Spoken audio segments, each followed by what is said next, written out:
Hello, hello, and welcome to, what is it called again? Power Tournament Series Derby number 2. Got quite a crazy night lined up for us, so strap in and get ready. We're actually going to start off with grand finals from last time, seeing as how that didn't end up happening.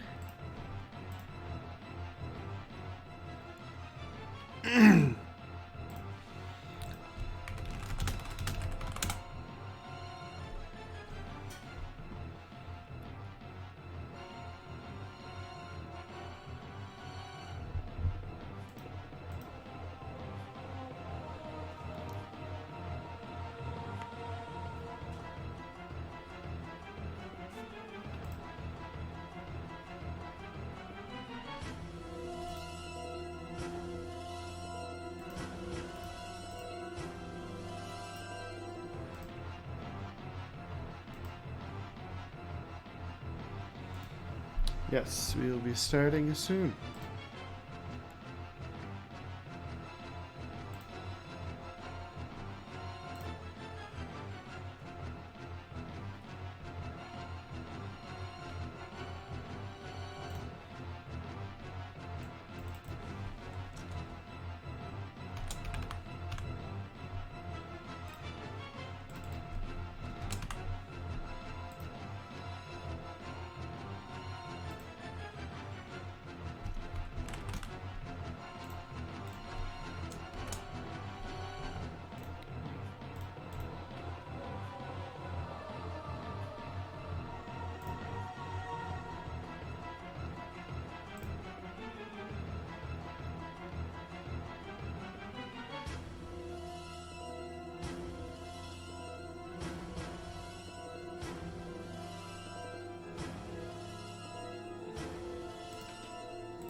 All right.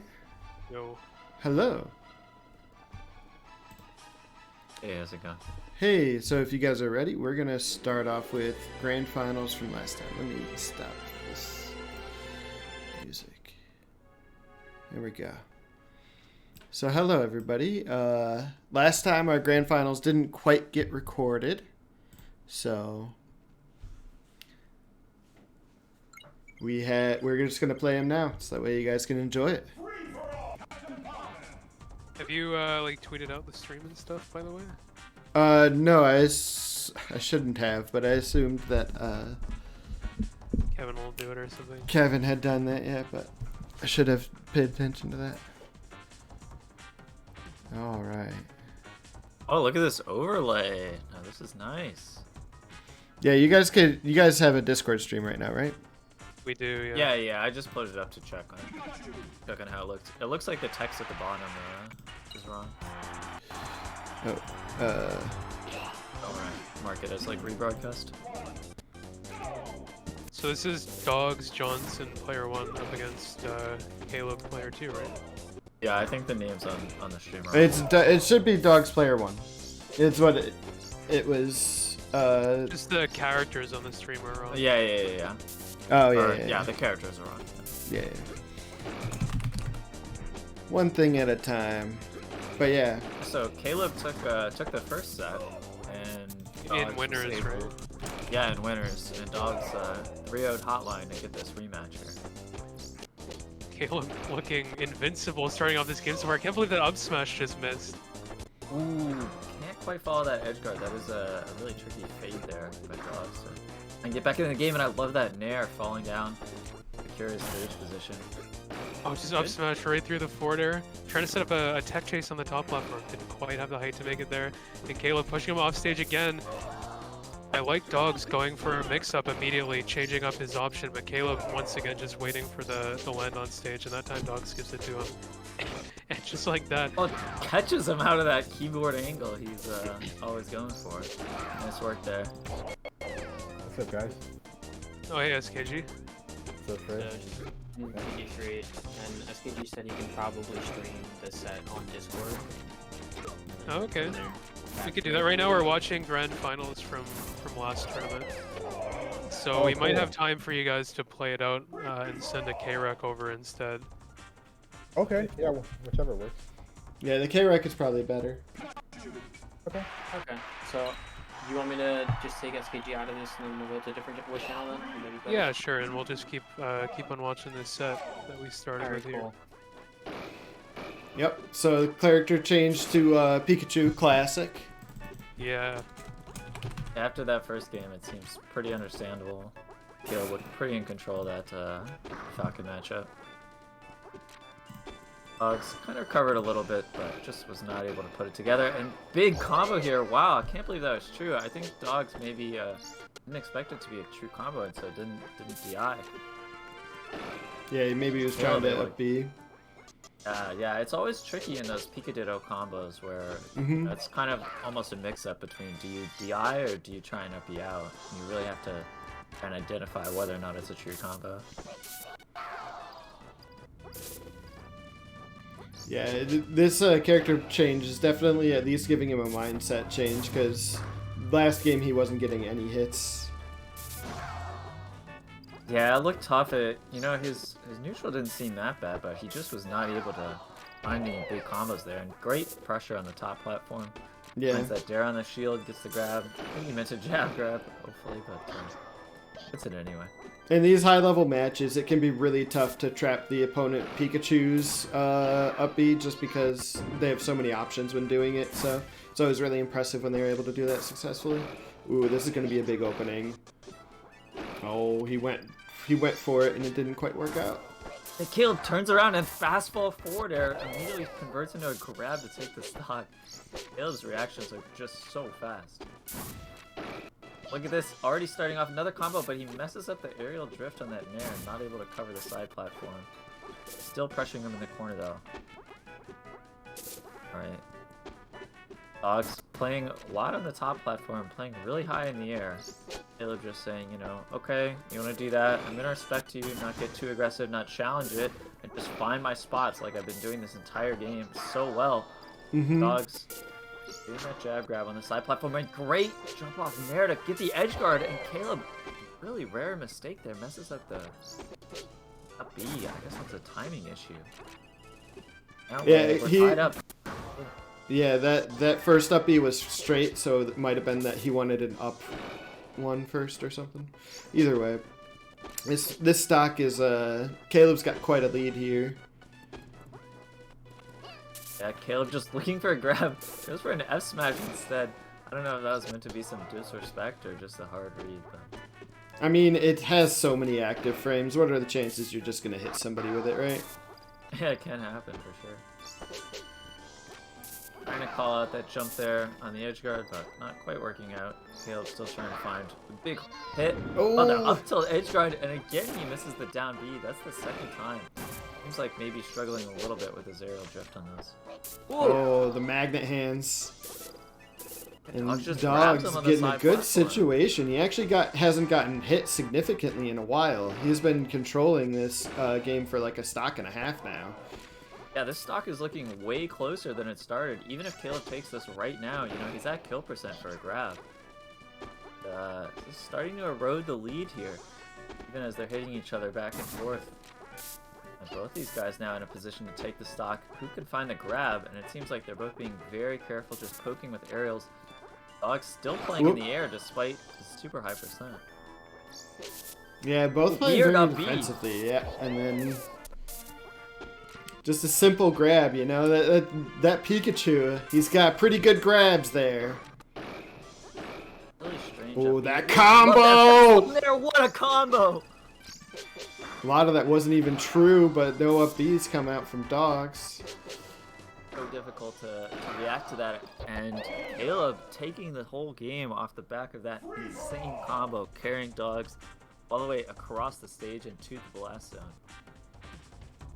Should probably counterpick Sheik. No, Yoshi. Okay. 12 character battle master coming in here, deciding to play 3 characters in grand finals. Yeah, just constantly switching it up here. You know, he did have some difficulties, lost 3-1 in winners, and I guess at that point when you're down, what, 5 games to 1, you start just looking at whatever you can get. Still though, it's a bit of an odd counter pick against Caleb since he's shown his skill. It's Yoshi. Plenty, I would say. Well, From aren't Florida. they both like they practice against each other a lot, Caleb and Dogs, or am I wrong about that? Oh yeah, I think these guys have played quite a bit. Yeah, so then neither of them should be surprised about anything either the other one's doing, except Caleb's just playing exceptionally well in addition to everything else. Yeah, you know, Dogs maybe just saying, okay, the normal stuff isn't going my way, let's try something else, try and mix it up, and maybe Caleb won't be ready. Yeah. Oh, had to Yeah, so run away far- for so long there. Oh my god. Caleb's aggression is just so powerful, it forces Dogs into a bad position. He ends up burning his double jump and dying. Caleb's aggression is just fantastic so far. It seems like as soon as his opponent lets him have anything, he's just all over him. Yeah, he lets chased people him get these literally stage from bursts one away. side of the stage to the other. It's crazy. Ooh, accidental grab there from Dogs. It's grabbed in return though, but you don't want to get all this damage built up on you as Yoshi, where your percent is so important. Still, Dogs finding this big combo. Oh, misses his double jump, but it's a chance again. Caleb going for a bit hard read. Dogs just calls out that up B. A little predictable by Caleb. Starting to become famous for that angle. Call it out, you can punish him. These fairs, though, much harder to punish. Caleb racking up Whoa. massive damage here. Doesn't break the armor, but uses that dare to follow up. Now Yeah. it restocks to 1 on the verge of taking this. And once again, Caleb just not giving him an inch. Like, as soon as he comes back with invincibility, it's all over him. And he completely just ran into that bear just because that's how much he's approaching right now. He's just And, like, you know- you're at 1 stocks to 3. I'm just going to keep bully you until you die. Yeah, you know, Yoshi's moves are not that fast, and while it is possible for him to wall out Pikachu and force Pikachu to play a slower game, it's not at all easy. And for someone who, you know, Yoshi is going to be a bit more of a secondary character like Dogs, I think this aggression is a really good strategy. Ooh, that Just fast the fall slow fair. fall. Yeah, the slow, yeah. Waits out the up smash. Dogs just wailing. And that's for it. That's anything. 3-0. Caleb finds it. That looks like Oh they're shoot, about I to- wasn't updating the score on stream. I'm sorry. I'm still getting used to this. Looks like they were about to start another game there, but one of them realized the match was actually over. That's my bad. All right. So yeah, that was the game from grand finals from last time.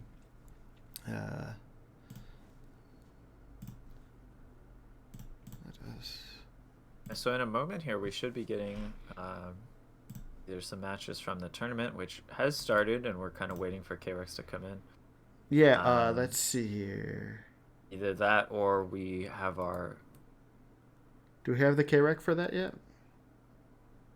or Doesn't what look the like the it. challenge matches or the The, beginning of challenge. the tournament? The challenge We match. don't have we don't have the show match yet. They're still playing. Okay. We're gonna Okay, so do they, some. so they are playing right now. Yeah, they're playing right now. They should be done probably within like 10 minutes. But we do have KRX for the actual tournament. If you guys Yeah. want to run some of those.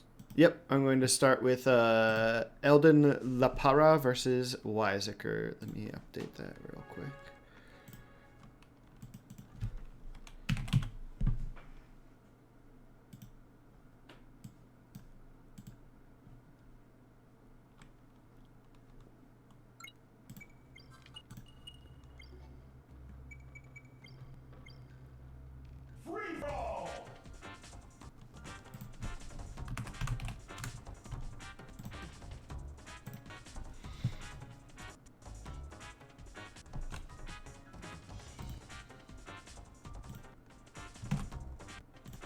So who did you say we have playing here? Eldon Lapara and Weiziker. Holden Lapara. Okay, interesting player. Let's see how he did previous one. beginning of the turn. I don't think he entered the first one. I could be wrong though. Yeah, I don't see him. I think this is his Aldrin first time. Lapara is a Dominican player. Oh, really? Pretty cool. Yeah. I think yeah,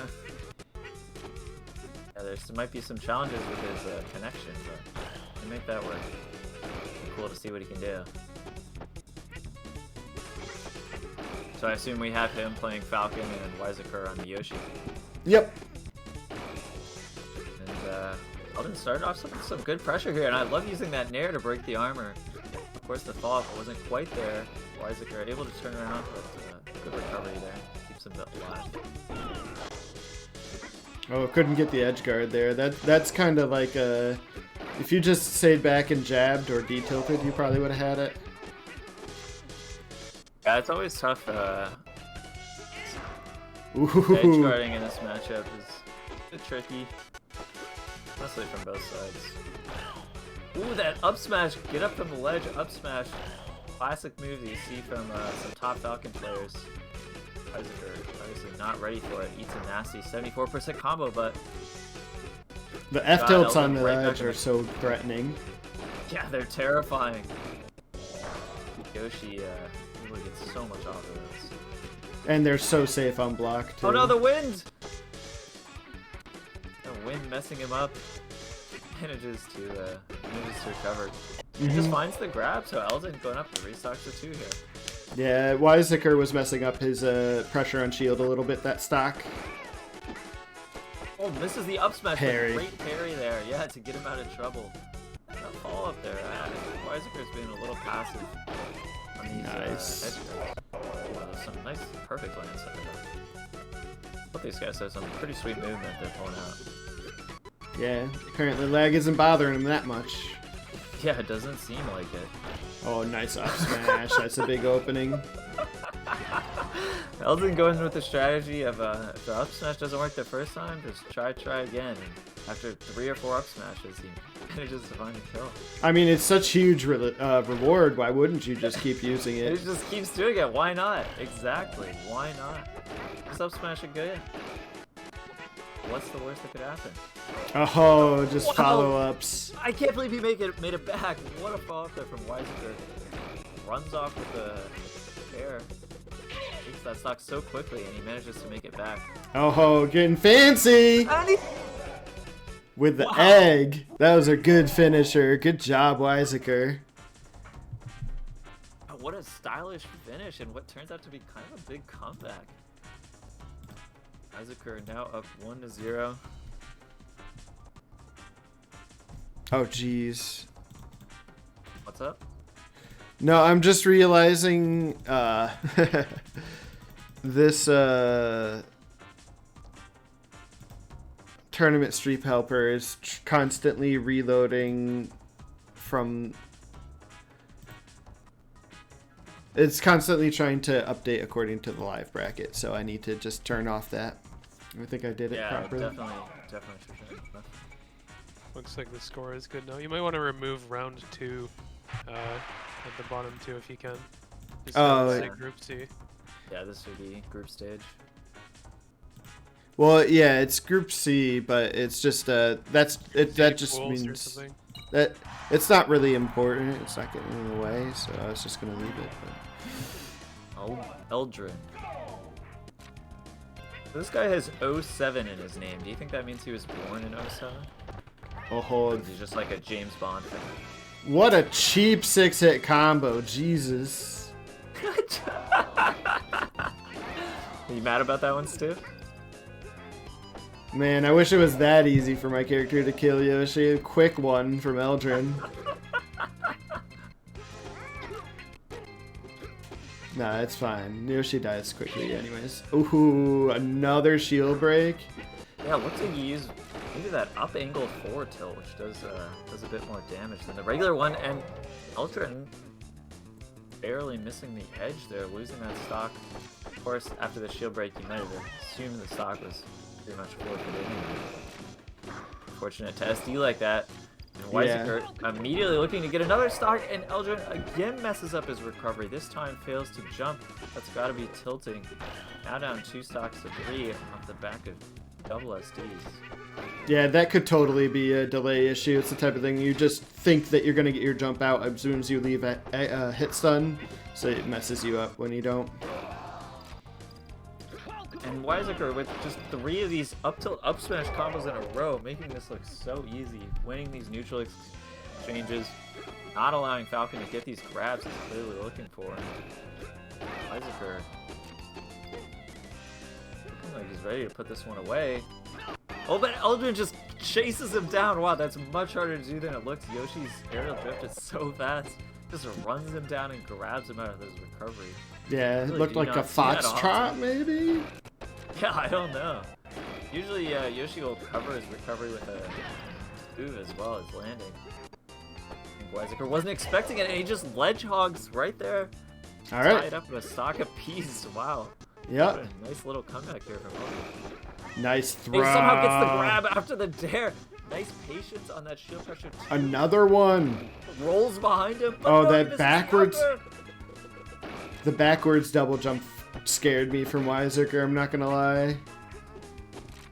Oh, that back throw is brutal. That should just be an edge hog, dude. Oh. A little bit too high. Oh. Just keeps finding these grabs and finally converts it into an up.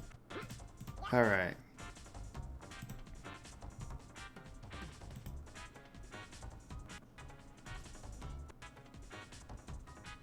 So, guys, we're thinking about probably streaming the show match in between pools and bracket. Seems more appropriate. Sounds good to me. Alright. Alright, yeah, just let us know. Now we got some of that custom music that we keep getting from the remix team. Love you, remix team. They had brand new tracks all the time. It's really a pleasure. This, I believe, is a new song from 1.3.0. They added a lot more. Soundtrack constantly evolving. Yep. They added a lot more MIDI like samples this release. Plus, they have the feature where you can pick what kind of sounds you want. There's like an option for only bangers and more chill music. Pretty cool. You can pick a playlist like it's Spotify. Oh. Nice up air to cancel it out, and he got back to stage. Yeah, there was a great positioning on that up B. Using the up B so close to ledge makes it very difficult for Yoshi to challenge, and he just turns around and ledge hogs. Mm-hmm. What a performance. Eldrin here, now up 4 stocks to 2 in this final game. At the back of that turnaround. Can he do this recovery? Gets around the egg. Ooh. And Weiseker messes up the down B. This is his Nice dash attack. No. He'll have to settle with that little bit of damage he did find off that up B. Could make it a little easier to get this initial hit, but great use of the slide off shield there from Weiseker. Oh, he missed his double jump. Oh, but the DI was there. The DI was there. Yeah, it almost looked like he was dead if he wasn't able to DI that hit, but Weiseker. Push off fair. Forward tilt. Push off fair. Bring this back to even, game 3. Both these guys showing themselves capable of killing off of just 1 or 2 openings. And they make it happen is the only question. Well, there's downer. Oh, turned him around and then he ledge hogged. It's kind of funny. Yeah, weird interaction there. Great shield pressure with that nair. But it's not any closer. It's like all this damage doesn't really mean that much. You have a strong enough punish game already. Oh, but that nair is not good. Shield break on purpose. Ended up hitting him off stage instead. Yeah, he seemed very in control of that situation, even if he wasn't like keeping true shield pressure. Eldrin on his final stock here, stuck in the corner, getting pressured by Weiseker, no jump. But he finds his way back down with that nair and just gets the back though. That's gonna be it. Game 3, last stock. What a set. Yeah, gotta see the up smashes coming out from Falcon here. Eldrin looking to make this up smash. Oh, he did it! Upset as he's doing the up smash, but no jump here. I don't think he can make it back. Great. Armored through the up smash. Ooh. Clutches it out. Refuses to be upset by the Dominican player, maybe playing his first tournament. Alright. So that Yeah, was that's crazy. I think Eldrin was like the bottom seed going into that pool as well. Yeah, I think he was one of the lowest seeded players in the entire tournament. So on him, you know, just barely missed out on making that upset against Weiziker. Really cool set. Let's see here. So Dude, we're is gonna your RDB file not up to date? Why do you have the black lines? I didn't want to He's get using the we Java's- let's not get too into that. We'll just worry about the matches here. All right. Yeah, hopefully next time we can use Glide or something though, because it does affect things a little bit. Like you can't see invincibility and stuff. But Yeah, anyway, I was on it's- Jabos. Oh, okay. Yeah. You can't handle Glide. All right, who do we got? Who do we got playing here? We have player 1 Gav, player 2 Crossover. Oh, this will be interesting. Okay. The big gap in playtime. Crossover is a Kirby player from Rochester. I believe Crossover is not a big fan of the Kirby Ditto. Yeah. Yeah, Well, I think he kind of hates it. Interesting that he's forced to play it in school. he's not doing too badly for the first stock, but you know these things can always snowball really quickly if you don't close out the stock soon enough. Got to get Yeah, a well, throw at this Rochester- point, probably. Rochester does have a fair amount of Kirby, so it's not like he's never played the matchup before. But I think Ooh, the play nice. style that's required of him in this matchup, not his favorite. Yeah.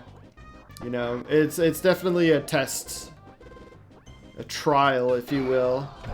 Because you can't, like, force anything on Kirby, of course. Kirby's got such fantastic normals. But you also, if you're trying to approach, you don't really have the movement speed to make it happen. So, Oh, the down B from Gav. Busting out the special moves here. I did not crossover back. I love that down air to down tilt. Wow. and Gav coming in Gav. big with the nairs, too. Just destroying him in neutral with them. Oh, and then It seems like he's got a bit of confidence here, although the turnaround up tilt will finally take that step. Crossover's got a bit of a mountain to climb, but he's at least thinking smartly about the invincibility. Gav deciding to camp during that. Both these guys seem like they're having trouble challenging the up tilt from above, which is usually not the dynamic in this matchup. Usually I would say the Kirby that's above is the one that's ahead, but in this case they're both getting so many openings with up tilt that doesn't seem to be the case. And wow, that reverse recovery there from Gav. Now he's got a ton of jumps to make it a second attempt. But he ends up accidentally drifting under the stage, and it seems like we've seen that a bit from both players. And no crossover misses the ledge on that fastball. Just ran out of jumps down there, but still made quite a bit of a momentum swing that last stock from Crossover. I think he might, might not do as badly this second game. And Gav just. See, this is one thing that coming from fighting games, I'm kind of like, I don't like this. The winner can change characters. Oh, yeah, because that's not an option in the arcades. Yeah. And for fighting games, usually the standard is if you won, you can't switch. Yep. So, Yeah, looking pretty strong with the Pikachu. Finds this turnaround bear.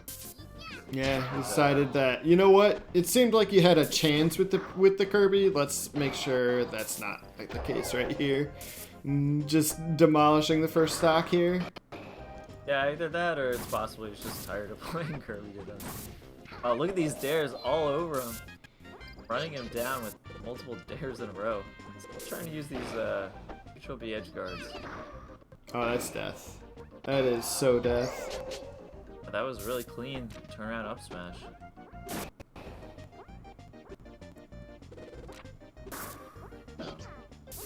Pika play so far.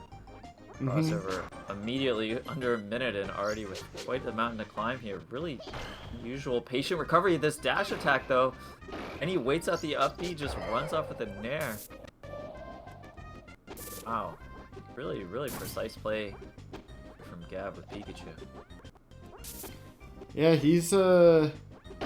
he seems to have good reads on how Crossover wants to play the matchup too. Crossover kind of very much trying to approach with bears, like you see there. He's trying to mostly get in with bears rather than, normally when you see Kirby's run, if they run in, they do like an instant nair in order to like kind of start their offense. Oh, getting the offstage there. Immediately goes for the spike, yeah, and Gab was not ready for it with the DI. But not able to get the kill, just a big amount of damage. It gets carried off with so few jumps. Great F tilt there, so good awareness. And that's just going to take it from Gev. Tried a little bit with those weird F smashes. But, when the disrespect didn't work, immediately turned it back around. And, Yeah, good games. Let's see here.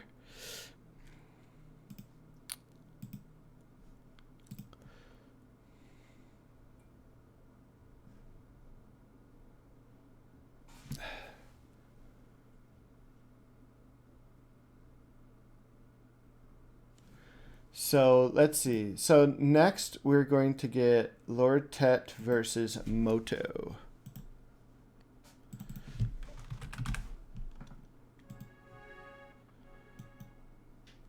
And that's going to be Lord Tet P player 1, Moto player 2. Alright, so Lord Tet, another Rochester player. This tournament, at the last minute, we saw a big flood of entrants from Rochester players. A lot of excitement about the opportunity to compete online in the Rochester Discord. It looks like this replay might be decent. Decent? Yeah, I mean, I don't think we're actually playing one player. Yeah. Yeah. Does that mean I just need to click play again, or is it possible it's... You can give that a try. I don't really know, actually. Maybe Frey would have.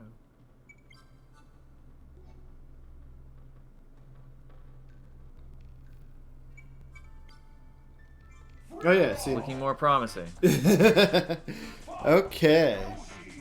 Alright, so what I was saying is, Lord Tet, up-and-coming Rochester player, really exciting prospect. He actually only started playing 64 seriously very recently, but he's quite accomplished in Melee and in Ultimate.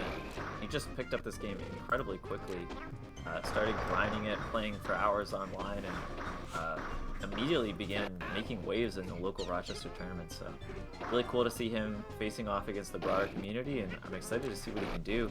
On the other hand, Moto, I actually don't know anything about. I'm not sure I've seen his name before at all. Playing Yoshi here. One thing about Lord Tet is Highboy, who's another Melee player who began playing 64 at the same time, plays Yoshi. So this is one of Lord Tet's most experienced matchups. Even still, Odo is looking very strong and manages to take the first stock. Some great movement here. Good combos. Finds 56% off that up tilt. Good recovery with the Nair as well. And just immediately catches him. Wow, that's going to be it. Takes that stock right away, catching the recovery with the bear. Seems like Lord Tet's going to be able to clean this up, but still Moto is setting himself up 3 stocks to 2 to begin the match. That'll be something you're happy to see if you're the Yoshi player. Big potential combo here, just turns it into a grab. Playing patiently, but again gets hit by that Nair on the recovery, and Moto's turning it around. Finding good shield pressure. Ooh, weird DJC there. Yep, Doesn't and have a jump. Just getting the up airs to get some more damage. I respect it. It's very hard to contest the up airs above Fox. Yeah, and it's actually pretty difficult for Fox in that situation to get Yoshi towards the edge of the stage. So even though Yoshi didn't have a jump there, it's pretty unlikely that he was actually going to be able to kill him. So it makes sense to just take up all that damage. I also appreciate Lord Tet going for the single lasers instead of just like going for double lasers every time, and the fair running up smash. Such a classic finisher. The single lasers are just feel a lot more like snipes, and they're more like directed. If you just do double lasers all the time, it can be predictable where you're gonna place them. So, Yeah, keeping the timing hard to avoid, and it can make it so difficult for Yoshi to stifle the pressure. He does find that up smash though to take it to last stock. oh, nice Even fair. here, but 87% on Yoshi. That you can see that up air is starting to break armor. Makes things so difficult. He really needs to be able to find a big combo here. They're just gonna keep getting walled out. Lord Tet using these bears. Oh, you can go And for all a his throw tools. there. Oh, Yeah, just finds the grab. yeah. When they ride the Protection ledge, too. when they ride the ledge like that, you can just throw them out of the double jump armor. It's pretty sweet. But either way, it takes the first game. Yeah, does find that grab in the end. Lord Tet manages to pull it together and show his confidence in this Yoshi matchup. He does have the experience, does know how Yoshi works in the game, despite Yoshi not being so popular in games he's used to. Although we can see Moto's punish game is Oh, he quite parried solid. He finds so much damage whenever you give him a hit. And as Fox against Yoshi, that could be really difficult. Yeah, your strength in this matchup is you have slightly weaker punish game than Yoshi, but you just have such an amazing neutral with the lasers and lots of good priority on all your moves and speed and everything. So, like, the idea is just that you get more hits in general than Yoshi and make them count a little less. But if you can also make them count just as much, then that's the winning strategy, right? Yeah, that's the key from Fox's side, is to, make very few mistakes. Don't let Yoshi find those big punishes, and keep the pressure on him. Make your hits count whenever you find them, and it seems like Lord Tet here is able to do that. Pins him down, then does a turnaround up tilt, kind of an unusual option. Oh, almost DIs out of the dare, not quite. I know, Does it's manage so to escape scary. though at such low percent. As Fox, if you ever get spiked even slightly by that dare off stage, you're pretty much dead. So you really had to DI that on stage with all like urgency. Look at those incredible reactions from Lord Tet. He called out that down B and just immediately uppers for the kill. Pretty crazy. Oh, look at this. Moto waiting out that slow fall. Finds his massive damage under the side platform. That's a Oh, desync. yeah, that's gotta be a desync in the, K-Rec. I guess in the KREC. I don't know, if there was a desync when they were playing here. Did they upload 2 KRECs or was there only the No. one? I don't know why this would desync. Yeah, that's unfortunate. I don't know if there was a... And then Weird we're that they're just pausing. a bunch. I don't know what that's about. That might be like them starting the next match because it finished. Alright. Well, Yeah, I guess let we me won't check be able what to the, watch the rest of that match. We just get to the end of that set. What's up? Score and that one ended up being. Or are they, oh, there was like a desync or something? Yeah. There's a desync in the recording, yeah. Oh, that's unusual. Yeah. Like, when we were playing it back, it desynced. So the first time we tried to play it, it desynced from the beginning, and then the second time we made it through like a game and a half. I hope that doesn't have something to do with the graphics plugin. I don't know. I've never had a desync playing a KREC before, but I know it's happened to other people. Yeah, it's the second time it's happened. I mean, the thing is, it didn't happen at all last time, so... Okay, it was just with that one recording. Yeah, so far. Okay, so should we just say that we're gonna move on to the next set? Yep. All right. Yep. So, And so Lord Tet won that 2-0, just to let the stream know. Yep. And Yeah, I was able to take it over Moto. the main thing I'm here to talk about actually is a pretty special announcement about the status of the tournament, because for those of you who follow online tournaments, you might know that Caleb has a habit of signing up and then not actually being able to make it to the bracket, our champion from last month, and that's what has happened again here tonight. But since he was the 1 seed, we actually had originally planned for KD3 to participate in the tournament. KD3 forgot to sign up, but since Caleb didn't make it to play tonight, KD3 is going to be in the bracket. taking Caleb's spot as the 1 seed. So we have KD3 now as a participant in this tournament as well, which That's should make fun. things all the more interesting. No disrespect, SKG versus KD3 has been played out now, but we are going to stream that after pools and before bracket. Yep. Oh, it's such an efficient combo from Janko there, just destroying that stock. Oh, I need to stream to you guys again, huh? Yeah, I was gonna say, what combo? What are we looking at? No, that's a really exciting announcement. Sort of a two wrongs make a right situation here from two of our top players. So who do we have playing here? Janko playing Yoshi against. Oh, Janko playing Falcon is what it says. Oh, Janko Falcon against who's the Yoshi? Against Pie Boy. PL Boy? Oh yeah, Pie Boy, another Rochester player here. We got one Rochester in every pool. Yeah. So Pie Boy is Lord Tet's training partner and has a very similar origin story. These guys started playing a ton. Winning the game. What was that ledge grab? It's like the forbidden Yoshi ledge grab, right? Super hard to do. Not sure he went for that on purpose. You know what? Oh my gosh. Janko just going for insane combos and Pie Boy constantly punishing them. And I'm actually reminded, 172%. look, oh my god, he's just trying to bust through the armor. Looking at what's on screen here, I'm reminded I saw a tweet from Hotline recently saying Janko is very good in the Falcon Yoshi matchup, and when asked about his strategy, Janko said, "I just do all the things I hate fighting against," because Janko, of course, is a Yoshi main as well. So he's got a good handle on what's tough to deal with in this matchup.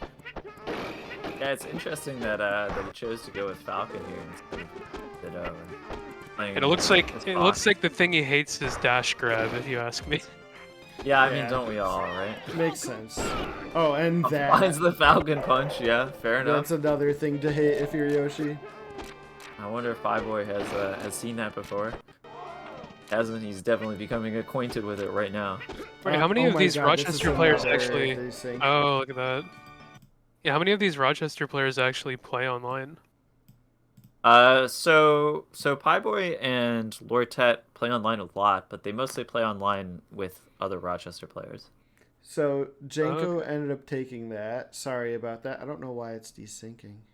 You're not able to change your graphics plugin to Glide, are you? Do you have like trouble running that or something? I can try it. Let me try it. That's like the only thing I can think of that's like definitely different with your setup versus probably what most of the players would have been using. Use Glide 2. Glide 2 with the boat? Glide 2 is what I should use, or Glide 4? I use Glide 4. You'll have to restart the emulator between every set. But I think it's a worthy sacrifice. I always just like when the set ends, like switch to intermission scene on OBS and then restart the emulator, grab the next set and start it up. Got it. Okay. Hopefully it doesn't mess with your like window capture or anything. I think it should be fine. Yeah, I just need to... Gotta make sure it's probably the same resolution as you had Jabo's at. Yeah. Sorry about this, guys. No worries. Anyway, it's exciting that we got KD3 in this now, huh? This is like the first time that KD3 has ever competed online. Yeah, from what I know. Ever seen him play online, really. I did play him online once. He was like at the lab. On a, Oh, I remember that. Yeah, he was using one of their computers. I wonder where he is now.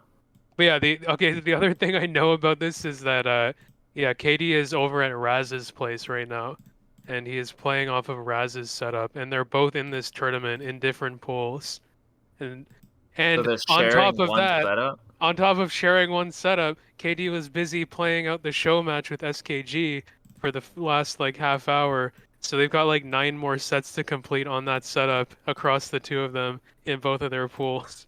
And Oh hopefully, my God. hopefully they don't manage to hold the bracket up too much by doing that. Oh my God. This is some top player privilege if I've ever heard it. One of those two needs to be DQ'd. Alright.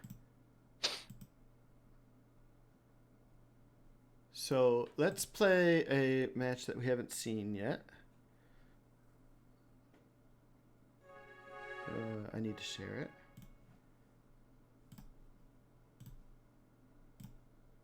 Thankfully, we have no shortage of matches here. One of the cool things about the KREX system and these round robin pools is you just end up with dozens and dozens of matches. And if you're in the Discord, you should be able to see all these KREX, and if you have a match that sounds interesting, you're curious about how it went, you can just download the KREX and watch it yourself. So Baba Kanoosh up against Box is what we're getting here? Yep. Baba Kanoosh player 1, Box player 2. Awesome. I don't know what to expect from Baba Kanoosh in this matchup. I guess there are at least there's like a Kirby player or 2 in Rochester, right? Oh, there's more than a Kirby player or 2. Yeah. Probably more like 5 or 10. Okay. Yeah, Rochester has an interesting scene where among the lower level players, Kirby's extremely popular. But then when you reach the top of the PR, there's not a whole lot of Kirby. Yeah, and that's the thing. Even looking at, I mean, the top of the Rochester PR, I'm sure there's some talented players in that pool, but they're not going to be stacking up against like a Kirby like Box, right? Because he's sort of one of the premier Kirby mains in North America right now. That's true, that's true. I think Baba Kanoosh has played Box, I think maybe several times actually. Box doesn't live too far away. And do you have any inkling of how those two tend to play out their sets? I would imagine Box having the advantage there, but I mean, Baba Kanoosh is a surprisingly strong Falcon, so it could happen for him. I believe Box has won in the past, but yeah, Baba Kanoosh definitely, he's a solo Falcon main through and through. Definitely used to this matchup. Of course, he can't get far. Yeah, I was about to say, Box, what's going on at the beginning of this KREC? They're just making our lives more difficult. I want to play on Metallic Madness, apparently. Okay, that is not a legal stage in this tournament. Gentlemen's, right? Is this the actual KREC, or did we? Yeah, this is the KREC. This is just straight up what they're doing. Screwing with the settings for like 10 minutes. Okay. Yep. Yeah, they're just playing. Okay. Yeah. Thanks. All right, guys. You see, Baba Kanoosh has not left the ground so far in 10 seconds of match time, which already gives you a great idea of what his game plan in this matchup is going to look like. Yeah, good insight there. Just looking for those grabs. Not about, getting anti-aired by that insane up tilt that, of course, Kirby has access to. And he just grabs that jump-in neutral air from Box. But gets nothing off of it. Box, I found, tends to be a pretty aggressive player. He's not just going to sit down and camp in the corner and let Falcon come to him. He's going to go up and hit him. And he tried to drop down on him with like a down air there and then missed a grab. And even like the small errors like that can be so costly in this matchup. Like, you really need to be 100% on point playing Falcon against Kirby. You see if he's able to get a punish off of that. Hitting him with the up air there, not quite the right thing. Probably would have wanted to get the hook to send him away. No jumps on Kirby though. Just made it down to the side flat. Yeah. You can see just how intimidating Box's movement is. Coming in with those pivots and then immediately switching it up and attacking with a neutral air. It's so hard to keep him out. Aggressive Kirby can just be really scary, especially as some of these larger characters that can't avoid those massive hitboxes.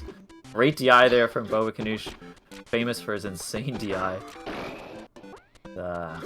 Still not enough to escape this pressure from Box. Just crunches into the S smash. That was Baba awesome. Kanoosh, also kind of famous for somewhat questionable forward smashes in desperate situations. I mean, it's a cool move. It is very cool. It's got flames. It's incredible. Great recovery there. Perfectly spaced that jump. And oh, that is gonna be bad. 3 stocks to 1. Let's see what you got, Bob. Not able to find his way off the ledge, and Baba Kanoosh needs a big opening here. No, the roll up tilts. Need a pivot up tilt and a weird down smash, sending him off the edge. Oh my god, that shield poke was ridiculous. Oh, and he runs in and grabs him. This is gonna be damaging. Oh, he's going for the anti-puff combo. Doesn't quite work against Kirby. And he caught the forward smash off of that forward air? Yeah, the I don't even know. forward air hit. That last hit is really brutal. The DI not quite able to save him there. Yeah, really great DI from Baba Kanoosh, but it's not enough to save him from the wrath of this aggressive Midwestern Kirby. I mean, Box is, I mean, he's just so great at this type of like matchup, I think. He's Oh, not yeah. the kind of Kirby who's gonna just wait around for Falcon to come in. Like, he likes to make the proactive plays, and that's like a really good tool just because most Falcons are used to playing against the more patient Kirby style. And the stuff Box does can really just throw you off. Look at that DI though! Yeah. Yeah, talk about getting thrown off. That was definitely not the path Box was sending out that combo in his head. As a result, he's not able to follow it up. Kanish with this cool combo, turning it around, finding the upper on the other side into up B. Kanish with his first lead of the set. Yeah, and that was like a really strong reaction there to catch that The like Falcon kick mix up into the grab. upper combo. But Yeah, I love that Falcon kick mix-up and the call-out downer too. Oh, jeez. Kanish starting off this game so strong. Oh, yeah. The up smash field. You can't do that backer on shield there. Just getting the damage and the knockback. Not gonna be a kill. But can he get the hook? Nope. Bear successfully coming down with... Oh, this pressure is gonna be bad. Oh! Well, that could have been huge for Baba Ganoush. The up smash clanging with the down smash. Gets him up in the air though. And so much percent on Kirby right now. The backer gonna do it. 4 up. That's on a Box complete now. turnaround from last game. I mean, that's Falcon though, right? Serious glass cannon stuff. And it should be death. Alright. Box trying to stay in it this time, but like we saw last time, 3 stocks to 1 is pretty big lead.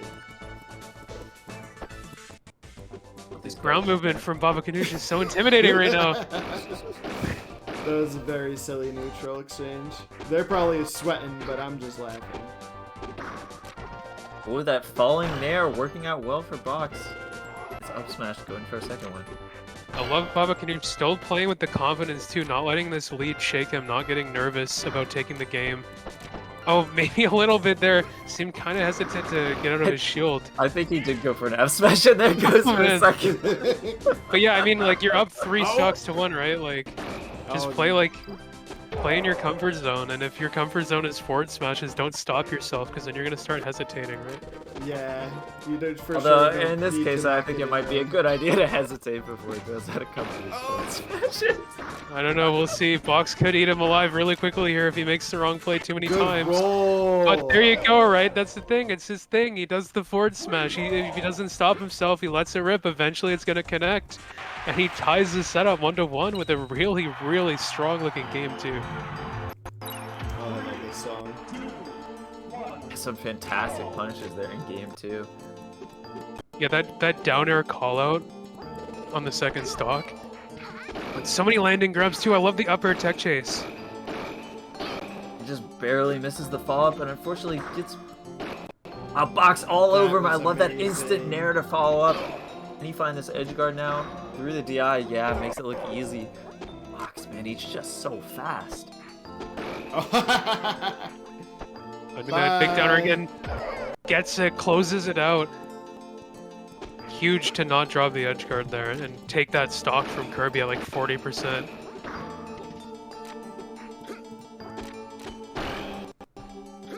Weird up smash trade. By the way, in Decided chat, able to get Baba anything off Ganoush that. said he did not remember F smashing that many times. Yeah. Always plays out differently in your memories. You only remember the one you hit, right?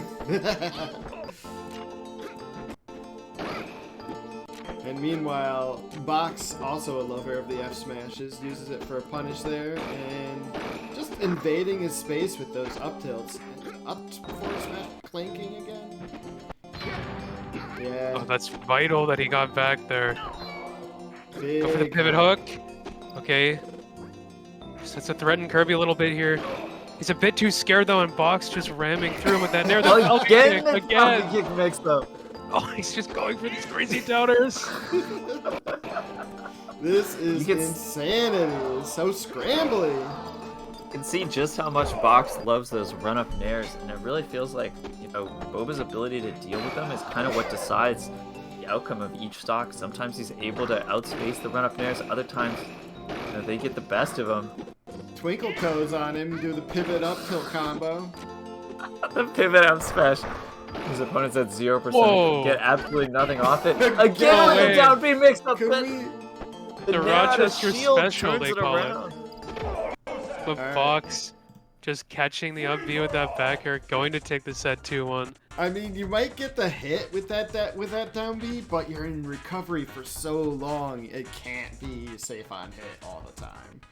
No, and like the thing is, like, it is a mix-up, but it's valuable just because it causes knockdown and resets the situation in a position where, like, normally Kirby thinks he can kind of cover all of your options. You're using that when you're falling down from above the ledge without a double jump, and there's a lot of timings Kirby can use in that case to just kind of cover the edge fully, and like, you know, just like an up tilt.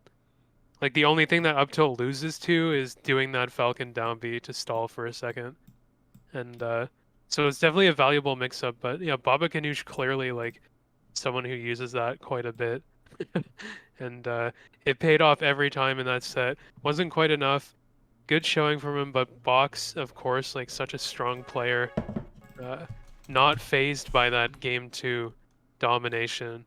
Just got his head back in the game, played consistent, had some crazy, you know, fast fall nairs off platforms and stuff like that that we know from him. And he was able to hold on for that set. Frank in the chat saying Huntsman Frank is a good set. It's one we could Okay. possibly check out. What do we have for now? We have, we have Etab Weiziker. Weiziker player 1. Right, Tab Weiziker. I know this is a matchup that Tab has been working on improving. I think actually he was just practicing it with Elu just before the event, so how much that practice paid off. Weiziker, I think, no, we saw him win his first match. He had that extremely close match against Eldrin. Eldrin, yeah. Eldrin. See if this one will be just in close or these guys can get a bit more of an edge. And Etab has been on such a big come up lately, right? Yeah, it's true. Oh yeah, just insane recently, improvement month after month. And what was it? Oceanfront 3? I believe. Well, yeah, in the previous one of these, he actually defeated Dogs, who ended up placing second. Oh yeah, that too. Yeah. I mean, yeah, online he's really great too. Just one of the fastest improving players in our scene for sure. Yeah, and so in this game, you can kind of see, you know, his play style and I guess his approach to the game, which is, you know, really trying to do things correctly and play with kind of the textbook style, something that you don't usually see from someone who's been playing the game for like less than 2 years, maybe. Sorta, about 2 years. Kind of gives me the same vibes as a certain other Rochester Pikachu player. Yeah, there's a bit of that. See some inspiration here. But hey, I mean, it's a proven style, right, at this point. And, you know, here we're kind of seeing history repeat itself with this guy, Etab, almost. He's just like, he's coming up so quick. Weiziker, though, I mean, like, I would say kind of inconsistent, but sometimes, like, a phenomenally scary player. When he gets into the zone and hits his punishes, I've seen him do some really, like, advanced stuff with Yoshi before. He's always full of surprises. We'll see if he can tap into that in this set. Or if Etab's very precise, calculated style is going to be able to just kind of ice him out here. Yeah. Smartly zoning him out during the double jump on him, but able to get back that time. Get this combo off stage with some eggs. Yeah, Etab playing in a way that, of course, I love. You know, showing great awareness of what Yoshi's looking for and trying to just prevent him from getting that. Knowing that you don't have to run him down. You don't have to necessarily like get the maximum punish on your side if you can deny your opponent from getting what they're looking for. And it's really working out from so far in this game. Just playing it nice and slow, not letting Weiziker turn on that punish game that he definitely can pull out. Just slowly grinding his way into the lead. Now restocks to 2, but with 145%, yeah, just finds the grab That's gonna be an easy way to steal the stock. Steal the stock. Excuse me. Oh, Fair from the ledge, and just fairs him again. Yeah, you can see up 3 stocks to 1. You don't need to go for some up smash, try and find a massive combo. Just do these fairs, get your damage. You can always kill him later. the multi-hits beat not only parry, but also double jump armor, so it's really just like a very effective option against Yoshi in general. Not to mention he's invading his space with it the whole time, and that's it. Oh, paces him down. I don't know if the weak nair was necessary. Excuse me? Ness? Nope. Yeah. Okay, Falcon. Got it. Thought about it though. He thought about it, yeah. I know E-Tab's a Ness enjoyer. He is definitely a Ness enjoyer. I'm a Ness enjoyer too, but I also It's don't the play dark in side tournament. within him. That's why. Yeah, that's he how knows I better. stay happy. That's how I keep enjoying Ness, is I don't play in the tournament. Yeah, so Wiseacre making a character swap here. Really great DI from E-Tab to escape that combo. I wonder if E-Tab was ready for this. Maybe he just comes into the match without much expectation. Certainly, I didn't expect this from Wiseacre. Oh, follows him off, but Wiseacre uses that up B a little too close to the edge. But what is this up B angle from E-Tab? Wow. That was really good. That was so good. Except you expect to see from Wario. Able to make it back and avoid that, but he catches him with the up air. Again, the nair misses, but this time he's ready and he's able to seal the stock. This offstage play from E-Tab, phenomenal.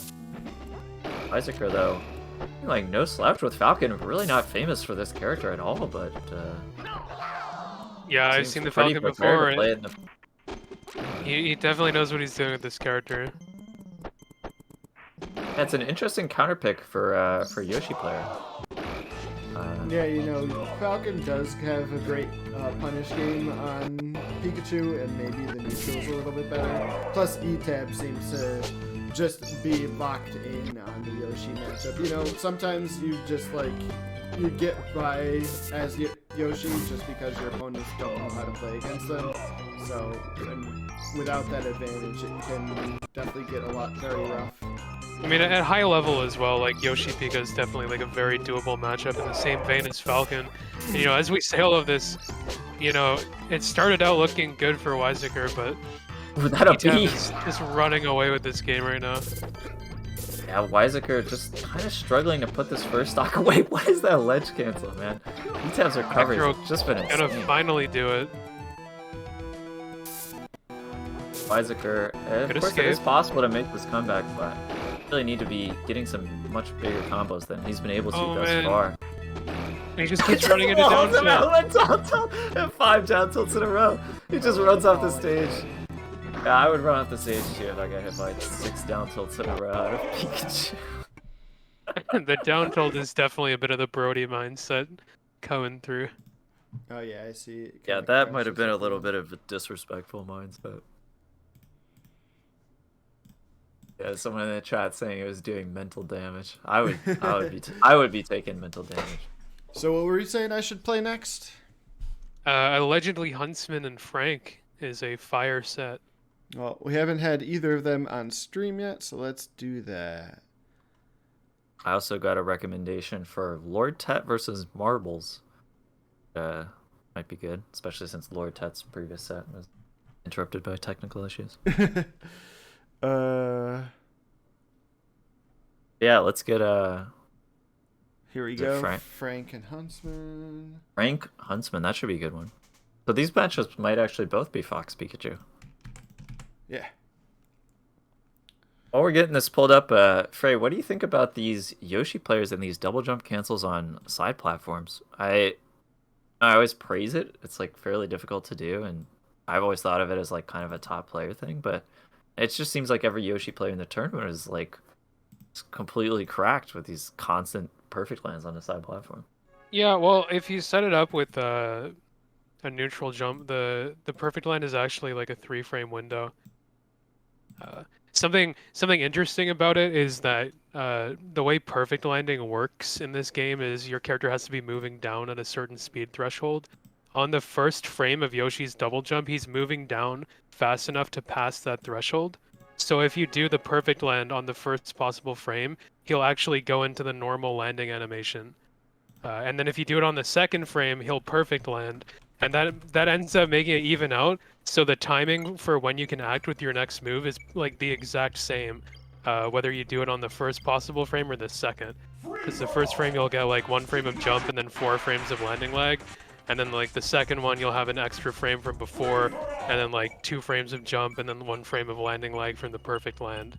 So it's kind of interesting, just like that tech is like one of the only examples I can think of where it works out to you having like a 2-frame window where like your A press afterwards is always going to be like the same timing.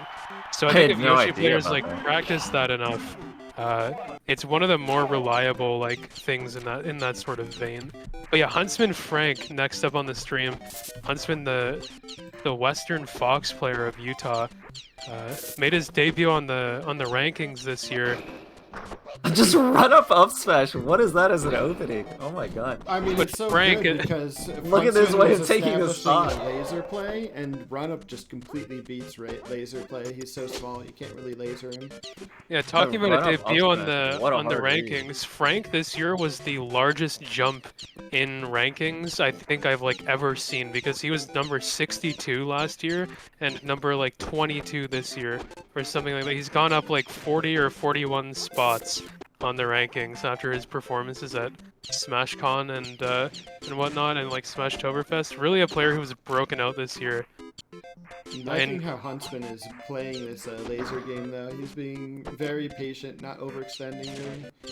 65 last year, yeah. It's just insane how much he's advanced. And both of these guys as well, people who have come up through playing online a lot, I think, over in the West scene. Using that neutral air out of shield as a way to get around Fox's shield pressure. Fox players tend to be really good, if they're as experienced as Huntsman is at dealing with grab out of shield. You're gonna predict that, but the nair out of shield even faster and can hit even if Fox is behind you. So it's a really important defensive resource for the Pikachu to master. It just waits out the shine there. Not sure why. One of the few times you'll ever see Pikachu's grab miss. Not sure what happened there. Weird interactions. Yeah, Huntsman is a very, very technical player. If you've seen some of his training mode combos that he's done, I think you know. Oh yeah, I saw for one sure. today where he did a shine dash shine jab. I was like, oh, you can combo shine into shine with 3 characters besides Lucas. Got it. Oh, just calls out that jump. Yeah, he's trying to fall to ledge and instead falls right into the up air. So Frank not going to be able to get stocks off of input errors from Huntsman, of course, with Huntsman's incredible accuracy, but it seems like just calling out his movement and predicting his options is going to work for him. At least it has so far. Headshot. Oh, Frank tries to go for that run-in again. Don't know if he's going for an up smash or another grab, but that one will get punished. Oh, just finds the up tilt, though. What a read. Grab. And jabs. Yeah, some repeated jabs into a jab grab. Forward smash catching the jump. Pikachu's like the only character who can jab grab after he misses a jab grab. Because he can just keep jabbing and then do it off of any of them. Really strong first game from Frank, though. He's very good online, too. Does a lot of grinding. I think he was in the last chance qualifier for the Autumn Cup, right? And did he win that over online? I don't quite remember. I think he might have, but either way, made it into the final pool in that tournament, which is no easy feat. That's top 10 out of 40 players, right? Oh, yeah. Yeah, he had a great performance in the Autumn Cup. Ended up losing the Hotline, but so it was... place in the qualifier. Yeah, okay. My God, Made it these into guys that are final playing so pool. close quarters. It's crazy. Yeah, I love this matchup. Forward smash reverse hits him. That was the stock. He just barely jumped over that. Oh, great nair out of shield there. That's what I was talking about earlier. The power of that move against And then Fox, that but up Huntsman. smash. That was an amazing combo. That's like a classic Fox, finding that fastfall aerial around that percent on Pikachu or Kirby off of the platform. It just sets up perfectly. I like Frank just dashing under these lasers. Huntsman not getting them quite low enough. Shield grabbing, getting the tech chase. That almost looked like it was on reaction. What can he find off that? Interesting combo there, but Frank finds that perfect land on the top platform. Getting cornered, but he just seems so confident. Oh, but the laser catches him! Up air, Yeah, messes up his recovery with the laser and then catches him with the up air. Huntsman looking so good. Oh, the edge cancel. You see that? Wow. Going for the tech read again, not getting it that time, just jumping in his face a couple times. Has been making a bit of an error there.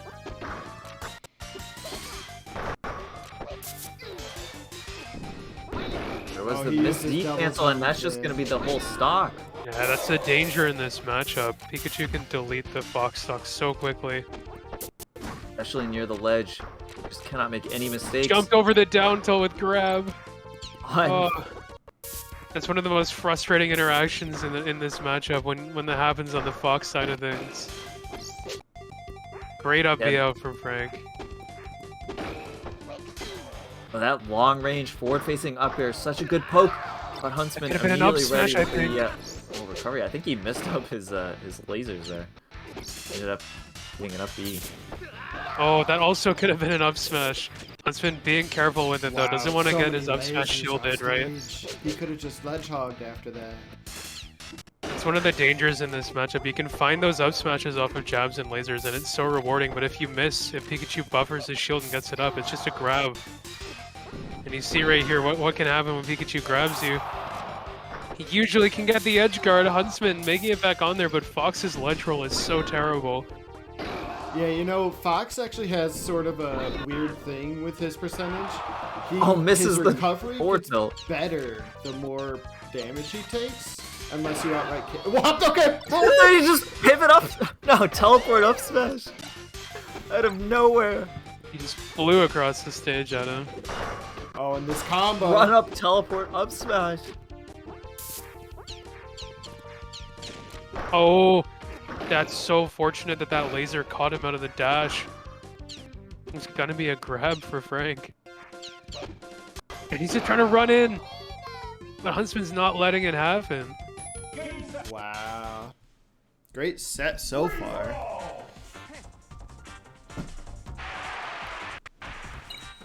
Yeah, still Huntsman After that ties this initial up. stock that Frank was able to get with that up smash under the lasers, now it seems like Huntsman is really ready for that and has been calling him out.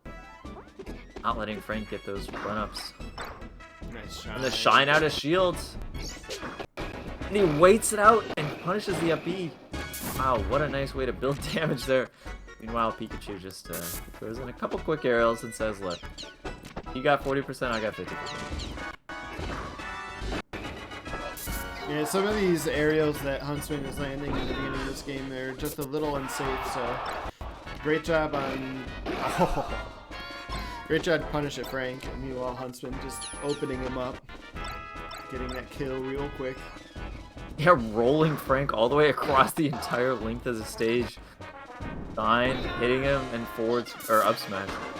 And these edge guards from Frank, a little bit weak once Huntsman's at high percent, but he is able to call him out there. Gonna have to see Frank clean up these edge guards a little bit because Huntsman's neutral is looking so much better than it was in the first game. And, you know, he's just not giving Frank anywhere near as many openings as he was before. Finds that laser, immediately jumps in, and this is teleport up smash again. Wow. What a precise way to take that stock, and that's exactly how you need to play as Fox if you want to win against Pikachu. Making even those tiny mistakes from Pikachu, converting them into kills with this fantastic punish game.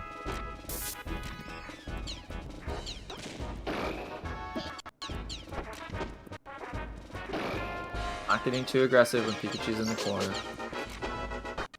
Yeah, landing behind him so that way the jab would whiff, and then punishing the grab with the jab, and that's it.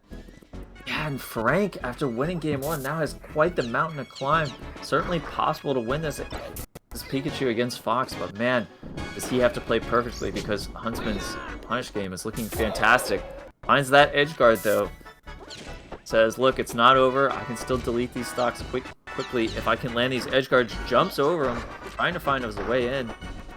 Frank looking pretty aggressive, but Huntsman not allowing it so far. Huntsman just sprinting away, dodging these aerials from Pikachu. Finding a couple backers of his own. Frank recovering far away to the far platform, but this time he finds it. Goodbye. And he calls out the jump, and that's going to be the stock. We're going to last stock after another call out. Frank, this time able to make it work, but Huntsman immediately respawns with the aggression. I almost thought that dare could have been a jab up smash, but just finds the grab, finds the bear off it. And he hit. And Huntsman, this has got to be so stressful from both sides. Jab up smash will probably take it for Fox. Meanwhile, you don't want to choke this away, but the up air call out, that'll do it. Huntsman taking it. Good game. Huntsman. Keeps his cool, does not allow Frank to make that comeback. Really cleans up his neutral after game 1. Fantastic adaptation there from Huntsman. Really just showing his skill in that difficult matchup. So, Lord Tet marbles I have here. Let me grab that real quick.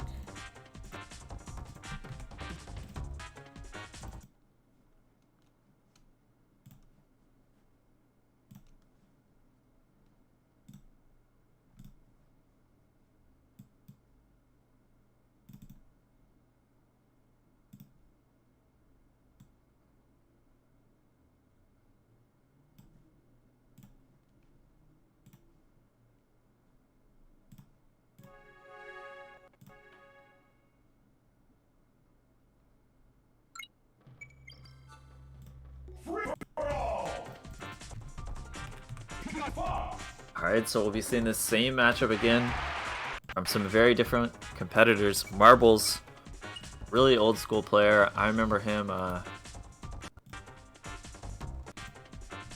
teaching me some advanced techniques. Yeah, back in Genesis 3 era. Old school Pikachu player. Yeah, he taught you some stuff too. He taught me some stuff too. He was Oh really yeah, nice when I met him. yeah, he taught me some stuff. Yeah, super nice guy, still playing to this day. Yeah, we did a bit awesome. of Nestidos, I believe. Oh yeah, he had kind of a nest phase. We're deciding to go with a Dreamland FD version. Uh-oh. I'm not sure that was intentional. Yeah, and so fun fact about this one, Lord Tet was actually studying some Huntsman VODs right before the beginning of this tournament, trying to find that edge against Pikachu. And that's, after watching that previous set, looks like a very wise choice. Seeing the way Huntsman was able to take out Frank, and we'll have to see if Lord Tet can replicate that performance. Use what he's learned and make it work against Marbles. This may be one of the largest gaps, like in years of experience and in playtime, that we're likely to see in this tournament. Lord Tet playing this game for like a solid month, and Marbles, I don't know, at least 10 years, I would imagine. Yeah, that was a really good opener from Lord Tet. And his pressure is looking pretty sweet right now. Taking that first stock readily. Turns around with a jab up smash. Looked like Marbles wasn't quite in control of his movement there. And Lord Tet with this aggression, but great call out. Love that up air. Always so fun to use this Pikachu, and he uppies right to the ledge. Can I just chime in real quick? Good positioning. Yeah, what's up? You said Lord Tet's only been playing for a month? I don't really know. We had tournaments for 64 for years, obviously, and he just, like, yeah, about a month ago was like, yeah, I'll give it a try and enter the Arcadian. So he's obviously because that means this kid is nasty. Because like, what the fuck? I've never seen somebody play for a month and look that good. I don't know if he was playing on his own somewhere. He definitely wasn't playing online. Maybe playing with some friends, but he is extremely good at both melee and ultimate. So Makes sense. I see. Some of that skill is maybe transferring over. I don't want to hype him up too much. Maybe he was grinding this for years in a basement somewhere. Nah, kid's but trash. He definitely, Kid's trash. definitely Alright, I'm wasn't gonna going to tournaments.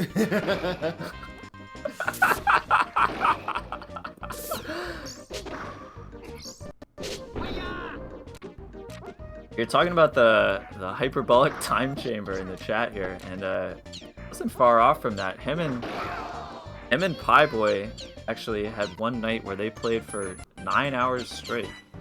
Told them about net play. They literally just hopped on net play and grinded Fox versus Yoshi for 9 hours. Started at 5 p.m. and got off at like after midnight or something. I can confirm that is one of the funnest matchups in the game. Like, It's great. From the Fox perspective, at least, I love that matchup. It's fun for Yoshi too.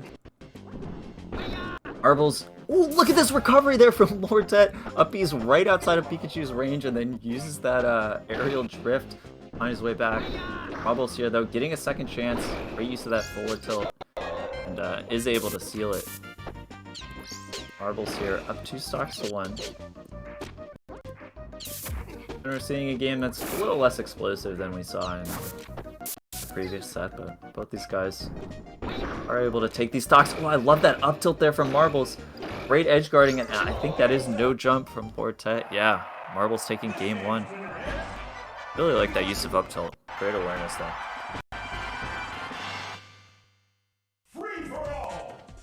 Imagine we're gonna see any character switches. Portet, box only player in Marbles. He's been known to play a little bit in Nest, but it seems like he's taking this tournament pretty seriously and he's going to stick with the Pikachu, at the very least in such a favorable matchup. Weird up smash. These Pikachu players loving their up smashes at 0% against Fox. Not something I would ever go for, but if it works, it works, I guess. Great ledge cancel there, but it's not enough to escape Lord Tet's pressure. And again, he's able to take the first stock. See if he can make a little bit more out of it this time than he did the previous one. Marbles playing on top platform. So unusual, but it seems like he's able to make it work. Finds that jump in. Oh, but he tries to go high instead of going for ledge, and he's going to eat a lot of damage for this. Yeah, getting maybe a little overconfident with that edge guard, but as I say that, is he able to make it back? Yeah. Nice turnaround there, and you can see the patience in Marbles' edge guards. You know, you don't have to hit Fox the very first moment you get the opportunity to. You can just wait for him, force him to go low, then hit him and leave him with no way back. And, obviously, Pikachu is able to recover from the very depths of the stage.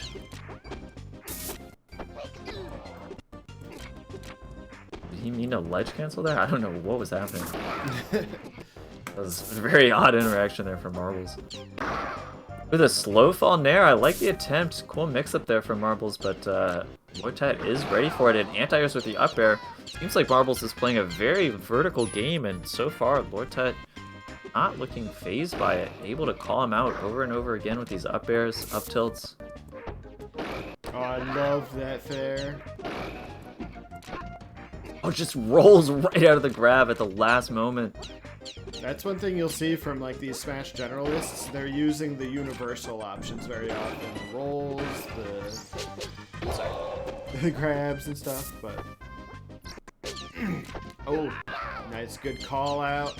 Look at how fast he's reacting to all these options that Marbles is doing. Oh, Marbles. So many grabs. He's that up air, but not quite able to make it work. Oh, I thought this was Look gonna at be that another dash grab. attack! I know, that's scary. Oh, good roll again. It's such a trip to see so many neutral tech rolls from somebody besides me. I like doing it, but like it doesn't seem like a very popular option, so I just love seeing somebody else do it. It's like, as Fox, you have to have a great sense to escape combos, because usually if you get comboed off stage, you just die. So anything to get out of a situation like that. And Fox does have some pretty good rolls. Nice defensive option for him. Oh, that up air could be a big LD catch. makes a lot. Yeah, Marbles. Oh, has him off stage, but no, the down angle forward tilt. He's not quite close enough to the ledge. That could have been the whole set right there. Oh my gosh, he finds the up air. Shoots a laser for good measure. And Lord Ted able to bring this to last stock, so keeping it pretty close against Marbles despite this pretty massive experience difference. Yeah, and I mean, like, even just in terms of, like, game experience stuff, it seems like Lord Ted has to win neutral so many times to take on Marble stock just because of the things he's doing, right? He's not going for, like, the biggest punishes. He's just, like, Yeah, finding we're not those seeing grabs, those- getting that damage. Insane teleport up smash combos that Huntsman was pulling out. Much more methodical, careful style play. Oh, but he gets the rapid jabs on shield Marbles. Not able to punish Man, it. you know, there's something to be said for death by 1,000 cuts if you can deliver all of those cuts with the right precision before Pikachu's able to find that grab. And he's got him all the way up to 108%, chasing him around the stage. That could be it. He messed up the jab. And then Oh my double jab on Marbles shield, just- not Oh, safe. shield didn't punish Marbles that let double them get away jab. with it. He just needs one solid hit. He can get an up air even. A Tech back in throw place. will kill at this point. That Rolling out of the won't kill. combo. Pikachu at 160. Oh man. Oh, and that grab was so close to hitting too. Alright. But these guys just inches away from each other over and over. It seems like they're scared to get close. Look at him. Oh, man. Just- That should be just- it. just Supposed runs to up with be the upper. it. But he gets it. He follows up this single hit. He jumps up, finally taking out that marble stock. Pikachu living all the way to an absolute absurd, something like 180%. He Both those guys finally look- takes him down. A little flustered at the end there. Facing all the way 179. opposite ends of the stage. After playing so carefully for so long, I have to expect them to just run into each other. Like, we played way too carefully last time. We gotta just run it. Here it is, the anti-air up tilt. This is a great situation. Oh, that up B was so tricky. Yeah, very hard to predict, but Short and Lord Ted stable able to combo. chase him down, find that down air up tilt, up smash. All he really needs. Able to secure these kills, and 3 games in a row now, Lord Ted has taken the first stock. Not at all what you'd expect. Spacing around these aerials, it just seems like Marbles is kind of having a hard time calling out Lord Ted's movement in neutral. He goes for a lot of these short hop aerials, but would catch him quite too often. Tries to call out the high recovery, but Lord Ted goes right under him. Denies it and finds the fair and up smash. That's gonna kill. Wow.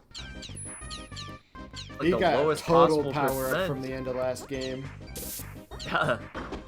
Confidence here for sure. The standing laser.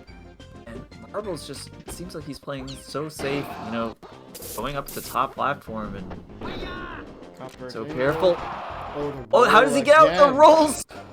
Marbles runs him down, this time with a rising up air. And this should be a no! Messes up the forward tilt. Yeah, forward tilt has such a big disjoint, doesn't it? Probably can cover that no problem, usually. I just messed up the timing. Marbles finally able to secure conversation in the chat there.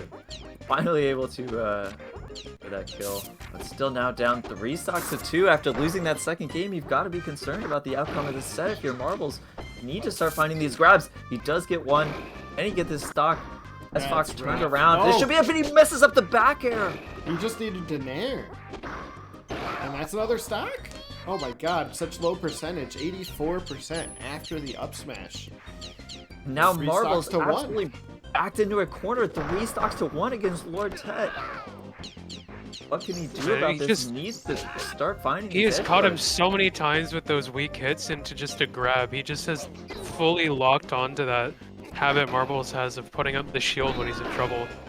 And that is something that very much comes naturally to people who play the other Smash games, right? Because it's even more of a thing there. Yeah, that kind of triangle with, you know, grabs beating shields.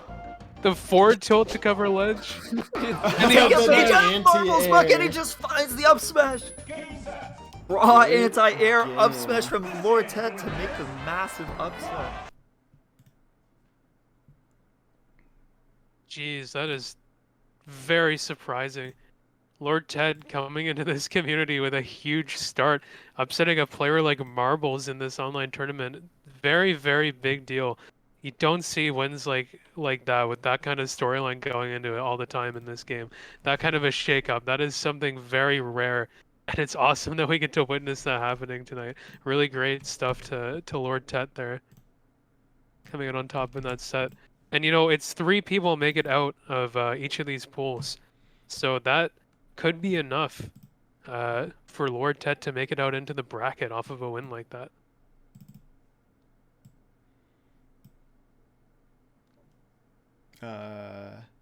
So this one I just found, and I thought it should be a good one. So it'll be Moto versus Musulman. Uh-oh. This is going to be a difficult match from the perspective of pronunciation. Sure. Who did you say this was, sorry? Odo versus Musulman. Oh, okay.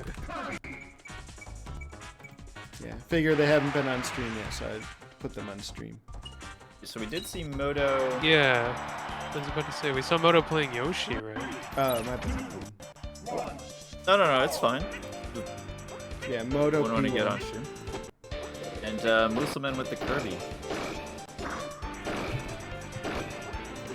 Of course, a bit of a challenging matchup for Yoshi. I think this is an interesting matchup where you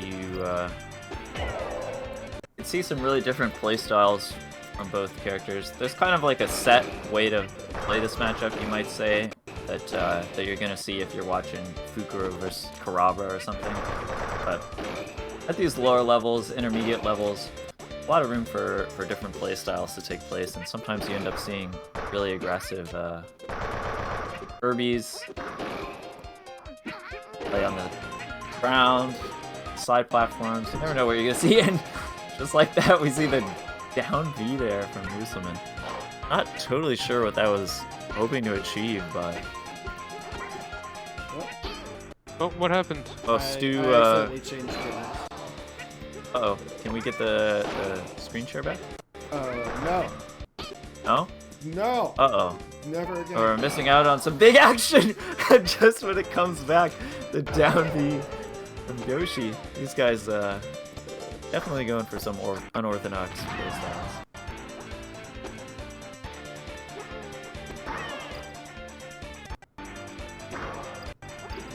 So man, up the down tilt. Yep. Keeping the game kind of close. So let's see we need to see a big punish coming out of Moto if he's gonna keep it. If he's gonna keep up though, as opposed Absolute, to Musulman just getting that stock for free. It looked like. Jeez. Yeah, absolutely zero DI. Kind of looked like the Yoshi player basically set down his controller during that punish. He got taken for a ride. He's doing a good job keeping Musulman on the back foot for 55% there. Now he's in the pressure though. The pressure is so difficult to escape. Wow! What a way to finish off that game with the cutter combo. Musulman being very experienced in this matchup, and we're seeing some character changes to Ness versus Link. Okay. I don't know if there was some discussion that caused this, or... Very mysterious to me. Usually you don't see character players both go from top tier to low tier unless it's Isaiah versus Super Boom. Yeah, you see this in grand finals occasionally when you got guys like Takas. But, Moto was a Ness main originally, right? oh, really? I did not know that. Yeah, I believe Moto was a Ness main. Used to use the tag like Paradox. Oh, okay. Yeah, I know Paradox. I was wondering where this Moto guy came from. Wait, ESP Paradox? Yeah. Yeah. Oh. That's what I heard. Is that ESP that's, Paradox. he took Oh. a long break from the game and back with a new tag. Oh, I'm glad he's back. That's sick. Nice And we get to see his up Ness tilt. again. Yeah, this is a big punish into this up top, but he accidentally And then, DJC's you know, the I ledge. know, Ness is so hard. Musselman, his former tag was Isaiah Fan Link, so we know he likes to play that character. Oh, this is These cool. guys kind of reverting back to their old ways. That's fun. Oh, walking forward. Taking out his yo-yo. Dude, he's just trying to walk the dog. Give him a break. And honestly, like, if you're comfortable playing Ness, it makes a lot of sense if your opponent won and switched to Link and it's your counter pick. Like, I know I'd take Ness in this matchup over Yoshi, probably. I mean, they're both good at it. Switched to Ness first. I'm not really sure how the ordering okay. on that went. I don't know if they Seemed like a agreed very on this or chaotic what. character switch. They were just both doing it kind of for fun. Oh yeah, I definitely approve, and it's looking pretty even. So Yeah. at least in terms of having a good match, it's a nice choice. Good use of these bombs here from Musselman. His opponent away. It'll be tough for Ness to find his way in. The up air. It looks like a volleyball game. he's doing a Oh, little, yes, he's hitting him with the thunder. Love doing a little that. set there. He's up tilt. Dude, let walling the Ness kid out. walk the dog. No, he's not about it. Doing a pretty good job of keeping Ness away so far. Yeah. But Ness finds that grab, and that's just the stock. Yeah. Full bias. You don't even Let's have go to edge guard. Paradox. Yeah, Through it's, the dare. for the question in the chat, this is a vanilla tournament. Oh, He's he Ness could have gotten punish the game. throw. Oh, he That needed would've the been grab. huge. Yeah, that grab on the side platform, and Link's going for a grab. Not quite able to make it work. Oh, The down love smash that. is going to cover it. That's 1-1, right? Yeah. Yeah. Are we going back to Kirby? Are we sticking with Ness? What's happening here? Okay. Okay. Yeah. All right. We'll get that one. We'll get that one next. Yeah, you gotta. You got one for free. Okay, so watch that we're next test. so we're switching. Okay, so he's staying with Ness. Meanwhile, Musamin very rudely going back to Kirby. Not sticking it out with Link. Just disrespectful in my opinion. Switching from, a fun little low tier matchup to what's gotta be one of the worst matchups in the entire game. Just cruel. Not gonna be showing up in losing that game too. He's doing this blended combo, but just up and down. That Moto does not seem to be capable of escaping. Smashes on shield, tries to run up and get the grab, and just The up ass smashes him back the smash. other way. A very grounded Kirby player. That didn't even knock him off as far. Come on, you gotta do a strong move. I told him to do a strong Jabs him. move, so he starts jabbing. Okay. Yeah, that's all he needs. Just a jab. That's it. That detail's Very so weird cruel. trade. Yeah, that detail just insanely bad knockback angle to get hit by. Absolutely banishes you. Doesn't even have like the strongest knockback, but the angle is so bad it doesn't matter. Here we're gonna see, I assume, another one of these Musselman vertical combos. Yep. Oh no, just tries to go for the nair this time. Let's hoping for another repeated. Oh my down god, air I up can't tilt. believe he recovered in time to grab the ledge and then he gets knocked off again. Poor miss. Save him. No, goes the wrong way. This is looking a little rough. I can't say I didn't expect it, but man, what a way to end this set. Musselman switching back to Kirby and just absolutely bodying the poor Ness. That's rough. That is rough. We don't play this game because it's easy or because it's kind. I actually play this game because it's very cruel, and I kind of enjoy that about it. Yeah, it's especially cruel as a match Matchup against sucks, Kirby. man. It sucks. It's terrible. It's like, yes, It's- I would like to deal with these up tilts that all just kill me. Yeah, you can see the zoning playstyle of Link was a little annoying, but trying to get in on Kirby's just impossible. Ooh, nice. He did the towards the ground once. That way he would recover immediately. And you can technically grab the ledge from these angles, but it's very hard. I have to say, Musulman's edge guarding in this game has been really good. Just waits and then goes for that nair. If he grabs the ledge, no, just sits there. Alright. So, Good technique there from Musulman. we got some requests for this next game, so we'll put it up here.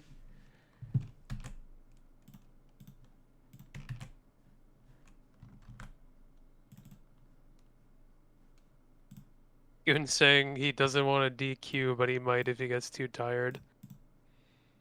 Yeah, we are hopefully going to be starting the bracket pretty soon. We're just catching up the last of those pools matches in our group A with KD3 because Raz played out all his matches first.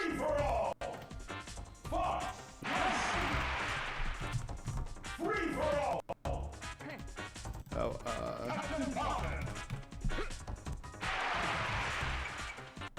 what is it? Huntsman. I'll just do it. Yeah, we have not played any Goon sets yet. It'd be cool to see one of those too.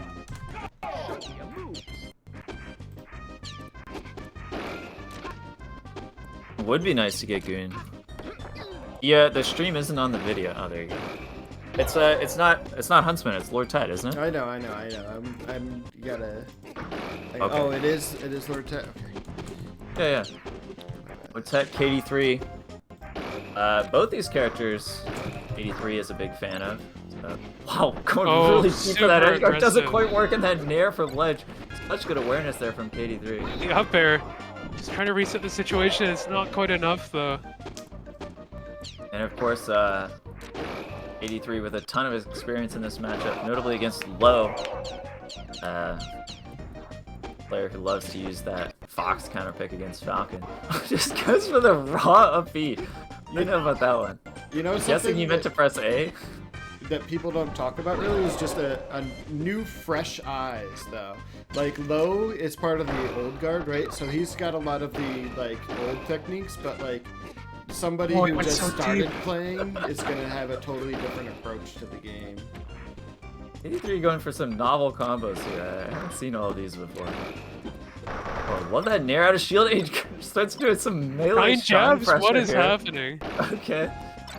I love it. I thought he was just gonna run up and grab, you know, get the edge guard, but instead it's run up shine. And the F smash, KD3 goes high and waits out the entire F smash. And forward smash probably not the best option right there. It's just very committal, and like Fox can really hit Falcon with pretty much anything. Okay, getting a tech chase. This time he goes for the grab. I love Yeah, waits good until good he down wanted to tilt to the down ledge. How did that down tilt just go straight through Falcon? The up air. Terrible trade with the bear. Can KD3 chase him down? Well, good use of the invincibility, but finds him. And yeah, nice call out there from KD3. I loved how even though Lord Tet was down the majority of that game, he still kept his head in the match and didn't let him get shook on it and started to get some progress back, basically swing the momentum's back in his favor a bit, so that way the beginning of this game is going to look a lot more even. Yeah, that's the use of the shine pressure is so unusual. I think any normal Fox player would just run up and grab Falcon in that situation, but instead just starts going for like multi-shines or something. Yeah, well, lots of shines. And the thing is, like, you Oh, can't... nice roll, gets out of the corner. And just forward tilts him. Yeah, grabs the ledge. First stock there to Lord Ted. When you're talking about shine and shield pressure, it can be really hard as the defender to actually react to what your opponent's doing, especially with a character like Fox, who can do a lot of small, quick hits in a row. Oh, just runs off of the shine. Calls him out after the bears. Lord Ted looking professional here with this Fox. Now up 2 stocks. 4 stocks to 2 against KD3. Of course, KD3 Not gonna let that stand. Finds his grab. Can he get the edge guard? It's the up air into another spike up air to take that stock very cleanly. Love those up airs from KD3, but gets that up smash baited. Can't find anything. And Lortet just shines the him. shine. Combo. Yeah, he goes a little too low. And Lortet grabs ledge, now up 3 stocks to 1 against KD3. This is insane, although knowing how volatile this matchup can be. Not over. KD3 finds this big combo, not enough DI on the fair. Is able to get that stock back. Reducing the lead, and a nair into grab immediately turns it back around. Oh, the double jump, stage spiking himself twice. Oh. But he just runs off with the shine! Just hog the ledge, that's it! Wow. That taking the game. Lord KD3 Ted. on the back foot. What's he gonna Reacts do? so fast. Insane reactions there. Finding that single hit and just immediately converting it into the stock. No fear whatsoever facing one of the best players in North America. Yeah, you know, Fox has such a fantastic punish game in this matchup, especially considering, like, the shines off stage like you've been seeing. So, it's really kudos to Lord Tet for taking advantage of that. Does the up tilts and then just finds a grab. Oh, I think he meant to grab and throw the other way. Maybe he meant to pummel. Yeah, maybe he was trying to pummel. That's a good point. He does a double jab to F smash. Evens it up here by Lord Tet. 83 finding these up That airs. should be a stock. Should be a free stock. Just goes for the early down air. Haven't been seeing too much DI from Lord Tet, so pretty safe to go for the full combo. Oh, nice back throw. D-tilt at the ledge. Yes, that's it, baby. But D3 manages to make it back. K3's recoveries as Falcon are just so tricky to edgeguard. D right there, he's always going to position himself correctly. All out. Lord of the Masters, but just calls him out with the down smash. Lord Tet keeping this so even in game 3 against KD3. This is nuts. This is that grab there. Doesn't allow KD3 to get it either. Just lets the up smash rip. Hits nothing. KD3 seems like he's struggling to find an opening here. Yeah, Lord Tet just kind of being annoying and moving around in unexpected ways. Yeah, it's hard to predict what he's gonna do. A run off back air there, but KD3 not able to follow the tech chase. Lord Tet gets the first opening. No, KD3 immediately turns it around, jumping on stage with the up air. Oh, he didn't get high Waits. enough. Yeah, not high enough. Just jumped from the ground. This is an edge guard situation. No, somehow makes it around the down smash. This is nuts.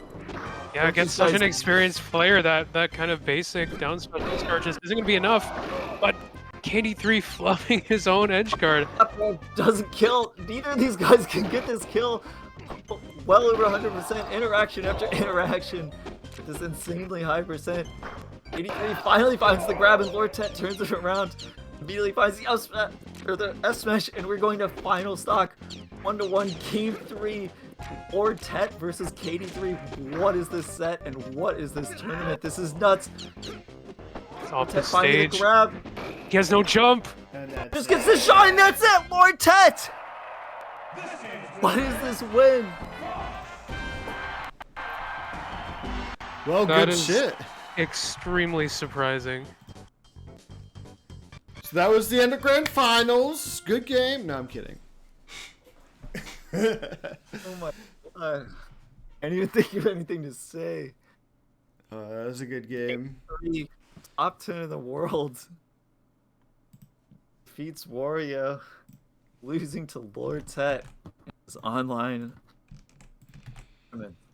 I mean, it just goes to show like what, you know, the kind of difference in comfort level can look like when you go from competing online to competing on console or vice versa, right? Well, and it can show, you know, Lord Tet, I mean, he's not going to be intimidated. He's probably never even heard of KD3. Who's this guy? That's He's just that's another also very Falcon true. player, you know? He's going to go for those edge guards. He's not going to get spooked. Yeah, he was looking. Playing with that confidence. I mean, making the sort of errors that maybe you expect from a newer player, but not playing with any lack of confidence, that's for sure.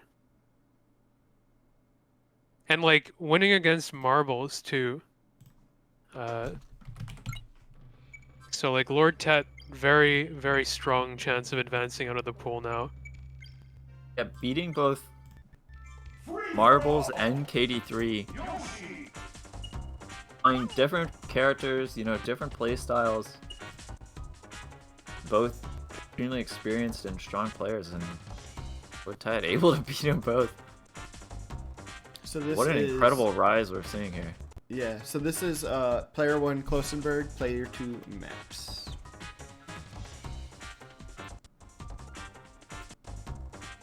Alright, so this one should be interesting. Closing.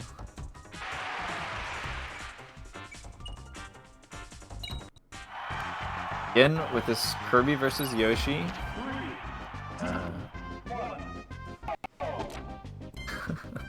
Man, I'm still recovering from that previous game. Yeah, that was a good This game. DD can slow it down a bit, although it doesn't really seem like Maps is looking to.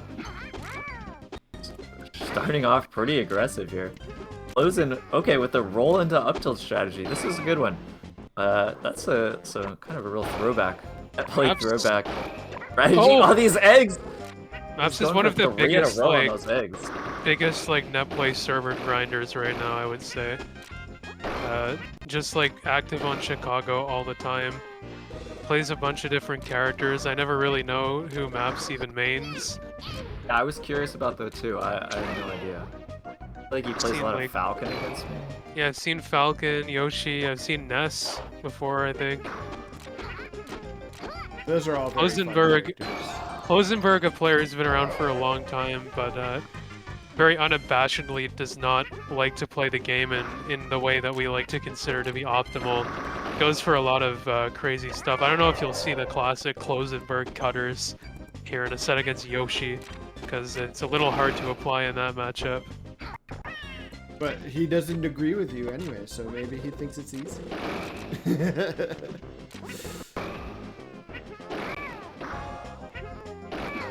Nice. I like that fair spike on the side platform. Unfortunately, not able to find anything off the tech chase. Oh, wow! Look at that parry. Again, not quite a big follow-up. Okay, here we go. Here we're seeing some tricks from Closing. Oh yeah. Oh yeah. Bringing out the stud still tactics. It seemed like the cutter broke the double jump armor, but didn't send Yoshi anywhere. That's a Frey question. I don't really know how that interaction. It was just The descending cutter does break the armor, I believe. But yeah, it like only barely does, so it just flinches Yoshi. You've got to hit him it's all like said deep. knockback. Yeah, you've got to hit him like deep off stage with that, and like at that point you're probably SDing as Kirby. Yeah. Maybe like the only way I could see it being applied is if you break his armor while grabbing the ledge with the up B and then ledge hog him off of that. Well, I mean, the way it was applied here was, I believe, he was recovering while using it, so he at least got back to stage and didn't get edge hogged or edge guarded.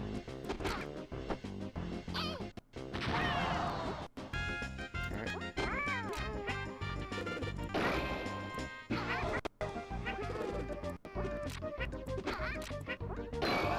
Nice bear sending him off stage, and just these edge guards with the eggs not really going up to challenge at all.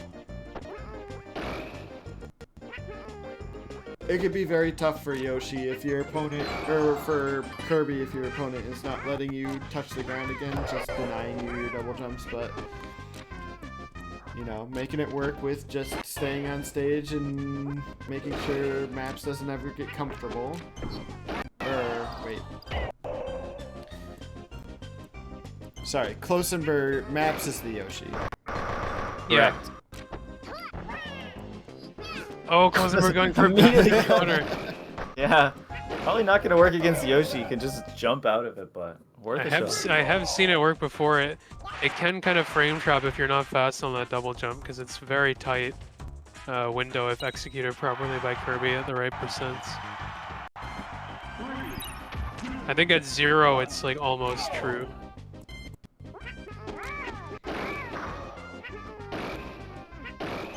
And Klosenberg's showing anyway, he'll go for those cutter spikes no Oh. matter what the matchup is in. Forder just somehow barely pushing Yoshi off the edge of the stage.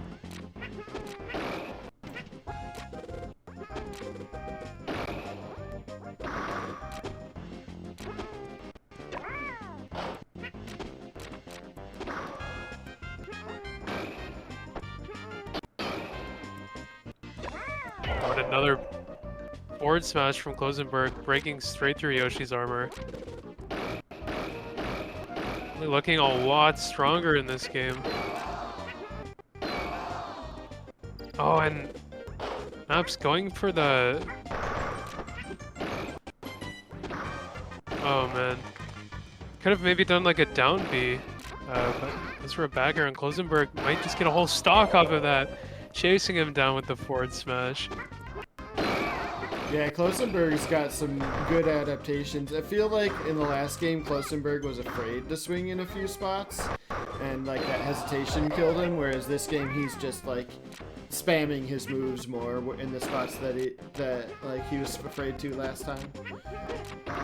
Just doing the up tilt rather than being afraid. Oh, that's death. No. That's death. Alright. Evening it up 1-1. And just to update on tournament status, we are done with pools now. And we're gonna be moving on to the top 18 bracket. The players are set to advance. So I believe after this set we'll move on to that KD3 SKG show match. Sounds good. And I will also get a bracket ready. Probably while that's going on, maybe you and Robert can be the main commentators there. I'll get a bracket ready for the stream of the top 18 and we can update that live as the stream matches happen. But the players are going to start playing out very soon here. Sounds good. Yeah, so this time we will have a stream bracket, so make sure you're looking at that and not at the players bracket, which is going to be very far ahead and might have some spoilers. So yeah, there will be a bracket command for that at that time, and I'll also show it on stream. But anyways, Klosenberg really not looking too Klosenberg this game. He's trying to extend this lead. yeah, playing very careful. Oh no, busted out the up B, although not sacrificing too much there. Yeah, it really wasn't an unsafe up B. Oh my god, he just decides he wants to keep doing it. He just lets Is that it rip. his favorite Oh, yeah. move or something? Oh, great shield pressure here though. Glad he didn't go for the up B. He was thinking about it. You could tell. You could tell. I love the roll up tilt. Oh, yeah, I roll up gotta tilt. steal that. Absolute classic.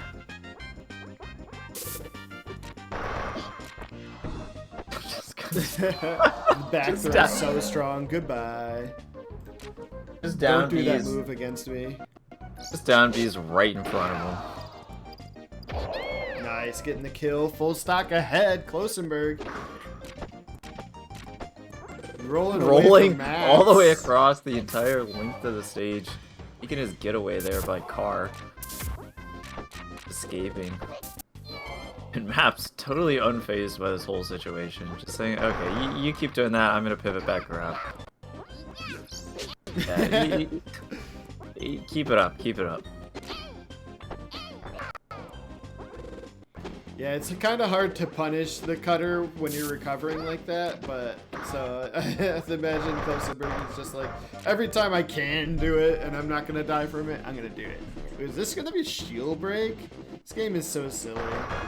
No, just barely manages escape. Maps awkwardly landing right in front of him. With no move. Honestly, it's kind of silly that that in this game jabs jail on shield like that. In a lot of Smash games, jabs are not good on shield. I love it. It's hilarious. Oh, read. That's what Kirby is saying when he opens his mouth like that. Greed. Just runs right up to him with the rising dare. 44 percentage. It's definitely worth it. Shield break. Top platform shield break. Oh, nice DI there. You can see he was Call out. mashing that DI on the shield break, but... Oh, finds this. This could be a big combo. Finds the Nair. Classic up air, back air. Fantastic 1-1. zero death. Classic combo. Not able to DI out of it. We are on final stock. Yep. Final stock, final game. Getting the throw. Getting the offstage situation. Bear waits him out. Able to make it back. Yeah, Klosenberg did a great job using his jumps there. Not getting red. Oh, but that Bear call out. Nice jump up. Back on stage with the Nair, but Apps is ready for it, but Oh, it's caught by the downer. Close. Just single hits from both sides. Shield drop Bear. This could be a 2. Can he find this edge guard? No, Z but cancel. yeah, Closen misses the Z cancel. Oh, I like that recovery too. Well, he hit with the Does FB. Yeah, he did. He did finally hit him with the FV. He got what he wanted. All right. Exactly right. So Maps wins that match. Very, very close game. 2-1. Good game. So let's see here. Then I guess this is a good spot.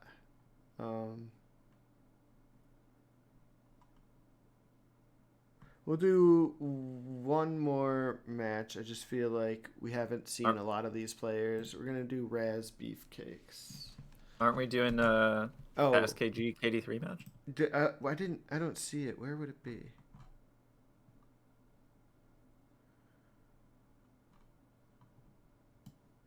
Oh, you know where it would be? I think we should do that because they're starting the bracket.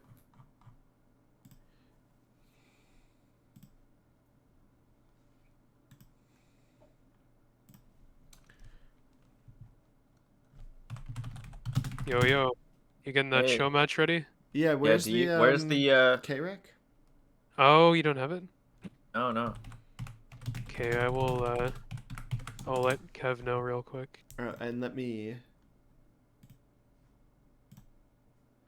soon. As soon as we get the K-Rec, guys, we'll show you guys what's going on here.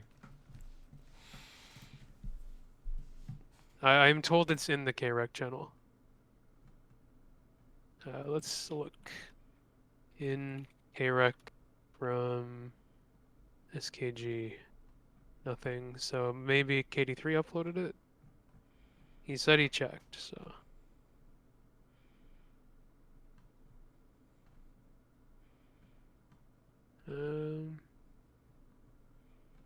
Maybe Raz uploaded it?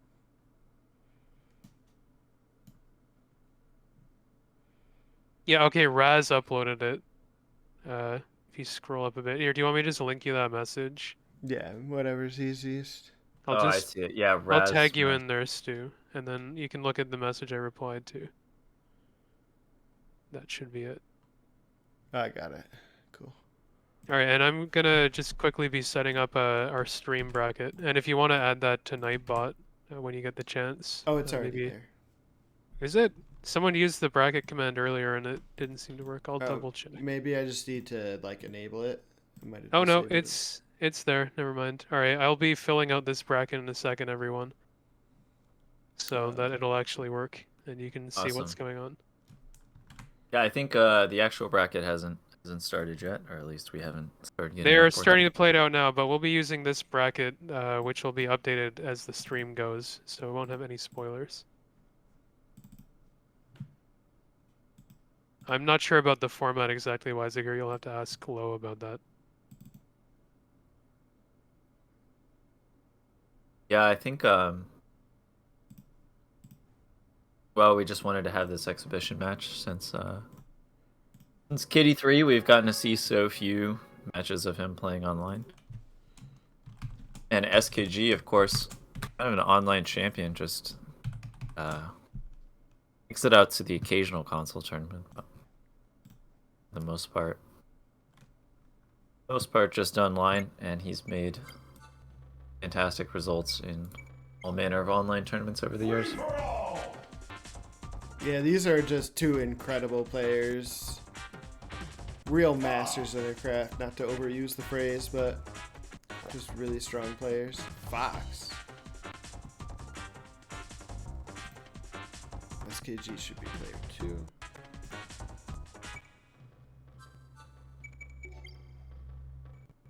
Yeah, so one question going into this match is like what characters we're going to see, because both these guys certainly known for having a very strong cast. 83, of course, we've seen him play Pikachu, Kirby, Falcon, Fox. I've actually seen him play Samus. He's got a really good Jigglypuff. Skilled with the whole cast. And then SKG has a ton of 12 character battles. On a remix. But you play him on server, you don't know what you're gonna face off against. You could get the Mario, be of course Pikachu Falcon, which he's very strong with. And But we it are looks like he's seeing- opening up with Fox, so Yeah, SKG I believe is on the right.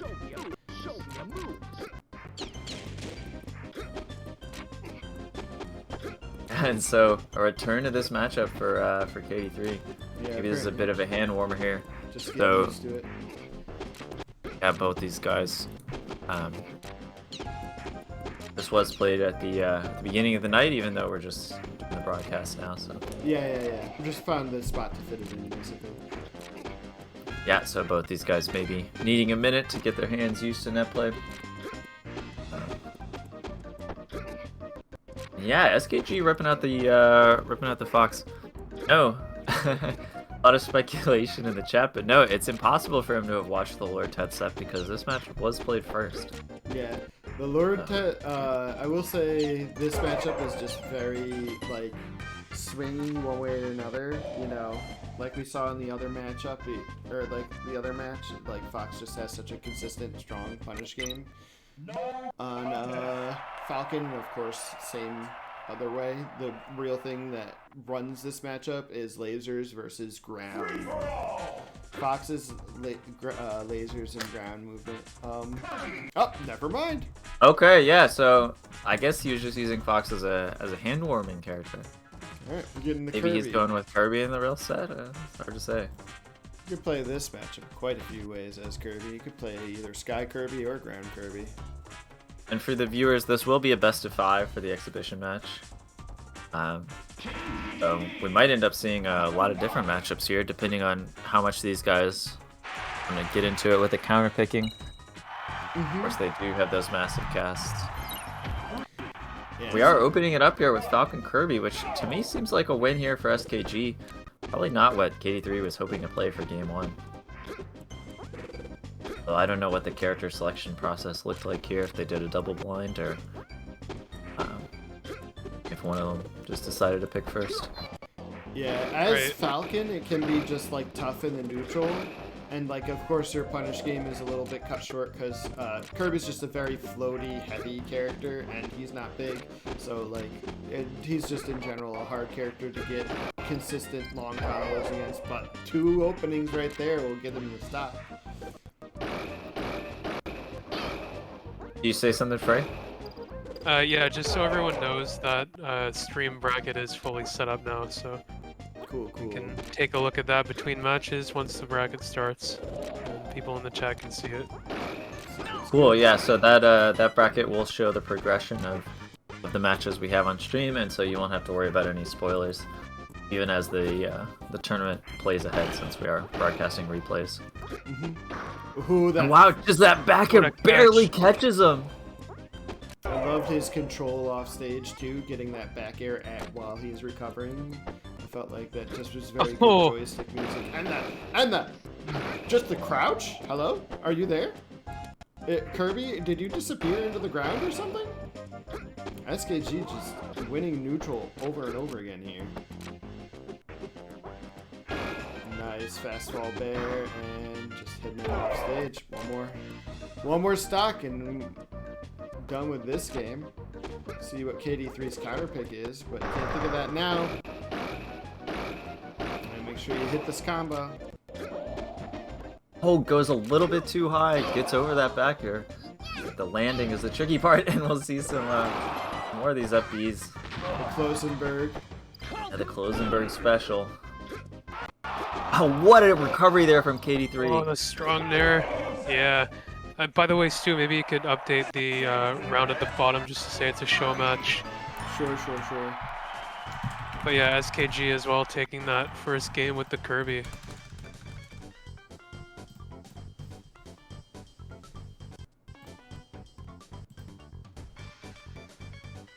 Looking pretty strong there. But obviously, you know, KD3, as we know, a counter picker, someone who plays a lot of characters. Got options here, and Pikachu Yeah. makes a lot of sense. That's usually the counter pick against Kirby. Yeah, the thing is, he's got to be careful because SKG is also known for pulling out that Falcon counter pick against the Pikachu. So if he's able to take this game, you know, it could turn into a counter pick war. And that would kind of poise SKG to end up being the one who prevails in this set, assuming that those matchups play out the way the person counterpicking wants them to. Taking game one in a counterpick heavy set is very, very valuable.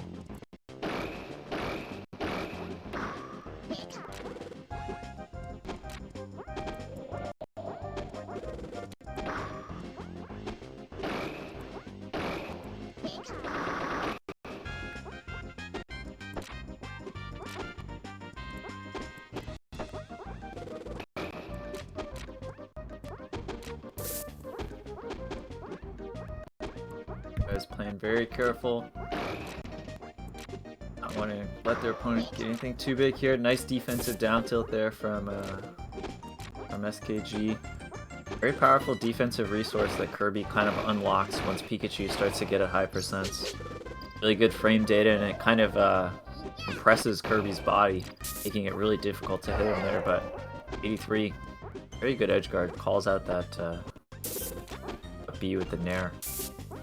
Kirby's recovery can be tricky, but of course Pikachu has all the tools he needs if they can deploy him correctly. Oh, good recovery. Sneaking in under that Kirby back air. He caught him with the weak one there, though. 83 is alright here. He's reset the situation, but can he get that extra damage before SKG is able to find the stock? Looks like he's gonna get something started here. Opens him up a bit and pushes him into the corner. Oh, that's a huge knockdown too. KD3 just building up the damage. Forward throw is going to immediately seal that on the side platform at that percent. SKG not too far behind here.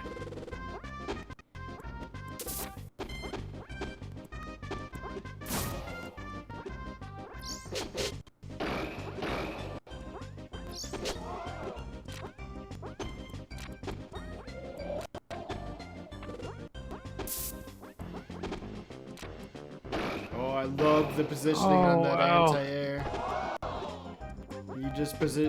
He stood right in the corridor and said, if you're coming down here, you're getting intercepted.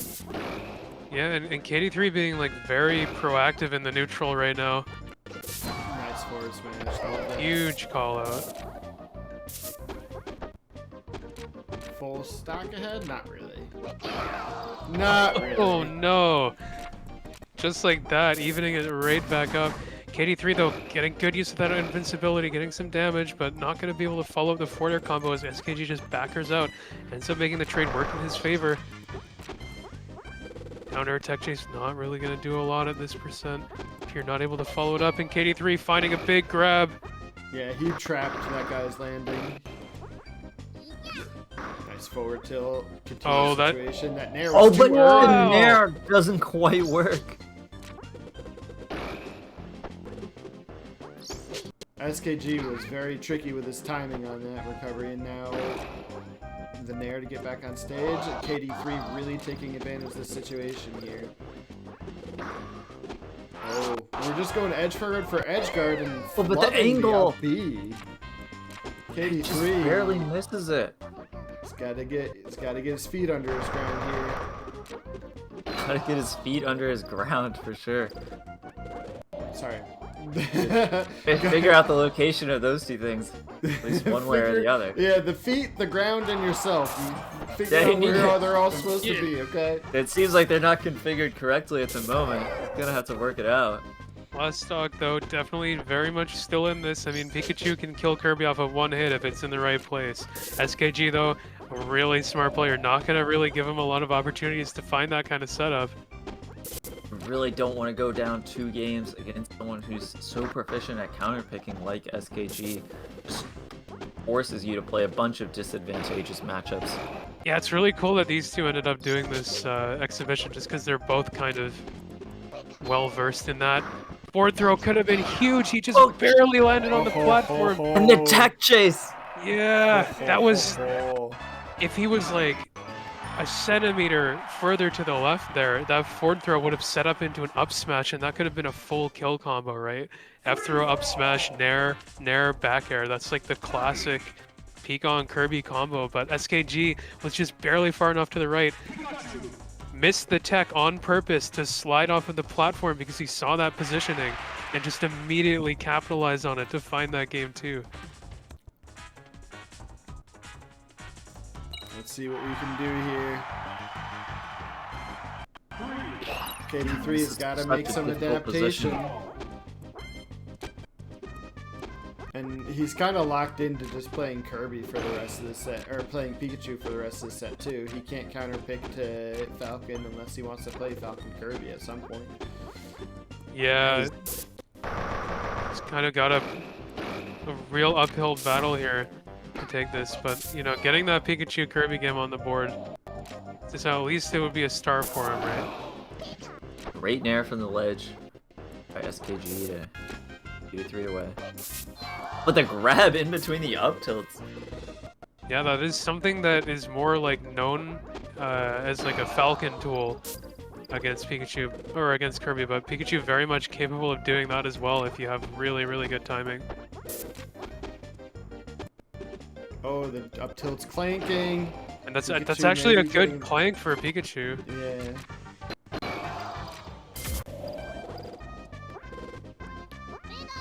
Oh, that was Oh such a call. Goes for the YOLO down B.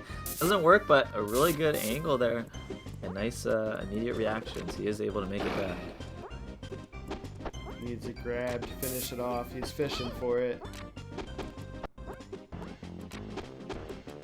And that's it. Alright, so sealing off the first stock. He still doesn't have that much percentage.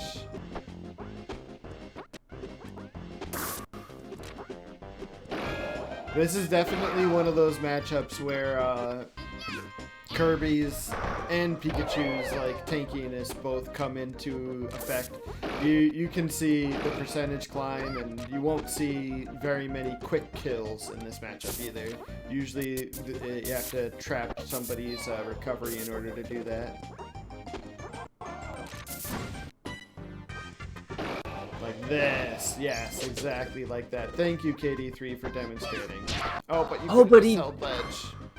I don't think he wanted to do that ledge attack. I actually don't think he meant to grab the ledge at all.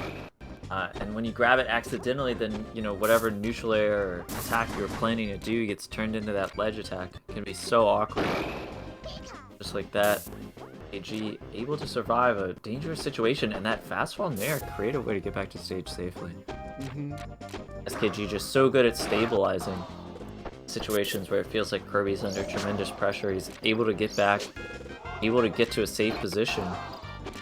Tries the roll. Not quite good enough frame data there. And KD3 will call that out. Ooh, wow, that fast fall nair! Such a good opening, so quick. These avenues of attack that you don't see coming, but not quite able to clear the stock for SKG, and this is starting to look dangerous. Now you're getting out of that low percent range where Pikachu's tools are a little weaker, and suddenly Pikachu is going to have so many options, even if you do manage to take the stock. Yeah, Yeah, good back air. No, it's still not going to kill him. Every time you don't kill Pikachu, it's such a trial just edge guarding him. He can instantly go to ledge or go to stage. So, like, you find yourself choosing one to cover rather than trying to cover them all. Ooh, just goes for that instant nair. Just getting the percent, not able to get anything off the position. I really like that slow fall nair there from KD3, although it didn't end up working out. Just finds the up air from ledge into the grab. Now, what can he do on this edge guard? Oh, I love that up air. That was so delayed. Yeah, you can see he jumped out at SKG, but then he didn't get too aggressive. He didn't commit to a move. He just waited for SKG to put himself in a compromising position and then up aired. Really nice way to do that edge guard. Unfortunately, that up smash isn't going to kill. Really love this edge guard. Wow, this patience with these edge guards looking so good. Yeah, KD3 able to take the entire game off that. 1-2. Alright, so this is that difficult position we're talking about.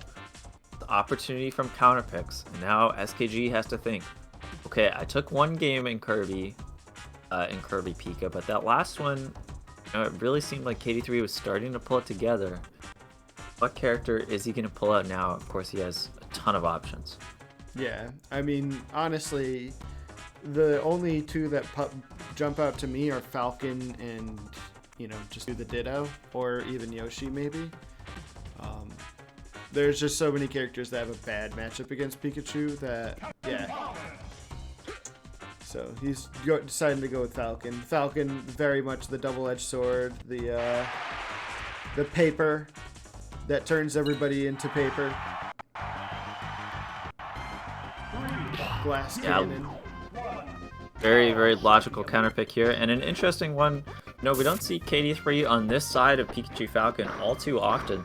He is actually quite good at it, but you know, more famous for his Falcon obviously against Pikachu than playing it from the Pikachu side. We'll have to see how he handles it. That F tilt not quite gonna work. Nice recovery there from SKG.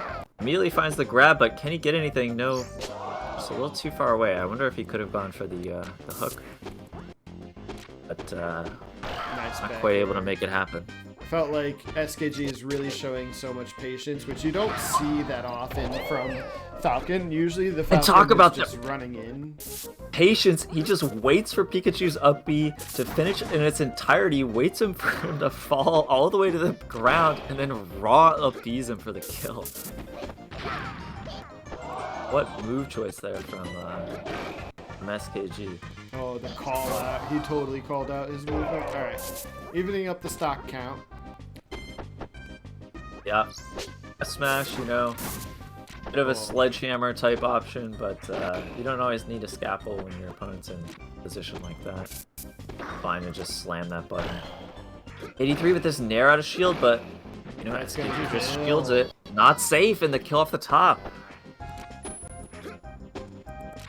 Falcon Pikachu. Such a punishing matchup on both sides. All these grabs can just Wispy. kill. Good job you adapting to Wispy there, KD3. Even though this is a Wispy off tournament, they didn't have to play show match like that if they didn't want to. And this up smash catches him from the ledge, and he gets that forward hitting up air hitbox to put KD3 on potentially his final stock of the match. Ooh, very Oh, weak love DI this. there. Last KD3 big fall up on the fair, but no, he drops it. This up air combo, could this be it? 90%, he will survive. Such a dangerous position for KD3 to be in. Manages to get the ledge with the dare. Yeah, that's gonna do it. Catches KD3 running in. Well, SKG wins it with the counter pick. He managed to win that game one to really force KD3 into just picking Pikachu against him, and then counter picked him to counter Captain Falcon. Really strong play from him on all 4 games too. Like, that was a really good set. Yeah, so SKG is your king of the hill a month. And he goes home with a $50 cash prize as well. Very nice. Congratulations, SKG, defending the honor of online. And and really proving just how much of a hidden boss he is in the community. Constantly able to of the weight class that you might expect. I just want to say congrats to SKG. He's such a humble guy. He wanted me to put the $50 back into whatever we do with the other monthlies. So thank you to him. All right. So now we have this lovely bracket in front of us. So let me see if I can get Beef Senin.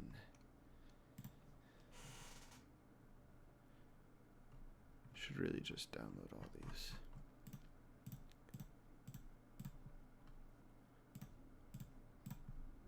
Yeah, we've made our cut. It looks like it was, I believe, top 3 from each. Yeah, that's right. Top 3 Pool. events from each pool. Do you have it up? I can go over exactly who came out of what pool right now if you want.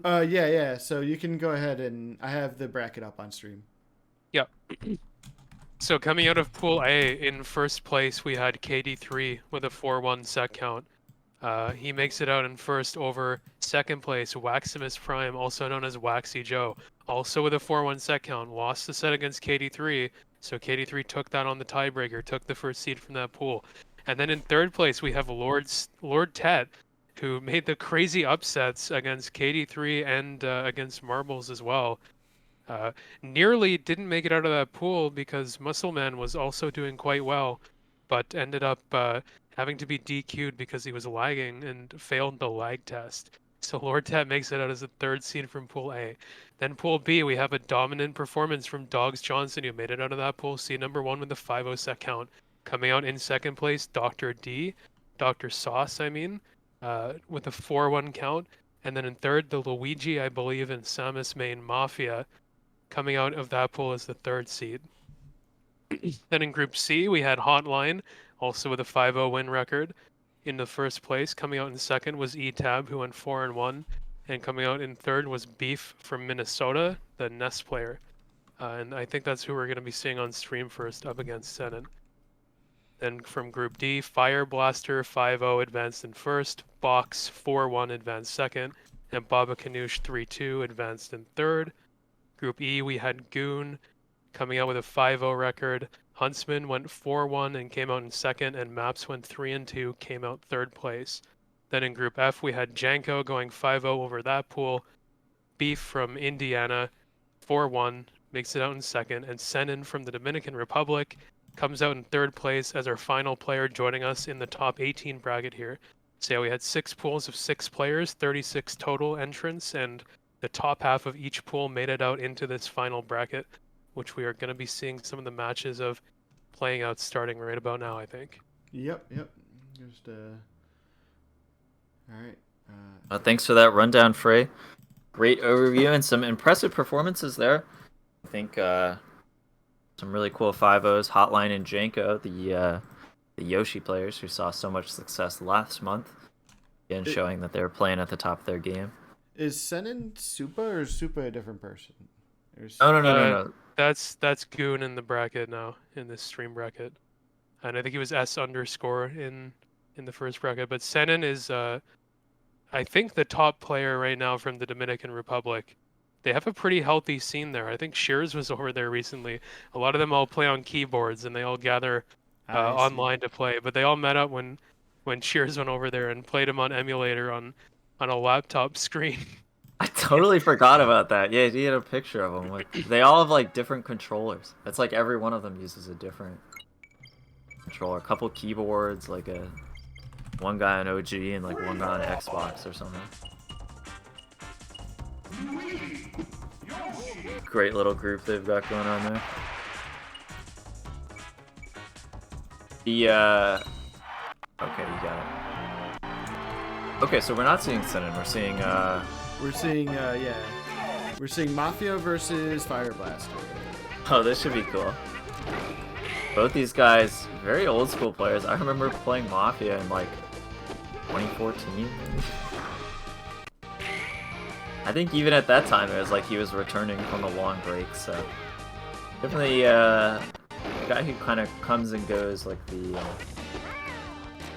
Like on a many of seasonal, us. on a seasonal basis. Yeah, exactly. But when I have played with Mafia recently, I've been pretty impressed. I think over the years that he has been inactive from 64, he played a lot of Smash Ultimate, and sort of just built up his fundamental skill in the Smash game. But you know, Fire Blaster, of course, whenever he shows up to play, always a solid threat.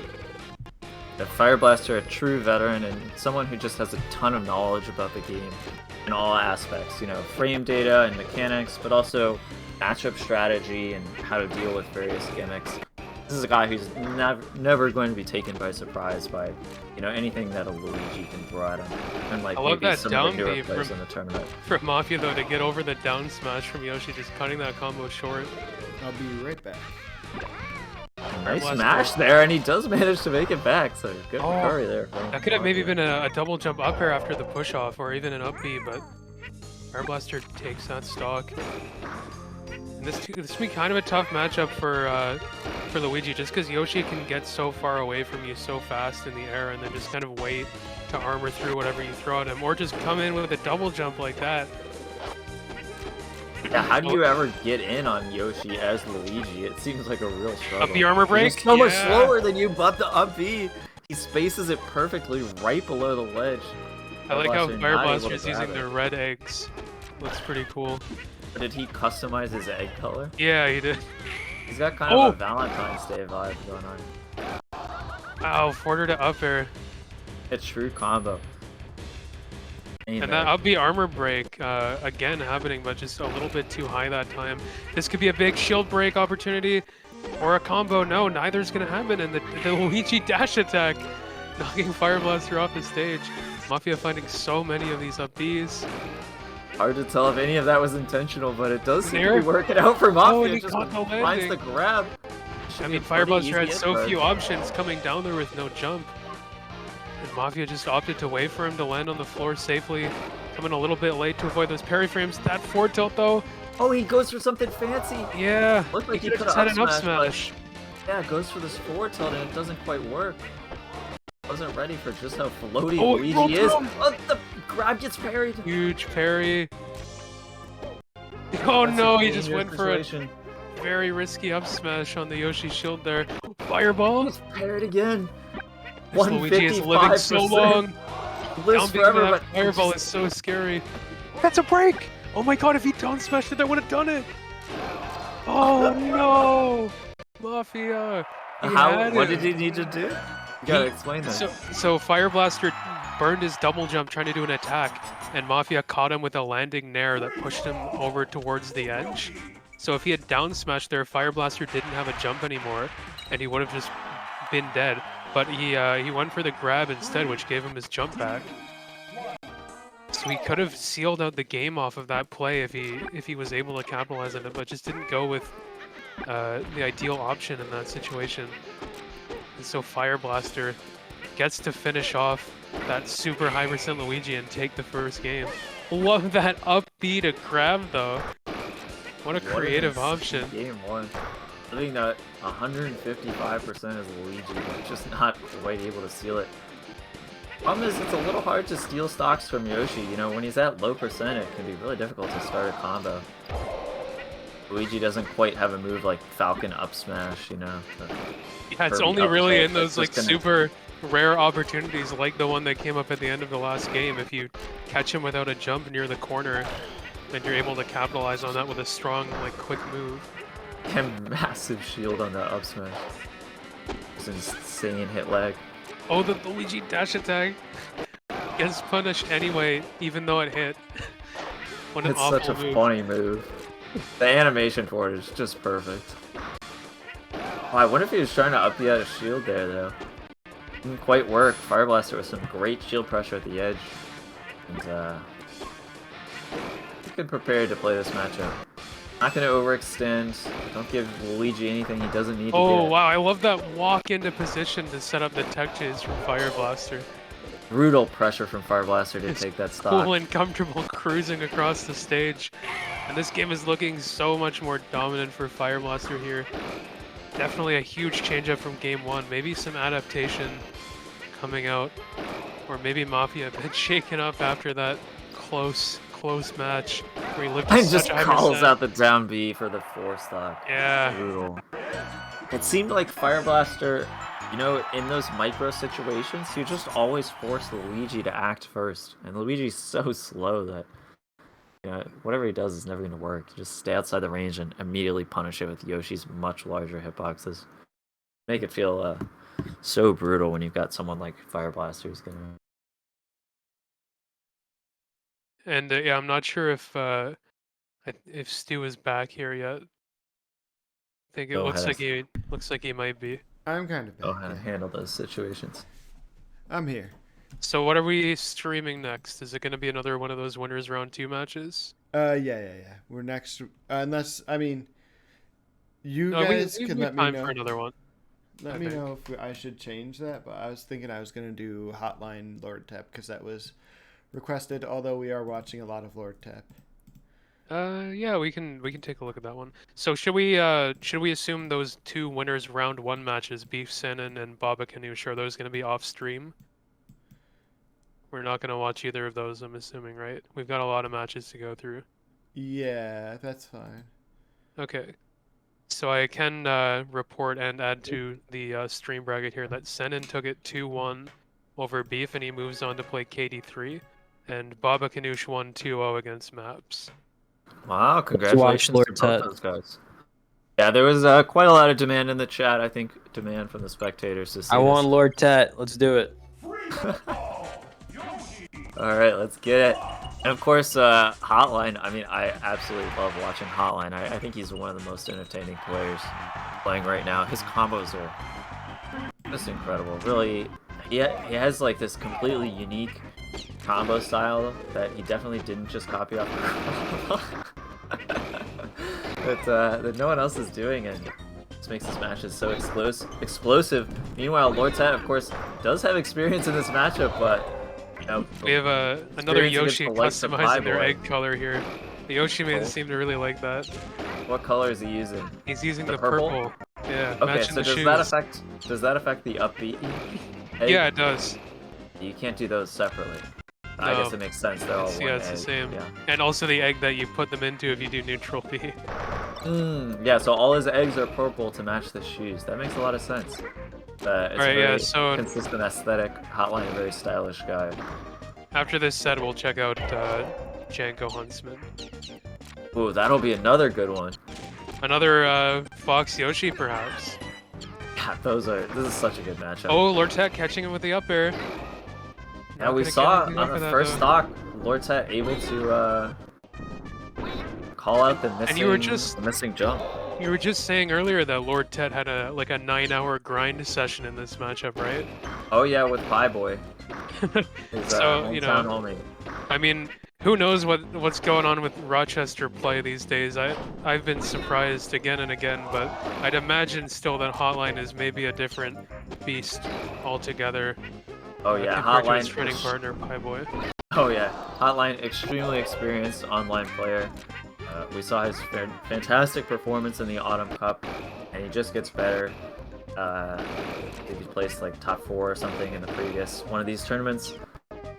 He's absolutely no slouch. He got third. Looking very last time, strong yeah. to start out here. Third yeah. place.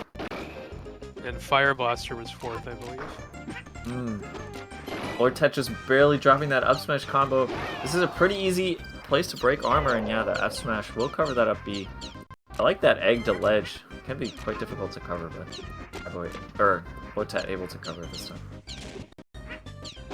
Oh, this guy's playing a little careful. Forward air. Popping him Throwing up. the- Went for another spike. Interestingly, I would have thought maybe just like something to hit him off the stage, like a forward smash. And he gets the first game just like that.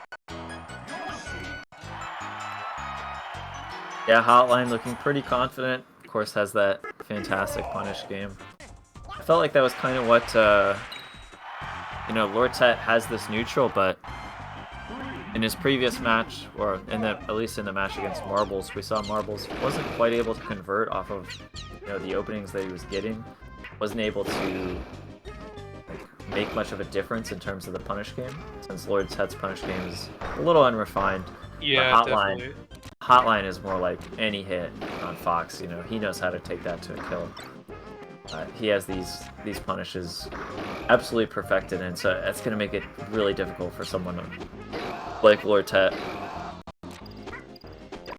where the punishes are not quite as refined. Oh, and Hotline not getting the edge guard. Lord Tech going for a tech chase, but Hotline just waits and up smashes. Yeah, just does the up smash out of shield. Yoshi's up smash is so powerful and so safe. Great You can order just up kind of throw it smash. out.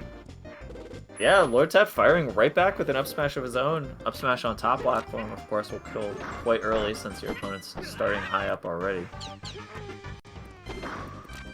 Love that spacing on that runoff bear. Absolute maximum range in the falling laser. Really cool pressure here from Lord Tet. Building up a lot of percent. We need to try to find this kill. It's the grab. So Lord Tet with a lead for the first time in the F smash call out there. We'll put him up a stock, 3 stocks to 2. Really ridiculous performance. No, the egg! I think he was trying to wait and grab the ledge, but the egg covered it perfectly. Really great egg throw from there from Hotline. Lost it exactly where Fox wanted to be. And the shield pressure, no, he pushes him off. Needed to keep him on that platform. Doesn't quite work, and Hotline is able to escape. Doesn't expect the fast fall down air there, though. You can tell Lord Tet wants to do the runoff shine that he kept nailing KD3 with, but of course not possible against Yoshi. Jumps right through it.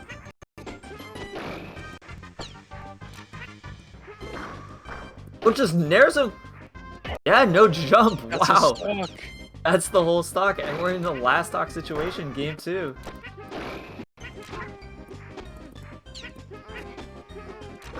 And take a game here off the previous 3rd place player in these online tournaments. Hotline firing back. Can he find this edge guard? Great up B there, up being right outside Yoshi's range, but he still has no jump. And the fade, no! Hotline calls it out, grabs the ledge, and sends Lord Tet to losers. Really nice play there. Very, very clean performance from Hotline. Yeah, I mean, Lord Tet was looking like he was capable of doing it still, though. Like, keeping it close, which is so crazy. Very unexpected performance. So I think, yeah, were we gonna get Django Huntsman next? I'm discussing the matter with Huntsman. Or are we looking for a recording or something?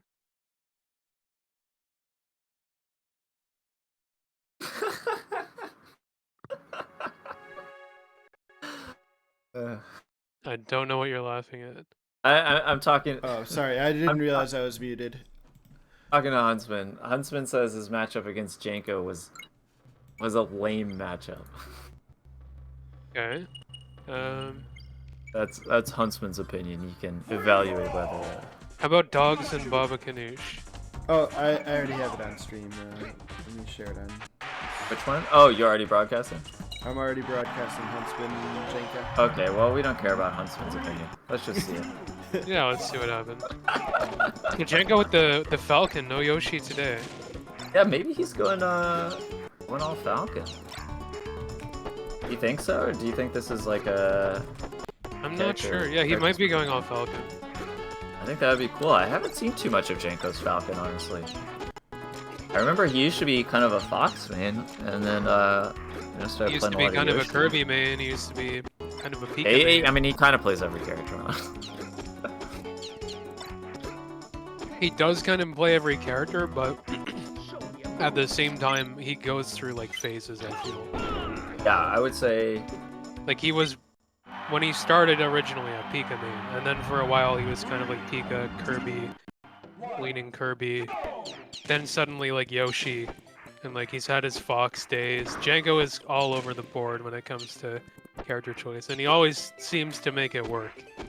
Yeah, it seems like he's able to, pick up these characters quite quickly. And always brings that kind of unique Janko flair, doing stuff that you don't see other people do. I just want to say Janko's nasty. Yeah, that's the short characters. version. Yeah, his characters are like always so good. Even his remix characters are good. But Huntsman just rushes him down with a double shine to take that stock in an absolute blink of an eye. Securing a lead, finds this runoff bear to get the grab, but no. Nice recovery there from Janko. Fades the down tilt. And this is the sort of matchup that just any single move can be the difference between taking the stock and losing it. We see there Janko accidentally running off and using a Falcon Punch to kill himself, but then immediately getting the turnaround, getting the combo. Huntsman getting a big opening, but missing the Z cancel on the down air, and suddenly he's the one getting comboed. And Janko just immediately turns around, no nonsense, up air into down air to seal that stock, and we're suddenly last stock only a minute and a half in. No jump here for Falcon. Huntsman calls him out and brings him up to the side platform, combos him, and then goes into a down smash ledge hog. Still no jump for Falcon. Fantastic awareness and matchup knowledge there from Huntsman. And you can really just tell how practiced his edge guards are here.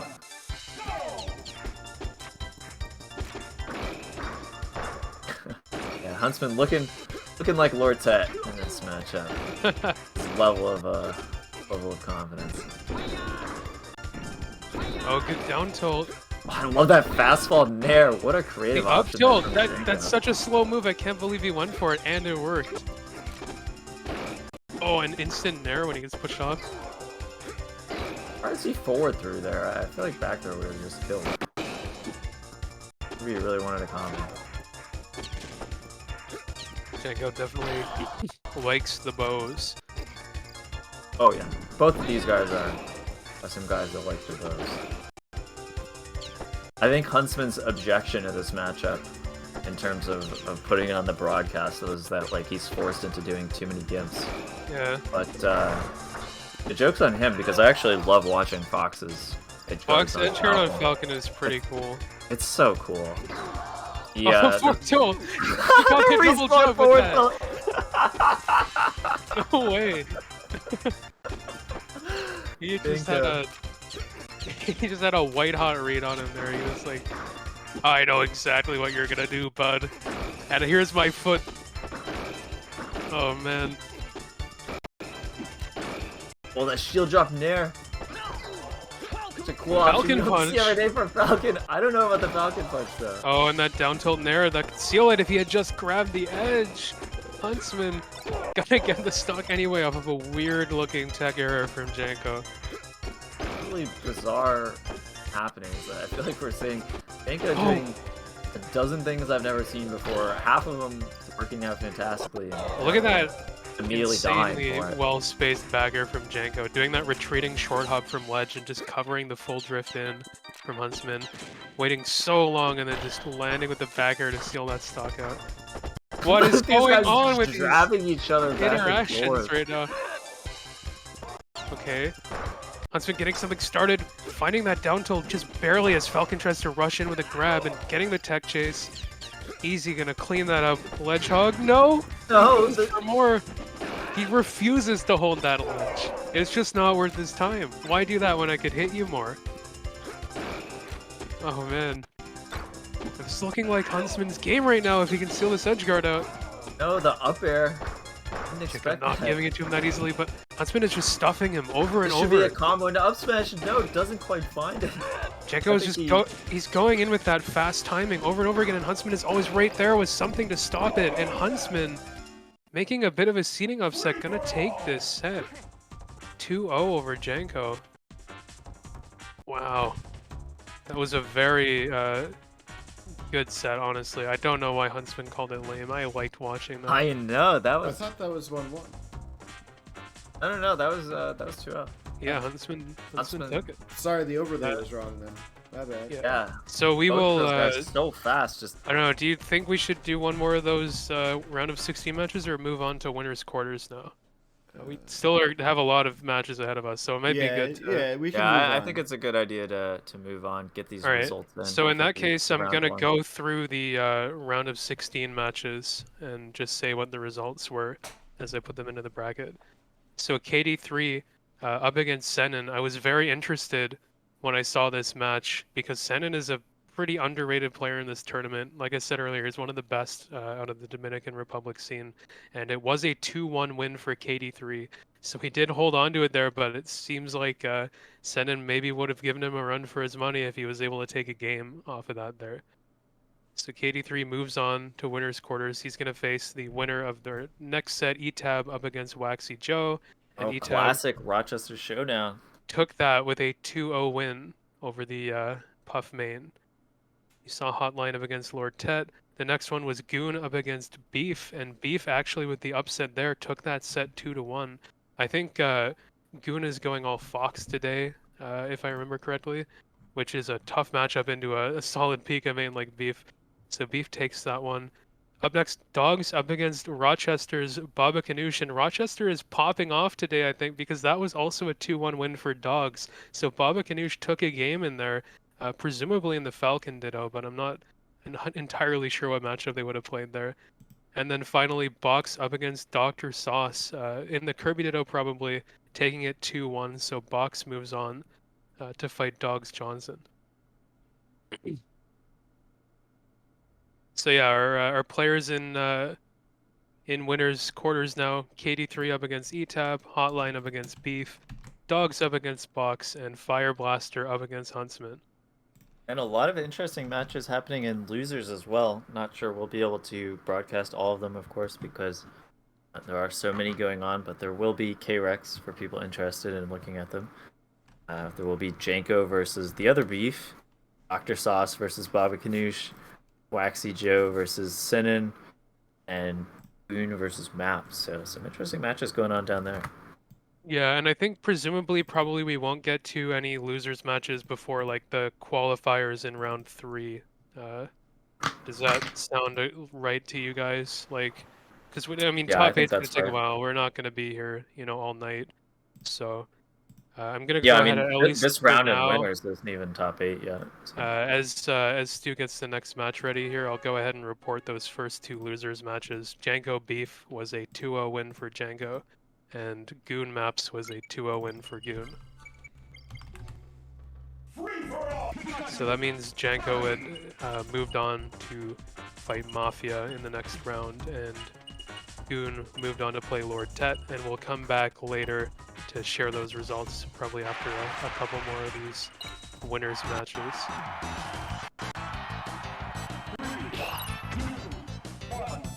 All right. So now we got Dogs player 1, Box player 2. Just doing some hand warmers here. Apparently.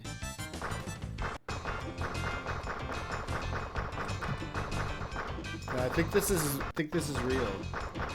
Yeah, this is, I mean, this is what this matchup tends to look like, so it can be pretty hard to sell.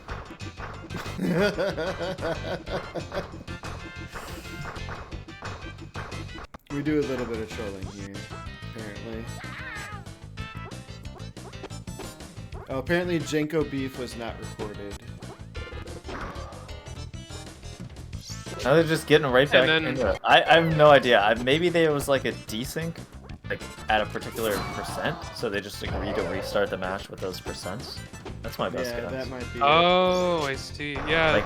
Like they were like, right. That's why there's 3 stocks of 2, and they're like, okay, you're high percent, so we'll just get back into it.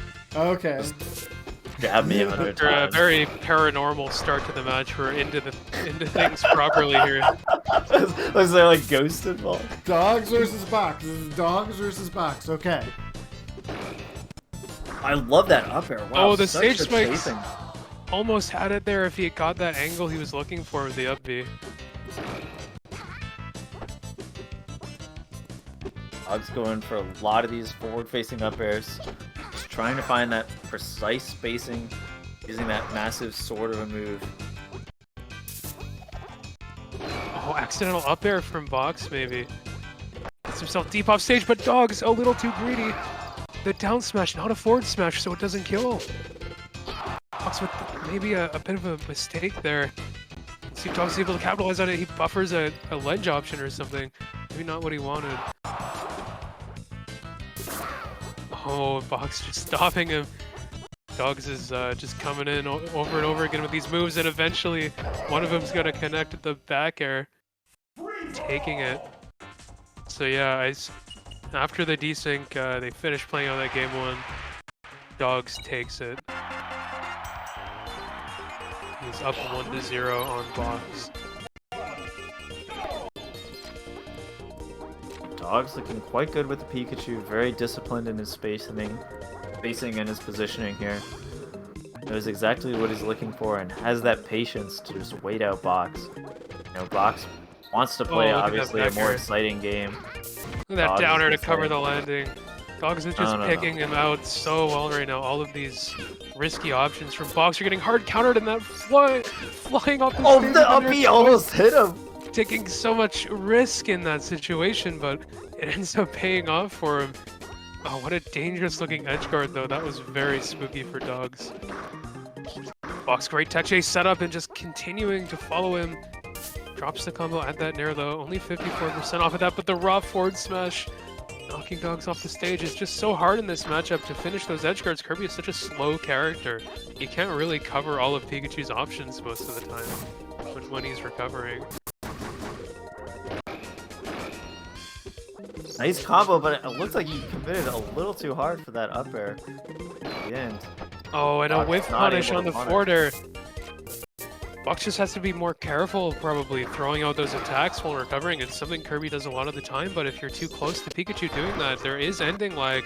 And all you can really do is drift left and right once you committed to using a move. So, like, such a fast horizontal character in the air like Pikachu is just going to eat that up if he's positioned right with his double jump.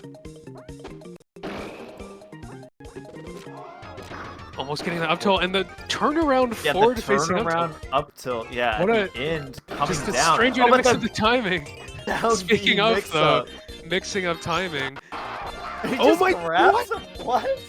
that down B Boxton was like shades of what we saw from Baba Ganoush earlier with the Falcon kicks. It was like that, yeah. Up tilt's going to take that stock finally at 144%. Dog's just holding on for so long. The weirdest interaction there, I think, No, up tilt back air. Dogs Yeah. doing the down B or the up B directly down into the stage. Yeah. It's like definitely not what he wanted. And then Fox just immediately grabs him, Somehow. which is a super weird answer, and I don't know how he was so ready with that. Transcending space and time with that decision. Yeah, both of these guys just on a completely different Oh, what an wavelength. up B, and he edge canceled it too. That's those new kinds of setups you see people doing. Like, I love seeing that kind of stuff implemented because that is very consistent if you have a good diagonal. And Dog's just like very quickly taking that one with the 2-0. Dogs' Pikachu looking so refined. I mean, you No, can and see the- why he's one of the top seeds going into this tournament. Oh yeah, I mean, I don't know if you remember, but for a while, Dogs was primarily just a Falcon player, and this Pika had that real, Falconary secondary Pikachu energy, where it's like, you can kind of run around and grab, but it's like he's not really playing the Pikachu's strengths. But no, that was a very different type of Pikachu we saw in that set. Just looked Very methodical and refined. very So- methodical, knows exactly what he needs to do to exploit Kirby's weaknesses, and even just his control of Pikachu looked really comfortable, and like he's been playing that character for a long time. So big improvement there from Dogs. Are we gonna get another one of those winners quarters up now? Or winners semis, I mean? Yeah, Goon is S_, right? Yeah. Yes. Okay. And that's Supa? Yeah. Former I don't know Goon. why he needs. I don't know why he needs 3 different types. Yeah. He's I'm just generally making sure. goon in tournaments now. Okay. So maybe we could try to get one more of these quarters. So it doesn't look like the KREC upload channel has that. Like, Any of mean, these any of It's these possible other they haven't winner finished playing yet. semis? I can say that at least a couple others have been played. Here, I got one for Let's- you, Stu. which one? Right here. Fire Blaster Huntsman. That is another one of the winner semis matches. I see. I was just not looking. Oh, at that should be good. That's another Fox Yoshi. Let's definitely get that on. and then this one as well. Hotline beef. There's a K-Rec for that one there. Cool, cool, cool. I'm just blind, apparently. No worries. Happy to help. Playback.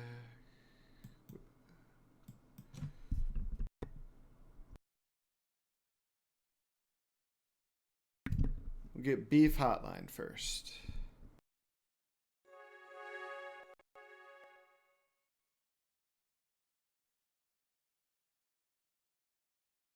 Yeah, I think it would be cool. I mean, if we could stream as many of these qualifying matches as possible, but obviously we do want to move on to top 8 at some point. It's just as far as the actual bracket running, top 8 hasn't quite started yet. They're getting there, but I think given the current pace of how things are going, we'll probably end up wanting to play all of these winners semis matches just so the broadcast delay is enough to make sure we're not waiting on things to happen. Yeah, the good thing about these is that they are best of 3, so it's not like we're have to wait for anything super long. They have been some really great matches thus far. So Hotline, of course, kind of a Pikachu killer from what we've seen. He knows this matchup, but Beef has been on quite the huge upswing, made a huge improvement in his ranking, and also had a great performance at Apex. So both these guys, kind of these fierce up-and-comers that have just started challenging all the top players. No one's really safe from these guys. So seeing them go to head-to-head, just an early stage in the bracket to see who gets that winner's top 8 spot is. Yeah, are they safe from each other? Yeah, exactly. Someone is going into loser's bracket here, and someone is making winner's side top 8. I don't know about that down smash on top platform. I'm gonna guess that was an inhibitor. This is a cool matchup to see too, because they're both pretty fun players to watch, I think. Beef is a very unique Pikachu in that a lot of his game is centered around just kind of overwhelming and suffocating with really fast platform pressure and that sort of thing. And then Hotline, not of a course. playstyle you see too frequently from Pikachu. Yeah, exactly right. The only one that immediately comes to mind who kind of does the same stuff is Andy Kins. But yeah, Hotline, we know, has got killer punishes and a very unique style. It's always cool to see. And I mean, we've seen him shred a lot of Pikachus in the time that we've been commentating this dude's sets. Oh yeah. You never count this guy out, no matter what the stock count. Oh, that could have been an up smash. Oh, he tried to mix up his timing Whoa! on the up Is that shield drop fast fall up air to catch the tech in place? That's crazy, man. That is such a high execution barrier to be able to pull stuff off like that, just on command. I don't think I can do that. He saw him check in place and he did shield drop fast fall up air through the platform. What the heck? That's ridiculous. You have to move the joystick so much. Yeah, it's so many inputs. It's 2 tabs you have down to be and so precise. Too. Oh man, Hotline putting himself in a really dangerous spot. Oh, this up tilt, and he goes right into the up smash down B. Yoshi a little too heavy, but of course still a ton of damage. And these rising down are such a powerful weapon that Pikachu has access to, and using it to such great effect. Pressuring Hotline in the corner there. Beef. Very strong in this game 1. Dude, I still can't get over shield drop fast fall up air from side on to punish the tech in place. That's crazy.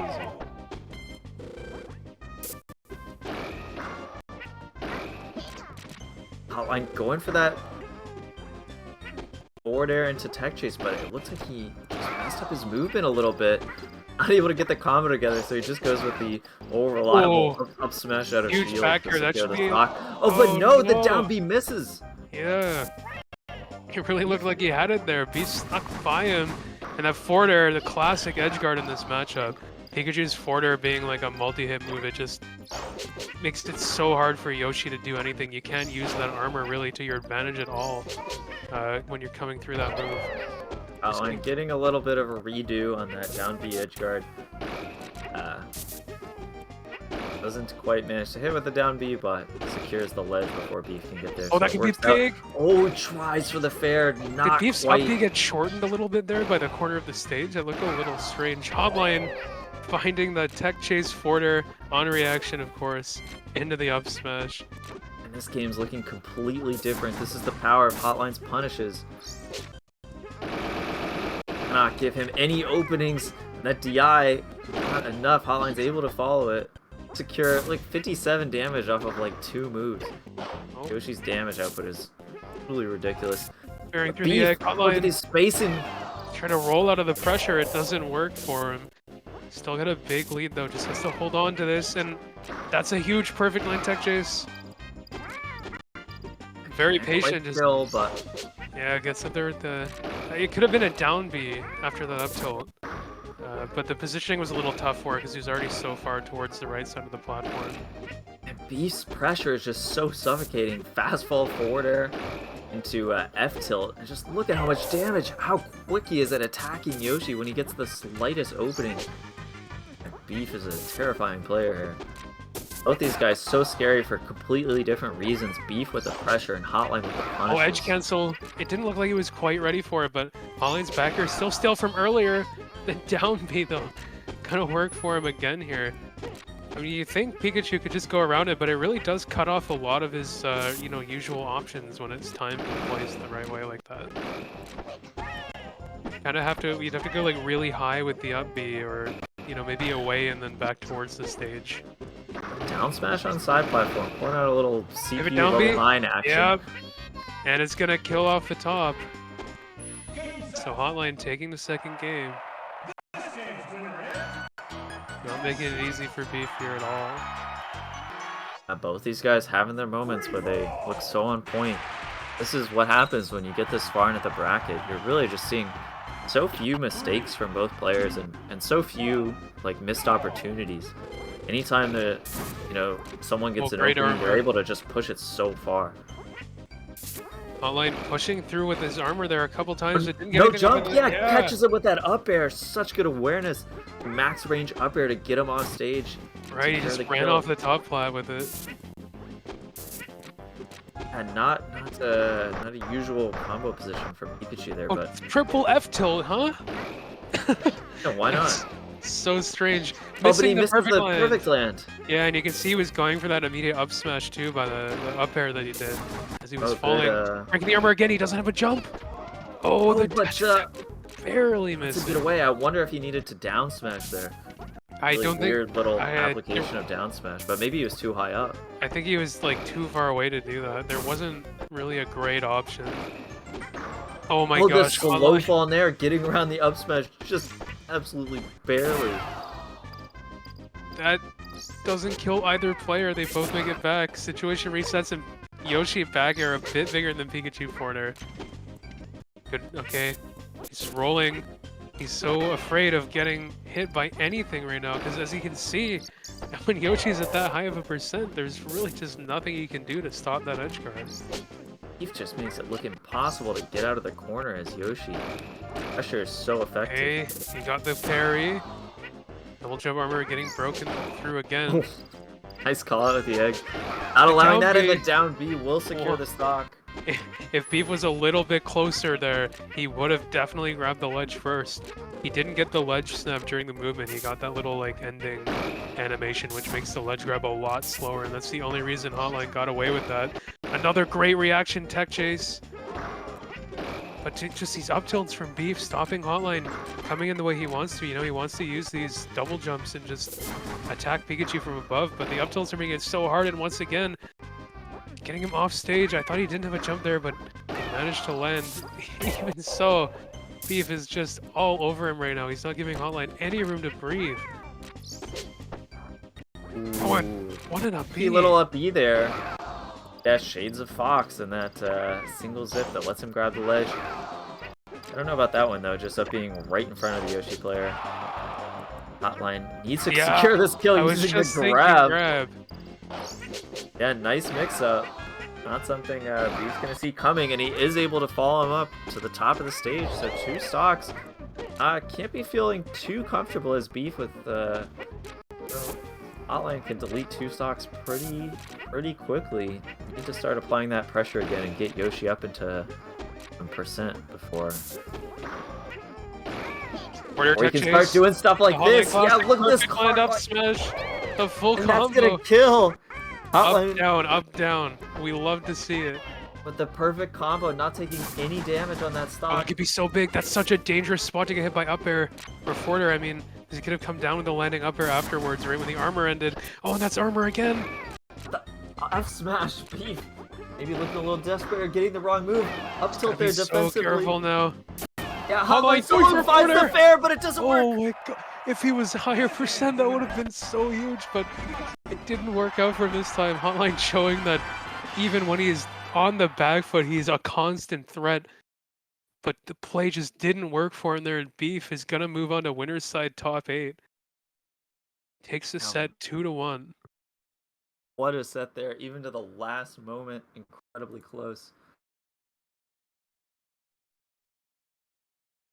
A great performance there from both players. Man, what a set. Awesome seeing those guys play.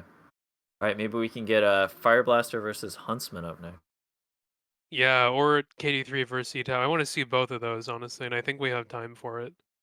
Both of those sound good, and the matchups that I would imagine are being played there, they will not going to be long, grindy games.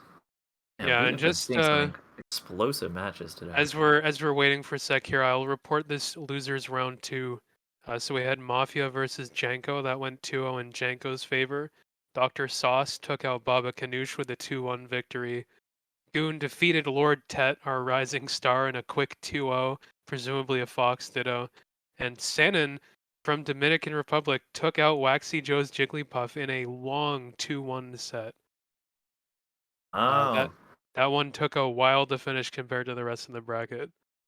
And I will just get those moved over to our stream bracket here as well. Nice upset there from Senin. People were praising his patience earlier, and it sounds like it paid off against the Jigglypuff. Yeah, and so like when we were seeding the bracket earlier, I was saying like Senin is a very strong player, but he doesn't really enter tournaments. And I have been interested since I saw that he joined this and seeing what the performance is going to be like. I was saying earlier when we were seeding, he's going to at least get 9th, and he has done that because he made it top 12 losers side now. But up against Box in the next match, Pikachu That'll Kirby. be a tough one. It'll be tough, but you know it can be done. It's Pika Kirby. It's not the worst matchup, right? Yeah, we might have to try to get that one broadcast. It will be a top 8 qualifier, although might have to start moving into the actual top 8 matches. Alright, so we have Fire Blaster versus Huntsman. More this. No. No, okay. Sorry. We saw Huntsman Janko. Yeah. It's just so many Fox Yoshi matchups. I'm like so surprised by it, honestly. Yeah, well, it makes for a great stream because it's always a Huntsman up against Fire Blaster. Obviously, Huntsman being from Utah, the same region as K-Rool. Oh my god! double shot, he Going just to grabs the know ledge! what to do in this matchup. He's played it so much, right? Absolutely not joking. Oh my Matchup god. knowledge here from Huntsman. That's a big matchup knowledge thing too. If you get that shine on Yoshi on the side platform, you can double shine him and hold the ledge. That is a universal truth in this matchup that not enough Fox players use. And seeing it 3 seconds into the freaking match from Huntsman, that's so sick, man. And just while we're talking about the first play, he takes a second stock. We're 30 seconds in, he's taken 4% shining! and deleted Oh my 2 god! stocks. He's going wild right now. Fire Blaster's trying to get a grip on things, and Huntsman's just No, he just in his upbeats face, right into him. Fire Blaster using not moves expecting over that and at over. all. Oh, this could be another big combo. Down air? Okay, he goes for the forwarder. That's not gonna have a true follow-up, and Fire Blaster make it back to center stage. The jump, but he Good gets use it of back. double jump. Goes for the dash attack. Whoa. Oh, no, he wanted the up smash for sure. Yeah. Maybe Blaster a calling him teleport up out. smash attempt. Oh, yeah, I know you're right. You're right. Oh, but Fire Blaster, weird input error. And we're a minute in, and already 4 stocks have been taken. This is ridiculous. Okay, both these guys saying, alright, let's calm down for a second here. Give our hands a break. The armor. He got the double jump and he went immediately for that down tilt. He knows this matchup in and out. That's gonna Fire be a Blaster shield break. drifting all the way across the entire stage to find that shield break with a nair. Goes for it again. This time doesn't work. Huntsman's ready for it. Using these defensive tools, forces Yoshi in his shield. So much shield pressure, but can't get anything off. Big. Just barely missing. That's no jump on Yoshi. I'm sure he knows he goes for the up smash combo anyway. It's gonna kill. Why not? Yeah, weak bear into up smash. Has to finish that in style, and what an incredibly quick game one between these two players. First 2 stocks taken in 30 seconds, 4% taken. It's been just looking nuts. like a powerhouse. I'm wondering if I'm Fire Blaster, if I'm thinking about switching to Mario here, but it looks like he's gonna stick with the Yoshi. I don't know how comfortable you can really feel with Mario. Just always that potential to be overwhelmed, but it is historically, at least some sort of resource. Fire Blaster has liked going Mario in the matchups where Mario can gimp the opponent, like against Falcon especially. We definitely have seen that. I think he pulled it out a little bit in the previous bracket last month. Right against Dogs, I think. Sticking with the Yoshi here, weak back air into up smash once again. Huntsman just displaying his full knowledge of Fox's punish game. He's so fast. Look at him go. Zipping around the stage. Barely slowing down to kill his opponents. Dude, he has the jump right now. He has the jump. He knows. Oh, but he just goes for the forward tilt and What grab. if forward tilt grab? Yeah, I don't know what that setup is supposed to be. I'm sure he has a combo video of it somewhere. Yeah, up tilt, up smash. Get off me, Fox. Oh, what a great catch. Using that low starting hitbox on the up tilt to just pull Fox up from the ledge. Really weird recovery option there. Really creative from Huntsman, but Fire Blaster that time ready for it. Got the jump again. Just a double back air and he chases him off there. Not really at any risk, even if he gets forwarded at 0, it's not going to kill. So just wanted to make sure that stock was sealed out for sure. Huntsman's Oh my god, the shield pressure, that's so smart. Going for a shine and then running past and nairing. Jumping back and forth from the side platform. Look Absolutely at the way he love uses these that. platforms. Fire Blaster just struggling to get him off. And then as soon as he does, he runs to the other side and forces Fire Blaster to come to him. Okay, going for shine laser. I think he wanted double shine, probably. No, he wanted shine runoff laser. Shine runoff laser. Smash. Oh my god. There it is. Yeah, Huntsman is like going for just what he knows, right? What he's comfortable doing. That's what I love about watching these like fast technical players. Falling up air. Oh, shine down tilt, because they pull this stuff out, right? In the sets, because it's what they know how to do. It's when they're at their best, is when they're doing whatever their comfort zone is. And Huntsman's just showing it doesn't matter if it's tournament. I will shine down tilt you because I can, because I'm Huntsman and that's what I do. And I freaking love that, man. Oh my gosh. Just such a cool Fox right now. He's playing in the zone, right? Like he's just making so much of this stuff work. Fire Blaster trying to fire back, but he's just not able to. Finds his up tilt to the side platform. Huntsman escaping. Fire Blaster. Oh, maybe trying to punish the raw teleport up smash. Come on, Fire Blaster. Anything either off. Oh, come on. Yeah, get him. Oh, just can't put a punish together. Huntsman, what is he doing? Ending it in style. This guy's crazy. One of the most exciting Huntsman sets I've ever watched, for sure. He was on point with a lot of that stuff. Obviously, there were mistakes here and there, but wow, what a display. Huntsman taking a 2-0 over Fire Blaster, and coming into this as the 11th seed, making it out of his pool, making it to winner's side top 8 here in this bracket. What an upset. You don't even think of it as an upset when it looks that dominant, but it is, right? Fire Blaster 4th place last week. 3 going into the bracket against Huntsman seeded 11th, Yeah, and he one of just the gets highest seeded dominated. players here. Just crazy. And so I'd imagine probably, assuming there's a recording of it, we can get KD3 ETAB, our final winners quarters match here. It's crazy to watch that. Just remembering, like, it was like what 30 minutes ago that we saw Fire Blaster just completely demolish Mafia, like 4 stock in that Yeah. second game with such perfect knowledge of the spacing. He looked in total control there. It just completely failed to shut down Huntsman's ridiculous offense. And the levels in this game and the variety of techniques and approaches that everyone brings to the table is what makes it That's so like- fun to watch. All these like players are just like coming up and getting so good so fast, and it's so sick just like seeing the stuff people are pulling off in sets nowadays.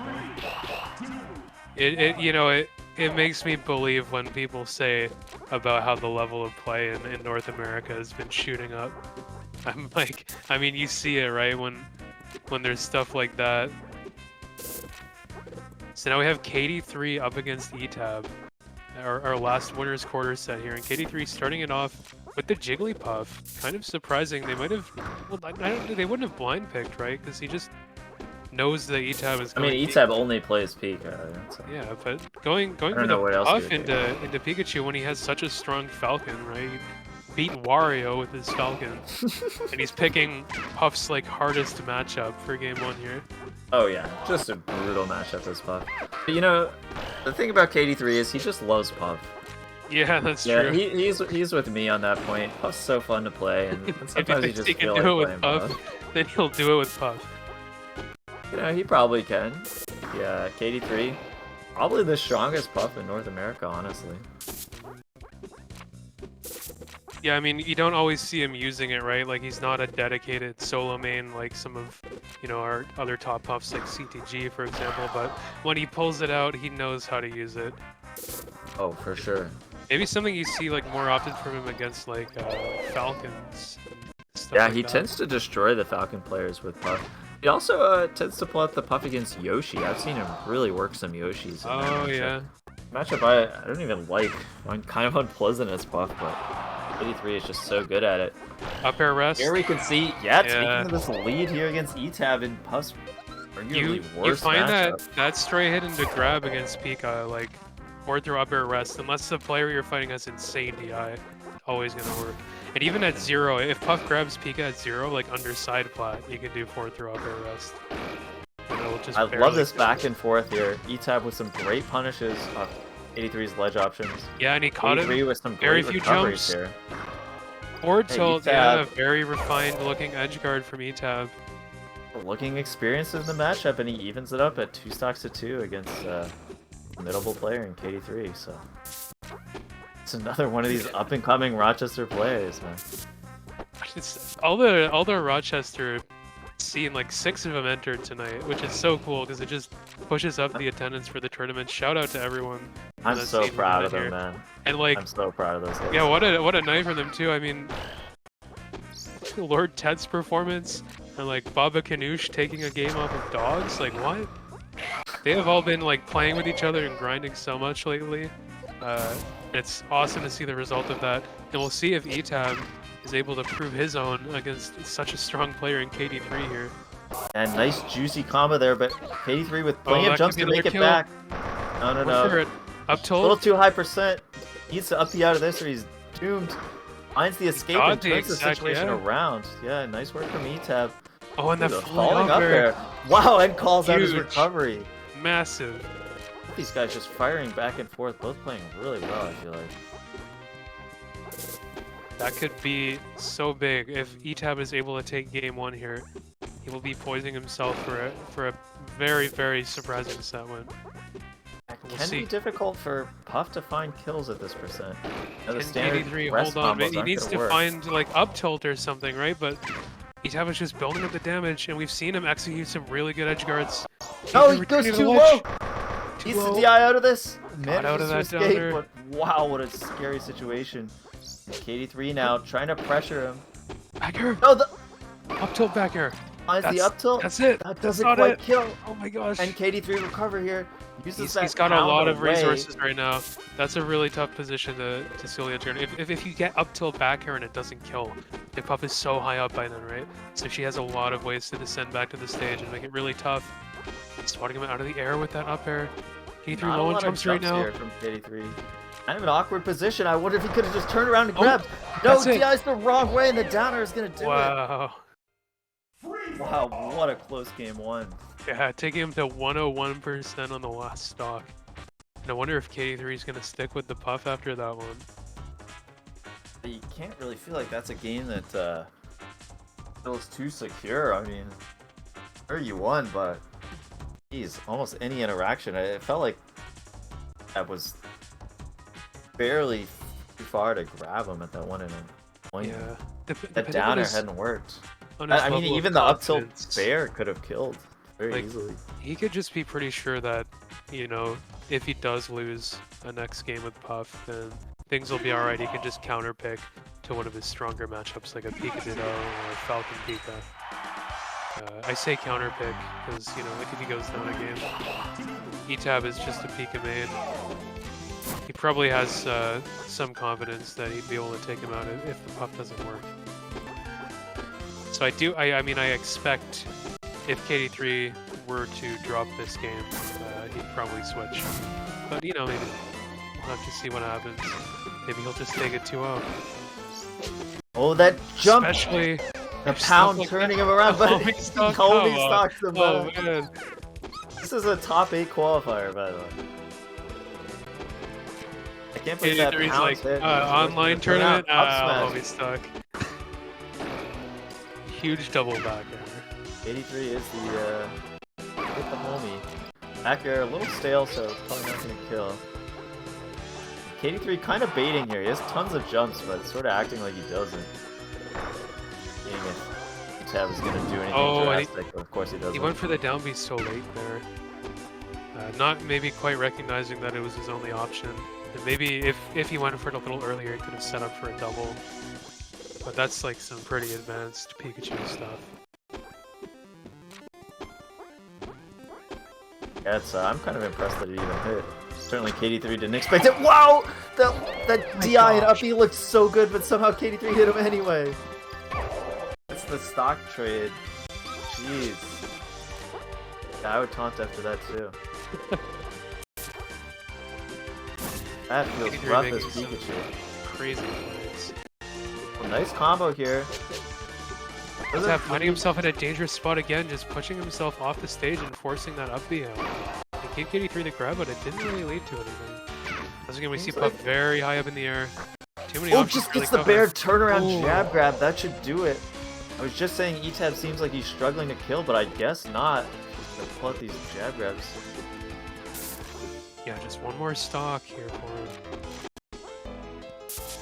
E-Tab He- looking to force a game 3. If you find the right hit here with like a descending aerial, you can just set up a kill combo as Pika on Puff. You know, those horizontal combos are no joke. These low percents for both sides can honestly be some of the most dangerous. Both of them have access to these big combos. 83, of course, those are the rest combos against Pikachu at these low percents.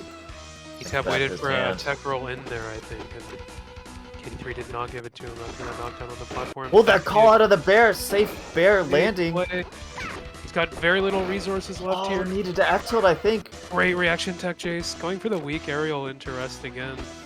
I think maybe F throw rest would have just worked there. Great recovery there from KD3, but still, you really don't want to be building up percent like this. I'm gonna hate you because Pikachu has another stock to play with, and of course, Puff needs to get both of them done here. Needs to find the stock and then maybe convert into a rest. That could be it.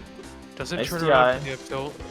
You can tell E-Tab tends to be better at the DI to the left, and so when he gets put in these situations where DI to the left is the right move, it's really difficult to Oh, if he didn't miss miss the dash, I think, yeah. Yeah. He put his shield up when he Z Hmm. canceled. And if that didn't happen, that was like a run of up smash, right? Or like maybe He was a grab little back. high to get the up smash, but he definitely get something. Ooh, nice shield there Oh, from he just got Shady3 stuck. baiting the push off. And able to get that corner pressure. Ooh, I really like that recovery from Etab. It's kind of subtle, but he pulls back Oh my gosh. before he FBs. This stock right now has been going on for so long. Yeah, both these guys know how pivotal this is, and I think going so long is really favoring Etab. I mean, look at how much damage he's been able to build up. Yeah, He still has another stock he can bring out. Essentially, yeah. That stock deficit is just making this war of attrition such a disadvantage for KD3. Even if he And it's finds already his rough in here, the matchup. Pika, It's just so many strong kill a options. back air away from death at all times. Using the pounds away, reminding me of like Y-bomb recoveries.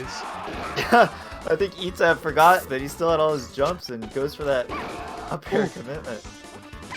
83 is just so tricky. Oh, but he just calls him out. Can't trick him on that one. E-Type getting up there with the back air, calling out the position. And KD3, the ball is in his court now. What counter pick shall I go with today?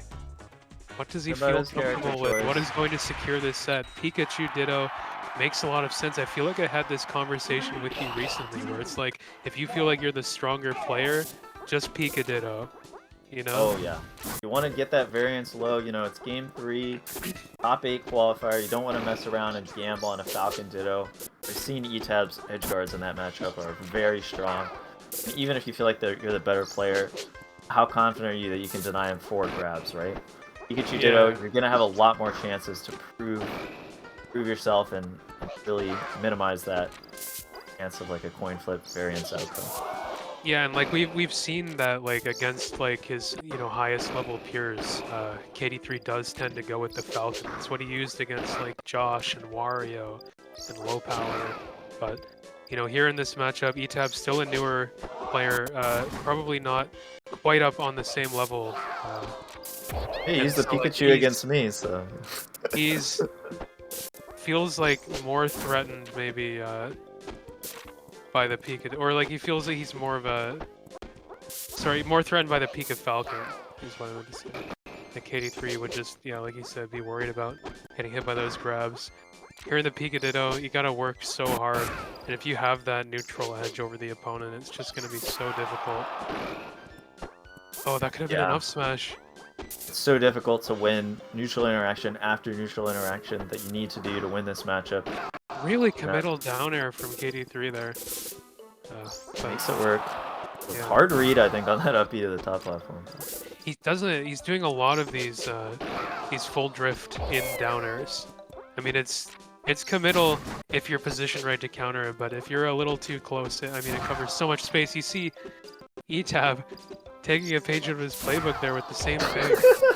And KD3 messes up his up B, but still just gets F smashed in the face anyway. I love that. He like stopped in midair in slow motion. He's like, uh-oh. And then the forward smash. Uh-oh, yeah. Bombed him in the face. Speaking of uh-oh.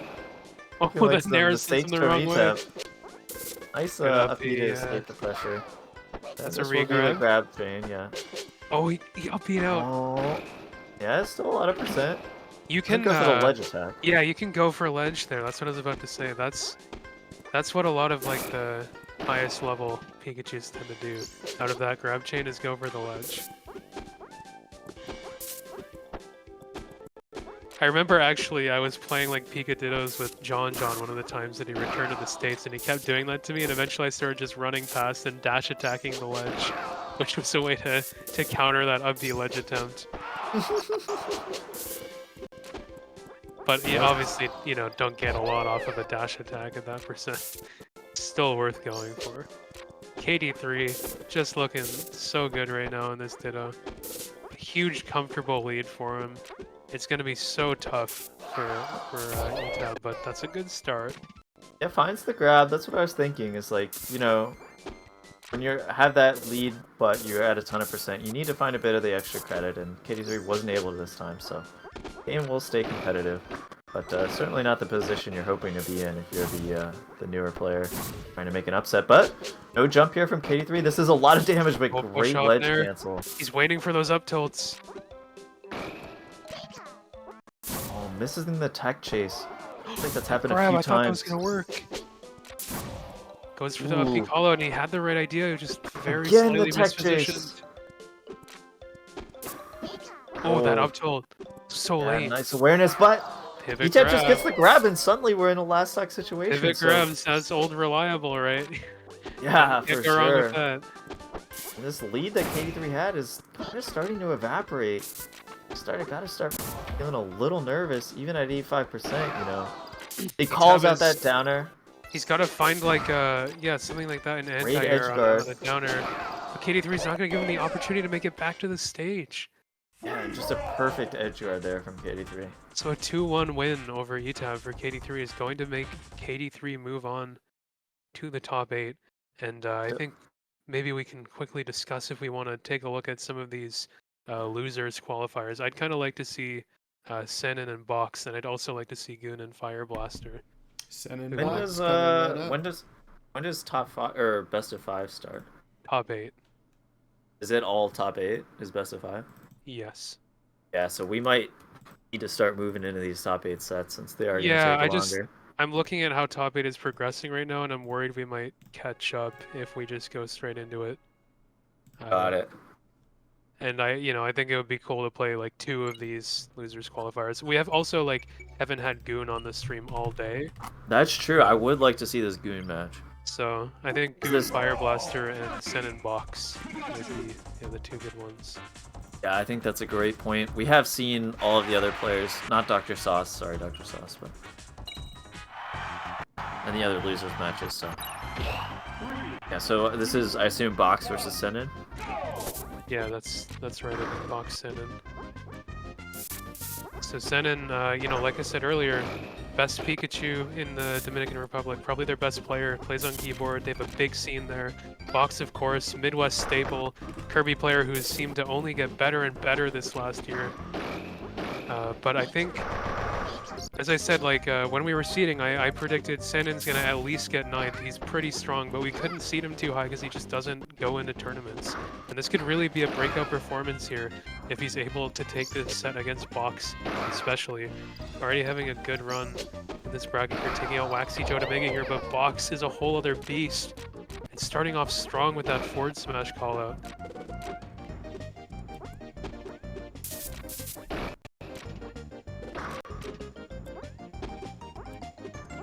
Pivot up tilts. It's making it a bit scary for him to approach.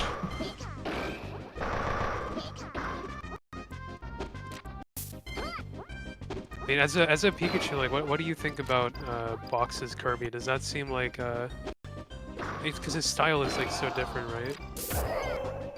Yeah, it's the sort of thing where, you just have to be ready to answer it. Those fast nairs are just terrifying. Those can really catch you by surprise. And, I'm not sure if it's the most optimal way for Kirby to play this matchup, but you only get so many chances to try and predict his approach.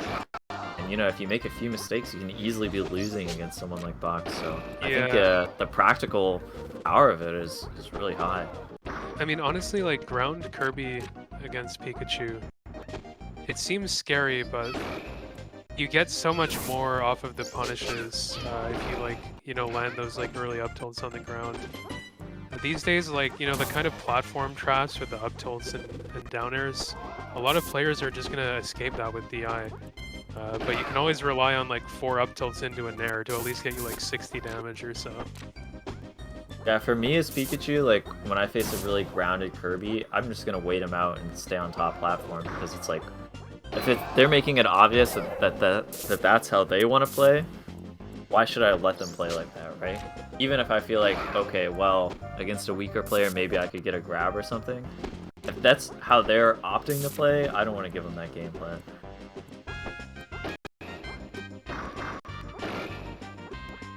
And, Senin maybe taking kind of a similar approach, just not letting Box get in at all. And finding these giant punishes when he does get that opportunity. I love that use of the down air. Yeah, Pikachu's moves against Kirby at low percent are a little restricted, but down air, the base knockback is so high that it is powerful enough. And a couple down airs, he's able to build up so much damage, and it just immediately goes out and challenges the recovery. No mercy. I have no idea how he got around that up tilt, but pivot up tilt. and pivot up tilt. He's a keyboard player, right? He was just Yeah, I holding think it. He you're was right. ready. You're right. And it's so fast. He covered that Kirby ledge get up as well. Something a lot of people don't necessarily know is Kirby and Jigglypuff, when they do normal ledge get up, have some frames of vulnerability. They can't just buffer shield like everyone else. They have the full intangibility on their ledge rolls instead. He just caught that ledge get up with the pivot up tilt. Great up B to escape as well. He DI'd up and then up B'd out and just didn't let Box get anything off of those up tilts. But you can't just jump in like that with Nair. Box I like is that gonna strong find Nair from Box. Box is just so good at finding that strong Nair hitbox out of Kirby. You know, Nair a move that can be pretty unsafe if you're getting the weak hitbox, but Box so good at placing it. Still though, Senin making this look very difficult. Not giving Box the openings he needs, and it just feels like Senin gets so much more damage and so many more stocks off the openings he finds than the ones Box gets. Because, you know, of course your goal is Pikachu in any matchup. Oh, and that forward throw. Gonna do it. Pretty big lead Box here. trying to wait with shielding on the Yeah. edge, hoping Pikachu would hit him, and Senin immediately sniffs it out, just little lands too right smart next for to him that. and jab grabs him. Some real chess games being played here between the two. Calling out that up B, able to track him down, and they're in kind of an awkward position.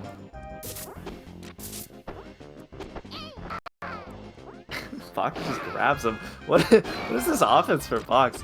Just grabs him on the ground and then catches him with a pivot up tilt. He's so hard to avoid when Kirby players this fast. He uses his attacks in such a creative way. Down B. Gotta get that stock for Senin. Is he up B out here? I think he buffered the shield drop by mistake, but the shield release by mistake, but does manage to get the up B out.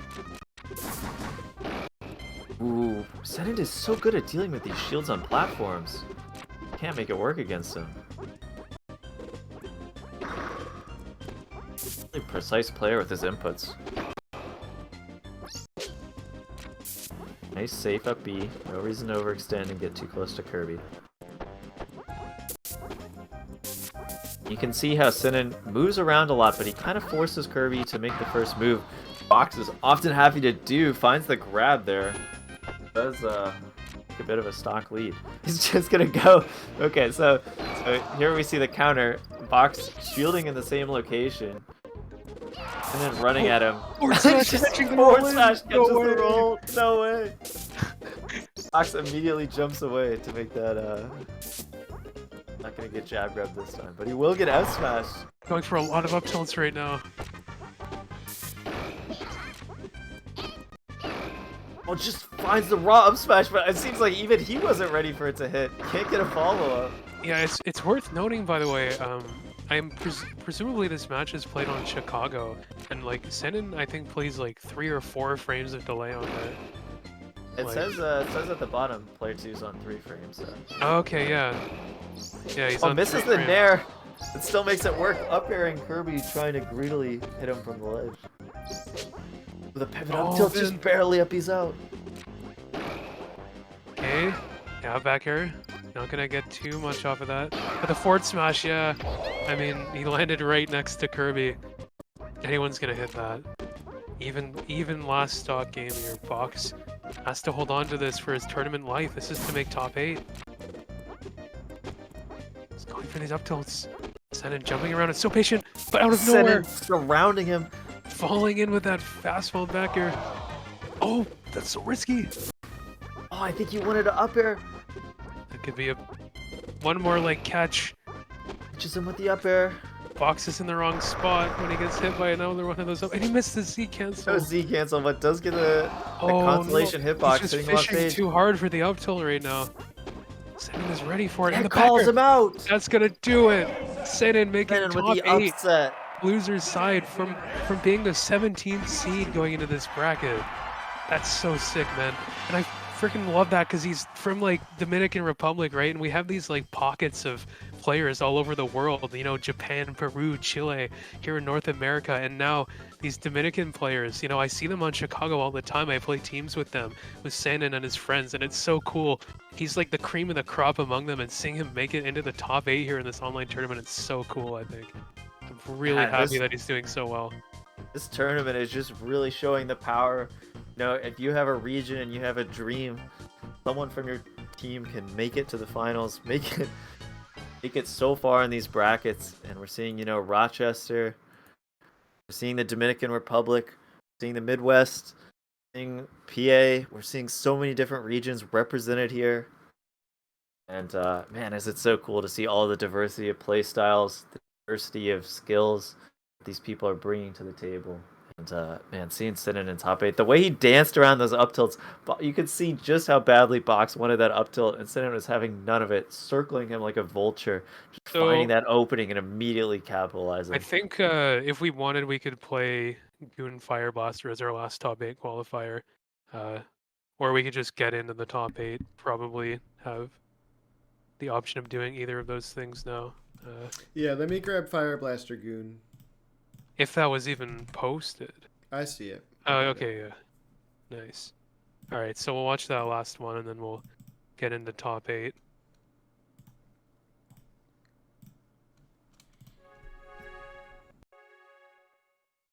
It is going to be a late stream here tonight. I'm sure we'll be heading to midnight at least, but shoot, man. I mean, these are some great sets. It's like, you don't want to miss any of it, right?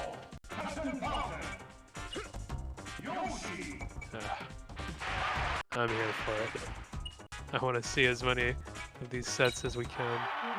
That being said, though, as we get into this, we're not going to watch the other losers qualifiers, so I'll say that Janko qualified for the top 8 with a 2-0 over Hotline, and Etab with a 2-0 over Dr. Sauce. So those two make it into the top 8, and our last match here is Goon up against Fire Blaster. Goon going with the Falcon. I thought he was going to be with the Fox today, but looks like he's here to win. He wants to take it. He's not messing around.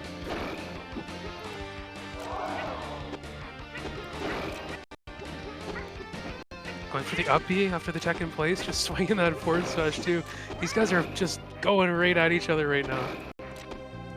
It's just looking like another night on Chicago. Oh yeah.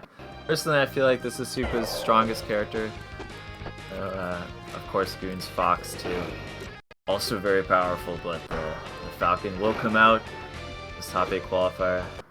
Evading the beat. Wow, how did he recover there? Evades the egg and the up smash. Great back air from from Fire killed, Blaster. Knowing that he can do that back air just near the top of his double jump, make it back on stage and punish the pivot grab? How do you pivot behind him like that? Oh, and that back air. He has no jump. That's just going to do it. This is crazy. Just up smash in the corner. Fire Blaster is going to take that every day and use that powerful down tilt. Is that set knockback? It is, right? The Yoshi down tilt? Yeah. Using that to send Falcon to such a terrible position. Easy edge guard there. Supa just firing right back into that combo early, converts into the dare. Off of the shield break, too.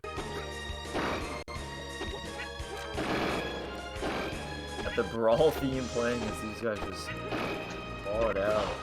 So I still love the red eggs from Fire Blaster. It's great. The Kinetic Yoshi is making use of this, character customization. Nice little feature. It kind of reminds me of like a, more modern fighting games where you have all these after palettes. a downer, just straight up. Why not? The America combo. It's always good. I like how he did the pivot there. And yeah, so this is what we were talking about earlier. Fire Blaster, when he's on the back foot against these edge guardable characters, likes to do the Mario switch. Yeah, pulling out this kind of McDonald's looking Mario skin here. Let's see if Supa is ready for this matchup here. Oh, that dare! You see that dare hitbox? This is from like several characters. I like the patience to go for the tech chase after that up smash, but impatience on the fast fall back are gonna pay off. Just like, that's one of those things. Oh, that could have been a grab maybe. Oh, just barely mistimes that tech chase. And Fire Blaster can convert this. Wow, such good edge guarding. Get No! it. Too much landing lag on the up B. He needed to go for the ledge there. Okay, waits. Trade with. Oh, the reverse DI. down smash. That's so smart. Using the back hit of that down smash. It's almost like an evolved version of the sort of typical forward-facing down smash edge guard that you usually see, because it gives you time to follow up if they get that ledge DI. So smart. That's such a like what an innovation in that, because I've never seen that before. There's a lot of ways you can go about edge guarding Mario in this matchup, but that one is not something I see Falcon players do, and it's so smart. It just makes sense. And look, yeah, he goes for it again. For it again. I think Boom is maybe the only person I've seen doing that, so I wonder if Supa. I mean, I remember like Boom made like an edge guarding tutorial, and unless I remember wrong, in that video he was doing the forward-facing down smash, not the back foot hit of it like that. Maybe I'm remembering incorrectly, but it just adds that extra layer of it of having less ending lag, and just having more time a bit further. It makes it, obviously the timing aspect of it is harder. You have to preemptively do that down smash, but the payoff when it hits, it's just an improvement. Supa making a bit of an input error there. Yeah, unfortunately falling off. That's an up B though. And he's just looking very dominant over Fire Blaster's Mario right now. Fire Blaster, this Mario counterpick, just having a hard time making it work against these modern Falcons. They seem like they're prepared for this matchup. This edge guard just runs up with a down smash. Here. That's the thing, it's Captain Falcon, right? You gotta be so careful. Fire Blaster, you see him setting up in the corner. He's getting ready for another one of those gimps. Trying to entice an approach with those fireballs. Goon getting to find his way in. Ooh, attempting the downer. Fire Blaster not quite able to punish that roll, just came up a bit short on the dash grab. Up tilt, a very interesting option. Nice shield jump there from Goon, using that intangibility to get away, and immediately this could do it. In with a bear. He's gonna hold the ledge, and gets it down and pop him up. That rising there, but he misses the up air. Yeah, he flubbed a little bit. That was the game. Still, I mean, Mario is at such a high percent. It's gonna be so hard for Fire Blaster. He's being so patient with his ledge play right now. And that's why up air out of shields. He's just trying to catch those hits, knock Falcon down, get him off the level. That's Fire gonna be it. So annoying. This is gonna take it. That run up so annoying is such an accurate way to describe it. That's exactly how you have to play as Mario. And he's using that roll after the get up too. He wants to dodge an up B, but Goon's not even letting the up B rip. He feels like he doesn't need to take that risk. Just wants to find a backer. Looking to steal this. Yeah. Fine to get this edge guard. Can't get hit. I love the patience from Goon right now too. This is more discipline than you usually see from, what we consider an aggressive player, but he knows he has the lead. He doesn't need to just go in. He just put these backers right outside of Mario's range, and if Fire Blaster chooses to inch forward out of that corner at all, he's just gonna get caught. Finally, going for a grab to punish the get-up shield. It's a back throw, which is kind of resetting the situation. Edge guard with the run off bear. Yeah, finally. That'll do it. Fire Blaster trying to act out of the corner and not making it work. This is Goon taking that final top 8 spot with a 2-0 over Fire Blaster. We will see Goon against Sinan. Yeah, and just before we get into our top 8 here, if you guys are interested in more online tournaments, coming up on Sunday this weekend, we have the Tiny Brothers 64 tournament hosted by Hammerheart. It is going to be a Dreamland vanilla tournament, but all of the characters will be set to the tiny size, which should be kind of fun. Just a little less serious tournament. Shout out to Hammerheart for putting that together, though. That's going to be this Sunday. Bracket in the chat if anyone wants to hop in and play. It's going to be random seeds, so bit of a chaotic, less competitive experience for anyone who's into that sort of thing and wants to prove that they're the best tiny player in town. And I believe it will be starting in the afternoon, so make sure to check that start date. I'll assume it'll be a night tournament like this 3, one because 3 p.m. or something. Hammerheart does have. He's got to get to bed. All right, so let's take a look at what we've got for top 8 here. On the winner's side, we have KD3, who has had some close calls. 2-2-1 sets to get here. up against Beef as well, who won 2-2-1 sets, defeating Goon and Hotline in 2 upsets. Beef has this habit of making deep runs in winner's side in the big online tournaments. It always seems to work out for him that way. And then on the other side of winners, Dogs Johnson, you know, the perennial high seed, consistent player. We expected him to be here. Here he is. But you know who we didn't expect is his opponent Huntsman, who kind of like shredded Django and Fire Blaster, looking so strong on his way here. But Dogs is just going to be a whole other level of wall for him to get through. Then on the loser side, we have Django Etab. Should be a very interesting matchup. And Goon hoping to end Senen's deep tournament run in the loser's side. So yeah, I'm not sure what we'll start with, if we want to do those 2 losers matches or just get straight into winners semis. We're gonna play out winners all the way through if we can. Yeah, okay. Even like winners finals, or do you want to like hold that one? Oh no, maybe? yeah, winners finals, yeah. You're just gonna do all the winners matches first? Yeah, and then we'll jump into losers. All right, cool. So yeah, let's take a look at this first winners semis match here, and what is that gonna be, Stu? KD3 Beef. KD3 Beef. Pika Ditto. All right. This should be a good one.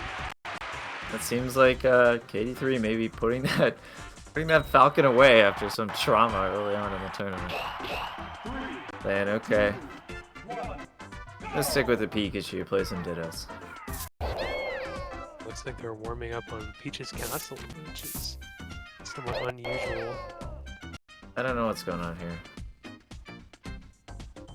They're two not moving. It's very mysterious always, these tournament sets, for some reason. There always a little like... There was that one where they spent like a minute in the options just changing it around for no reason. You never know. You never know.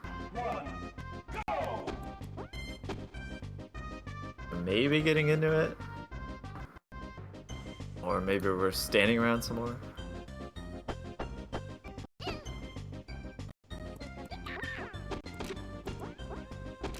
So we do have Beef as player 1, right?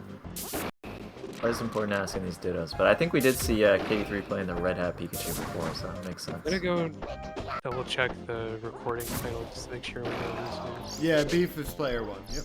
Okay, yeah. Yeah, I think KD3 likes the Red Hat, and I don't blame him, it's a good color. Good up Beetle Edge for Beef there, showing his comfort. Ooh, nice edge guard there from KD3. Oh, But the Nair out of shields, and then we get this weird offstage gameplay. I really love this.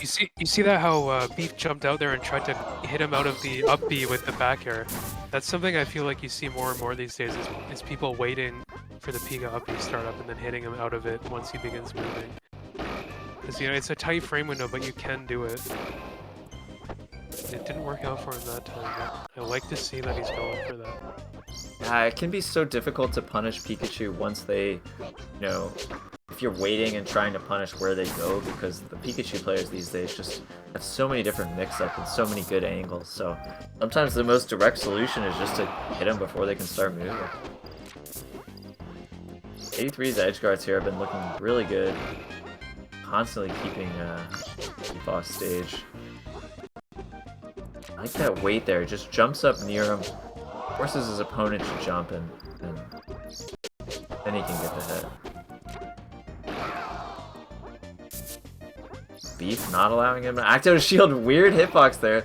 You can see just how much the hurtbox on Pikachu gets extended during that up B. He gets tagged by the fair that's like a mile away. A weird up smash. Beef just kind of if you don't let him hit you, he'll just start pressing buttons, it seems like. KD3 playing a little defensively and maybe hoping to abuse that tendency. Tries to claw at the up B, but not gonna work. And Beef with some great defensive aerials here. Using those nairs out of shield, his up airs, all his resources he has access to keep KD3 off him. Ooh! Speaking of resources, great up B there. That ledge slide. Seems like it's kind of a beast special. We saw him using it earlier too. 83 going for F smash, not gonna work. And Beef follows him off stage. After the Nair, excuse me. And calls out that up B with the down air too. KD3 SDing rather than getting hit by it, and Beef just up a clean stock. Good match.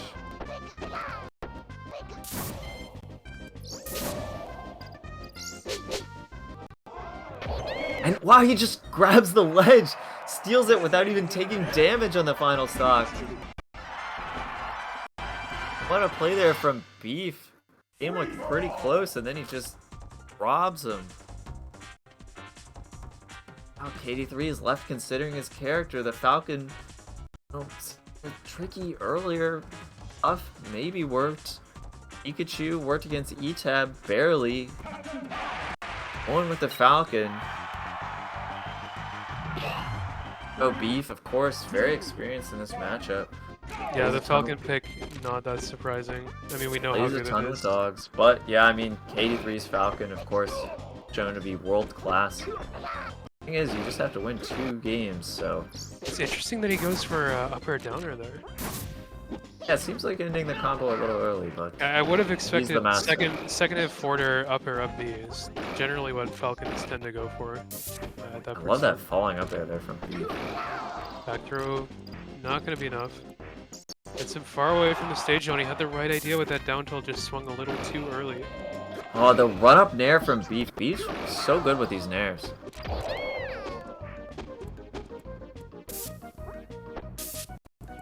KD3 calmly going for the ledge. Getting out of the corner. It's so difficult to pressure KD3 in the corner. Most Falcon players, you know, as soon as you corner them, it's free hit. 83, you can see right there, crouches to evade the offense, and then turns around, but he gets some sort of input error. Yeah, tried to do an up B, probably, and got a neutral B somehow. But why was he even off stage in the first place? Man, he played it so well before then. And Alright, back throwing him. down I smash. don't think he has a jump. Yeah. Good angle, but it's not gonna get him out of that danger. What an unorthodox edge guard there from KD3. Yeah. A down smash. Ooh, scary forward smash, but KD3 is very disciplined with his recovery.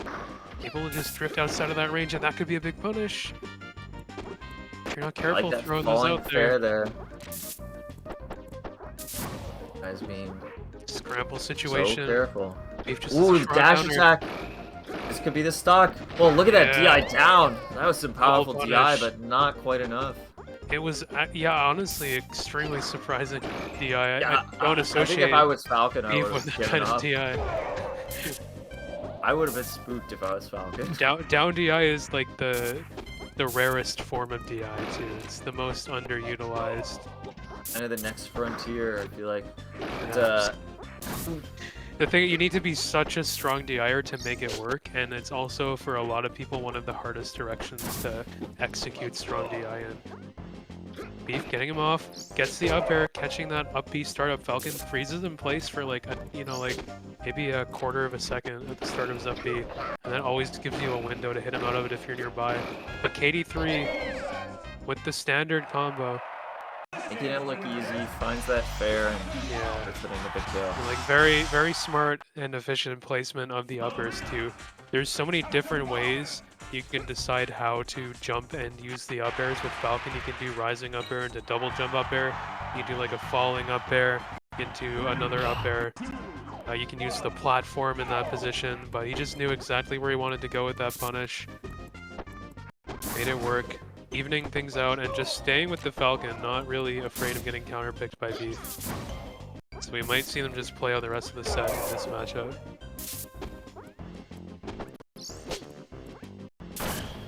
That up smash, don't really expect that up smash out of the dash dance, and KD3 so skillfully converts it into a kill right away. It's gotta feel bad as Pikachu. KD3 immediately finding another grab. Oh, weird up tilt though. Yeah. I think he meant to like maybe do a short hop up air or something. Oh, that Nice downer. call out though. It Yeah. caught the pancake or something. It looked like it was Yeah. a bit off, but He kind of ended up past him and got hit on the other side. Oh man. Down a stock in a set that looking For really sub good from the smash. start with. Oh, I'm not sure he meant to grab the ledge. Oh, It's that ledge attack. This is what he wanted. Yeah, great combo. KD3 keeps trying to kind of Versus mix up his Fox. timing of when he's coming in after he gets off the ledge, but Beef is just down airing, which is kind of immune to any sort of timing mix-up because it's such a long-lasting move. It's one of Pikachu's only like big lingering hitboxes. And great call out there to put Beef Yeah. up a stock. An instant jab grab and then the Just- call out on the recovery. He jumped immediately out there with the back air. Yeah, really not what KD3 was expecting. You know, he was Pivot hoping up to do a air, mix not up. gonna come through. He goes for the right read, but mispositions. Oh man. Somehow grabbed Beef, I think, out of a fire too. I don't know why I felt like he was gonna up tilt there, and he did it, and it worked.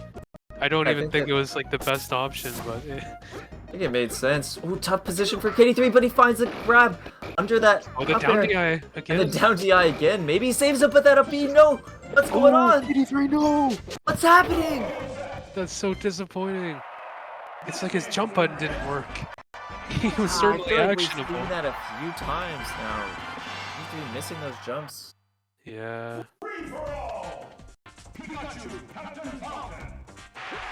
Going right back into it.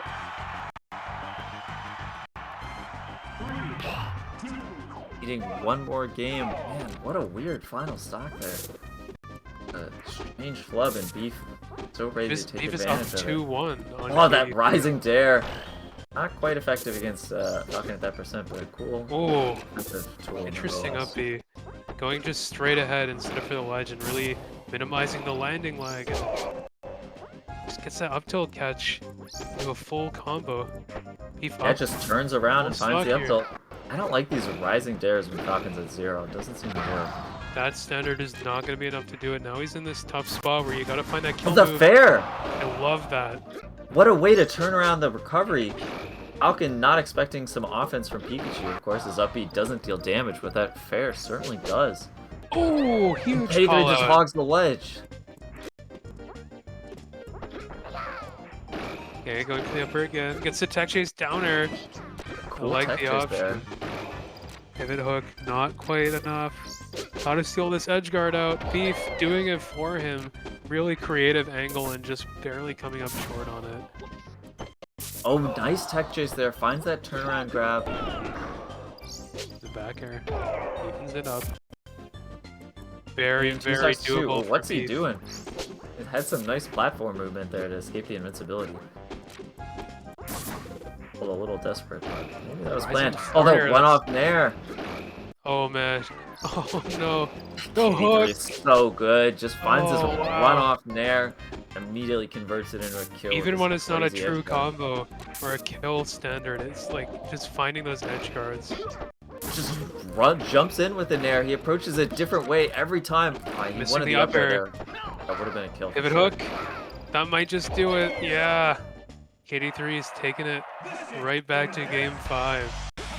Oh, You can see just what makes KD3 such a terrifying player in this matchup. Approaching in a different way every time, finding those weird uses for nair, and as soon as he hits Yeah. them, it's always a kill. yeah, he's able to just, oh man. He can just dig in and stop Beef from making this upset. Needs one more game to do it. Beef versus KD3 for winners finals. Who is going to make it there? They're now 1-1 in each matchup, right? Or did No, the Pika did no, I game guess 1. the Pikachu did it was only game 1, yeah. Yeah. So Having the this advantage matchup here with the is- Falcon. Yeah. Well, that nice falling up air though. Great combo Yeah, with that the should up be a air. stock. Just needs to hold the ledge. Good awareness there from Beef. That's like a Pikachu staple when you get the grab with that percent, just being able to combo the forward throw and do an up air. Yeah, so important to be able to do. This time he gets the grab. Tricky situation. And, well, I like that up B though. 83's recoveries are so good that it's hard to do much of anything. Oh, that nair from ledge. Testing edge guards here, but he doesn't do the ledge attack. 83 just refusing to die. Looks like Beef had some chances to secure that stock, but D3 doing his absolute best to hold on to the stock, but Beef eventually seals it up. Starts to see that power KD3 has to kind of make his opponents choke their edge cards in these crucial moments, but Beef eventually able Hold on to the stock. He can't do it though. KD3 with those Falcon downers, it's such a big threat in the corner. It's so hard for Pikachu to get around that sometimes. Oh, he finds the grab. Low reaching with the percent. up No, smash. he gets grabbed. The KD3 Doesn't instant up B. That's one of his staples. Well, the fair, up air, fair, and it's a up air, true down combo air. for KD3. What a combo. Taking the whole stock off of Pikachu with that brilliant forward air decision. Poised to win this game now and move on to finals, but not if Beef has anything to say about it. He's putting a lot of pressure on him in the corner here, and a missed Z cancel. It's gonna be so bad. Oh No, he no! drops the edge guard again. Beef misses. Beef with his signature nair out of shield. Oh, what is this option? No, what's happening? No, not like that, dude. Oh, that's so sad. What is happening? Beef falls apart at the last moment when it looked like it was swinging back in his direction. Oh, that's such a I almost disappointing thought that end. jump away neutral B was some sort of crazy edge guard. But good stuff to KD3 though. He's gonna take that set 3-2 and move on to winners finals, where he will face the winner of I believe our next set, Dogs up against Huntsman. And Huntsman has been on a tear through this bracket so far, but you know, the players he's fought so far, Jangon Firelaster very strong, but Dogs Johnson, maybe just a bit of a different beast entirely. It's going to be very tough, I think, for Huntsman here, because you know Dogs is just so well versed in every matchup with the Falcon. Wait, what is happening?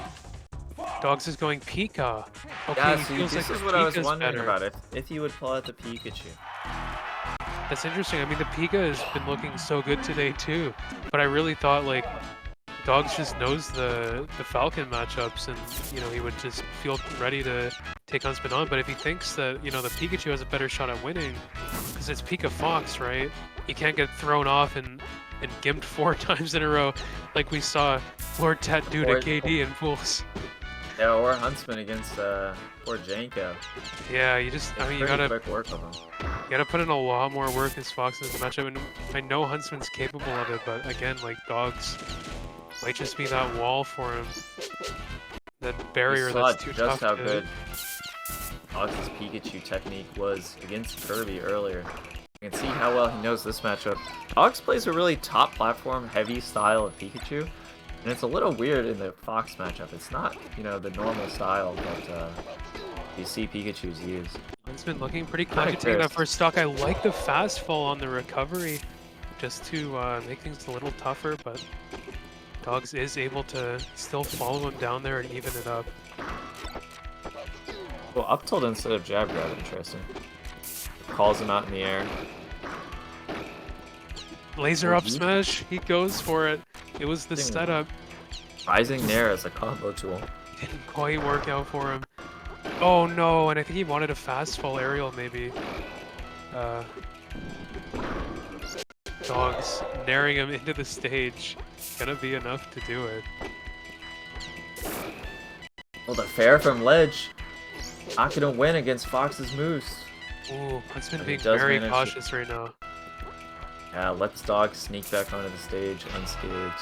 Yeah, didn't go for a punish on that up B landing either, just retreated and gave him the space. Jab up Oh, smash. just jab up smash out of the corner! The end of that get up attack animation puts you so far back, and Dogs just jumped in with a downer at like the worst possible time. Up tilt, okay, but Dogs has the DI, right? He's got smart DI. He knows what combo Fox is gonna go for and how to escape it. It's just so tough when your opponent gets out of the bread and butter combos, right? You gotta find Yeah. something like a jab up smash now, but I mean, fighting against Pikachu on the ground is just very scary for Fox. You don't want to be in that grab range, but you kind of have to put yourself there to find the kill at this percent. Fox's aerials aren't going to do it for like another 50 or so percent, you know, other than maybe like an up air catch. You can see here Dog's using that kind of weird top platform heavy style. He is able to make it work, you know.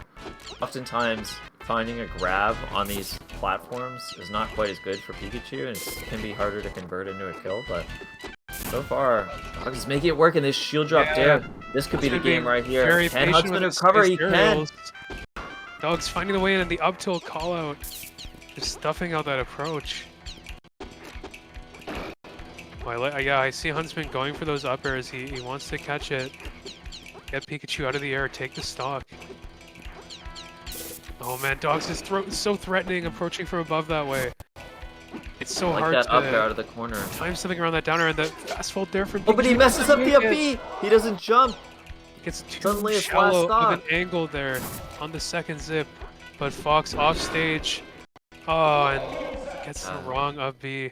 He accidentally drifted a bit too far towards the lip of the stage there. And when Fox starts his up B, he carries that momentum forward a bit, and it just pushed him too far to where he wasn't comfortable going for an angled up B into the stage wall. He didn't want to get stuck on that bottom ceiling of Dreamland. He just put himself into an unfortunate position where there wasn't really a way to make it back. Well, Huntsman making it look doable. For sure. Matchup, but And that could when be a this full combo combo. fires off, but no, he goes straight into the up smash. Yeah, I think he needs a a little- jab up smash. Or just like a tech chase, right? Just a Yeah, little that more would be an option patience. too. Because you can definitely react to that Pikachu tech with an up smash as well, or a jab. Oh, that four tilt's very scary. I want to get grabbed when that happens. Jab up smash, fine for Huntsman. Just catching an aggressive landing from Dogs. He came in with that downer a little too hot. Song, I think, from Goldeneye, so good. Yeah. Perfect soundtrack for Fox firing lasers everywhere. In this black suit looking like James Bond. Yeah, I love the black suit Fox. I always refer to him as Secret Agent Fox. Secret Agent Fox. Huntsman here, sticking with that skin, making use of it. He's just having a hard time securing these hits. That's the thing about this Pikachu playstyle, using the top platform. Don't get as much reward finding a grab against Fox, but it's so hard for Fox to find his way in on you. What are his offensive tools? Oh, that's gonna be a stock, yeah. And he shoots the laser. I'm maybe trying to catch like a double jump from Pikachu or something as a bit of a gambit. Oh, the falling laser! Oh no, that was so close. That was so cool. Oh man.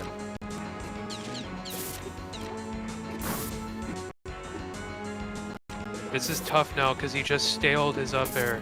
He needs to find down air jab or just a jab or something to get the kill anytime soon. He's like, 90% range for Pikachu. It's such a tough position for Fox to be in. Because a lot of your strong kill options happen on the ground where you're so scared of getting caught by Pikachu.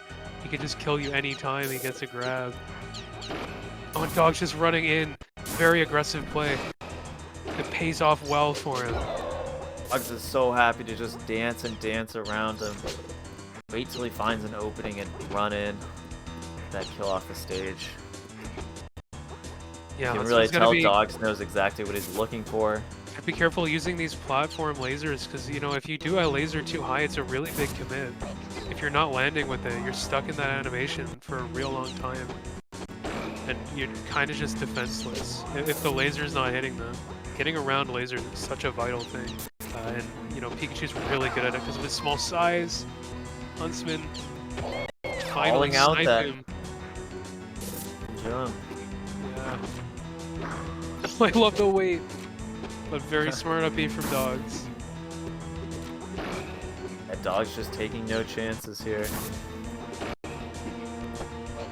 Oh, Just it's a waits huge again. grab. So Finds far the away. grab, and again The magnetic Input force error. of Pikachu's tiny little arms just drawing Fox in. And just like that, Dogs is gonna go up another game. I think the overlay on the stream is wrong because it's 2-0 for Dogs, right? Yeah, it is. Yeah. Alright, thanks for fixing that, Stu. And also it should say... Wait. No, yeah, this. I was gonna say winner's final. I got confused. This is winner's Winner semifinal. semis, winner semis. Oh! Dogs messing up his movement there. I think he wanted a shield drop or something. But he just shielding over and over. Man, that would be sick if Huntsman made it to winners finals though. I know. I We'll want to see see. Huntsman in winners finals, but It's gonna be so tough. It's such a hill to climb. Facing off against such a tough opponent like Dogs in a very difficult matchup. yeah, now down 2-0. Just can't make any mistakes for the next, what, 15 minutes. You know, like Pretty Dogs challenging. Pika has always been like very much a secondary, but it's just looking better and better. Like it's been so clean today. Yeah, he really looks like, you know, he could be at this level. He could make it this far in the tournament with solo Pikachu at this point. I don't know what Yeah. characters he's used in each of his matchups, but it seems like the skill level's there, really.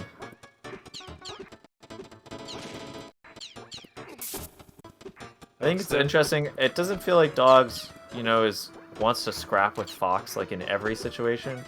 Like he's really trying to abuse like all of Fox's limits. It's more like he knows a few situations where he's willing to fight Fox, and he's just gonna say, "Okay, I'm just gonna hang out, Oh, laser and when you come to grab. me, then I'll hit you." I'm not gonna Yeah. commit to anything that I don't have to. I'm not gonna take any scuffles that I don't need to. I'm just gonna hang out. Oh, You know, good you're shield Huntsman, pressure from you're Huntsman. gonna What a do great something. start to a combo too. That was a little tough to follow up on after he got that first hit up there. I'm not really sure if there's a great option. I Oh, no love the DI counter. here! Yeah. Dog's just letting it Dogs happen. did not see that dare coming, neither did I. Hard to blame him. Yeah, I mean, like, Huntsman has been going for the horizontal aerials pretty much every time, because, you know, that drag down just never works anymore. But if you just throw it out every now and then, catch him sleeping at the wheel a bit on the DI. Oh, too many lasers there. Dogs is just gonna run in and punish that immediately. Oh, such a fast nair. Huntsman didn't really have a great shield escape there. Maybe could have had a platform drop Cheyenne out of that, but... Maybe the first lead we've seen out of Huntsman. Sort of slowly falling away here as we're getting up at 2 stocks each. Yeah, Love that I mean, up air it's- from Dogs, but It's not been close, falling like, out. most of the, you know, the first game and whatnot, but the ball just kind of feels like it's in the court of Dogs for the most part here. It's a tough match, and look at the DI now. It says, Oh, "Nah, look you at this can't just combo! down air me, I'm gonna kill you for that, bud. No more downers, alright? You hear me?" Yeah, DI's out of it and then lands this massive combo. Dogs not playing around for sure, but that up air not safe. Oh, that Gets the could just grab be though, it. and just Yeah. calls him out. That's the Clean for Fox Rio. thing, right? If you pull that jump out too early and Pikachu's out there, he's just gonna come over and kick you in the face. And Dog's looking so clean with the Pikachu. Huntsman down into the losers bracket now after that 3-0. And so Huntsman is going to be facing the winner of Django and Etab, and Beef faces the winner of Goon and Seinen. But I believe, according to what Stu said earlier, the next match we'll be getting into is going to be the winners finals here between KD3 and Dogs. I think so. I'm not 100%. Yep. All right, cool. Are you planning on streaming all the losers top 8 matches, or do you want to end up skipping a couple for time? Well, I'll think about it. I'll let you know what I think. All right. I'm here for the long haul if we want to do it all. I want to see these guys play, but I know it could end up running pretty late, and you know it's Thursday night, so it's whatever you want to do ultimately. Alright, we got a chic pick. I gotta set up the stream. Thank you. And yeah, the Falcon Ditto, not entirely unexpected. But, you know, Dogs Johnson, the new master of the Midwest, highest ranked Midwest player ever by a good amount this year. KD3, of course, as well, also very high ranked, but Dogs is like a master of Falcon Dittoing. And I think Dogs is going to be the red Falcon here. It's the one he likes to pull out. KD3, the black Falcon. Yeah, I could Dogs be has wrong. gotta be happy to see this matchup. I think I'm we saw him almost- play some Falcon Dittos in the winners finals of the previous. I'm almost certain Dogs would be red Falcon here. That Yeah, is- these are their colors, Black Falcon for KD3. Red for dogs. Yeah, I think dogs is P1. Dogs is P1. Yeah, Dogs tends to use Black Falcon, I think, or no, just maybe Default Falcon Oh, no. on Vanilla, but this red costume that Remix added has kind of become his signature in these online tournaments. Yeah, this is what I always think of as the Dogs Falcon. I don't know about this edge guard here though. I feel like he's kind of letting 83 get a lot of extra chances. Does it? Yeah, and he took that big 20% from the Falcon up B. Yeah, it seems a little unnecessary, but guess it doesn't matter. Ooh. Weird one there, but K3 does eventually seal it. Kinda lets him back on, I guess knowing that he's in a bad enough position that it doesn't matter. Oh, but Dogs. Oh, the double down! Whoa! What is that? Double insane dare! stick control. That's not Yeah, the that's easiest thing so to do. hard to do. Especially like that quickly, looking like unbuffered. And Dogs was down 2 stocks to 1, but very quickly turning it around and taking game 1.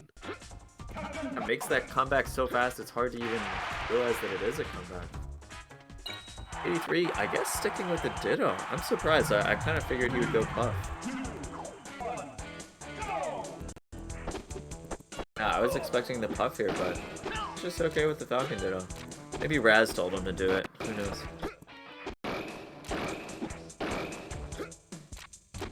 I mean, KD3 definitely very good at the Falcon Ditto as well. Yeah, I mean, But, you know, if you have a more consistent feeling comfort pick like Puff, I'm surprised he's not trying it here. Maybe knows something we don't. yeah, maybe Oh, the fastball up Dogs air. just asked him to Falcon Ditto. I think that was a shield drop double jump up air into a fast fall up air. So like using the shield drop double jump on side plat to set himself up for that easy fast fall up air input. So smart from Dogs, who was just looking completely dominant in this game here. Not even 50 seconds has passed and KD3 is already down to his last stock. But KD3 finding this up smash. Ooh, he gets the weird hits Oh, and hit of waiting. up air, but immediately falls up. Falling down low, fast fall, double jump nair to end that combo. Very creative ending option there. A lot of ways you could end that combo. And you gotta be careful in Falcon Dittos. You can never count the opponent out.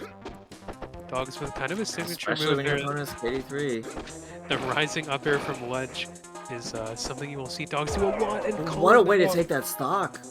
I From know you're rising gonna up air up into B. fast fall nair. Yeah. How is KD3 going to get off of the ledge here? Dogs is ready for him. That nair pushes him so far out. Like that recovery going high. How do you make it back? Jab, jab, jab, jab. Yep. Let's just jab him. That's enough. Such a smart choice. Wow. And I think that now it's time to change the character. There's like so many different ways you can respond to that situation, and to know that you can just punch him with your weakest move, and that sets up the free kill. I love that kind of matchup knowledge. Why not? Why not just do it? And honestly, like, I've played this matchup with Dogs before, and it is scary. He's good at this matchup. He will make you work for every neutral win as Puff. You know, he'll use the patience and the spacing. He's not just gonna do the kind of old style Falcon, like I gotta run in and use moves on you. He's ready to beat Puff at her own game. That being said, KD3 has shown in the past he's very strong in this matchup. Could absolutely do it. Usually KD3 does pretty well. Kind of Ooh, and beats he's every just- Falcon at this, but not looking He's- good so far. He's out of everything. Dog's using such fast platform movement right now to get away, and Just grabs that F smash. going for the Puff killer combo. KD3 knows how to DI that one. Yeah, not gonna quite work, but he does. This should be a down manage to find smash edge guard. Yeah, it doesn't even need it. It's ended up a little bit too low. It's full forward air, I like it. Nice patience there from KD3. Oh, but he uses his nair and Dogs is just ready for it.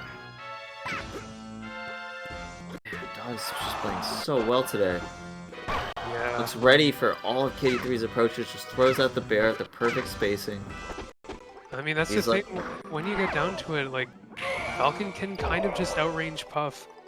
although like you have those, you know, I mean Falcon's like back air reaches about as far as Puff's Nair, but also Falcon's ability to move up and down is like unparalleled, and you know Puff is just she's got to deal with that quick vertical movement from Falcon. It can be so tough. And this could be KD3's last winner's stock. Needs to find something big here. No, the pivot behind grab, and that's gonna do it. Wow, just calling out that tech in place. So Dogs with Dogs. like a quick 3-0 over KD3. This is, you know, KD3's first online tournament ever, and he barely ever plays net play. And you know, to make it even to winners finals in such a stacked tournament when you have no like experience in this sort of environment, it shows how strong of a player KD3 is. But Dogs has been in a million online brackets. He knows it in and out. He's very comfortable competing in this environment, and I think it just shows, you know, like with practice, there's just that little bit of a gap. And when it comes to online, Dogs is just for now looking like the stronger player in that matchup. Dogs, after impressing us with that Pikachu in multiple sets, then just busts out the Falcon and looks equally as good. Yeah, man. Really showing you can play both. Alright, so what are we thinking for loser side of thing here? Janko E-Tab. Janko E-Tab, alright. So that'll be our first loser's 8s match. Looking forward to seeing that. So is this best of 5, or are we not doing best of 5 until This is five. This is five. Best of 5. Yeah. This is best of 5. Very cool. Janko going with the Falcon through this tournament. It seems like Janko he's sticking with all chat Falcon. asking if this is the part 1 or part 2 K-Rec. This is Oh, part was 1. there a desync or Okay. something? Must have been a desync or something. Or maybe they thought it was best of 3. That happens somewhat often in these online brackets for losers 8s.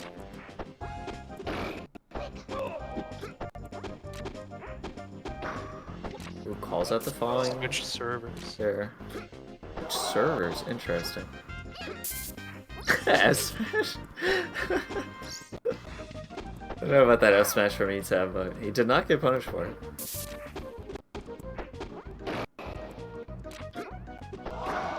Ooh! A tricky nair! Feels pretty unpleasant to get hit by that as Falcon, but let's keep Falcon honest. I think he needed to up B to the ledge there. He Yeah, lives maybe he's that. gonna get away with it. Yeah. Up air is stale, I guess. Uh-oh.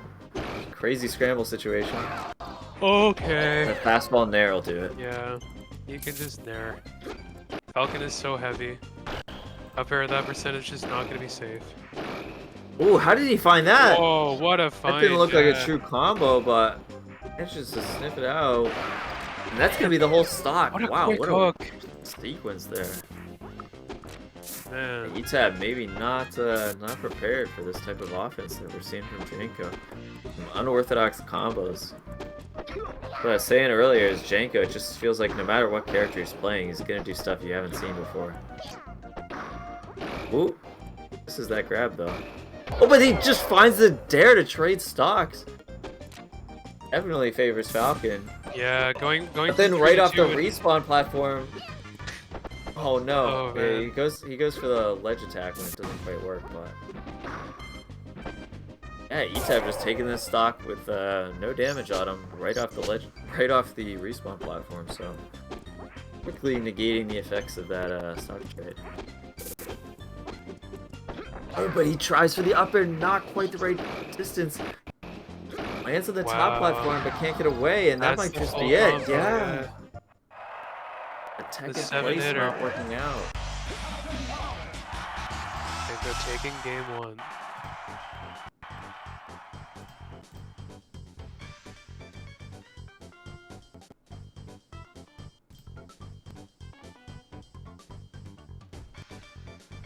Yeah, so I assume now they're talking about, yeah, they are swapping servers now. Alright. me grab Okay, the cool. part 2.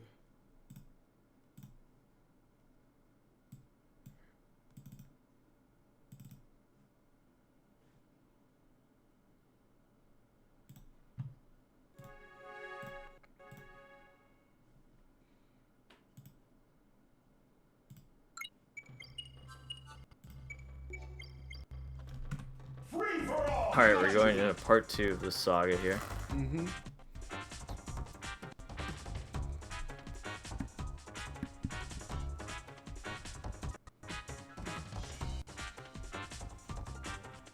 Guess they're... We get some explanation in the chat whether they were switching servers here? Yeah, they switch were server. switching Yeah. servers. It looked like there was a player 2, I think, which is ETAB, had like a bunch of or like server lags.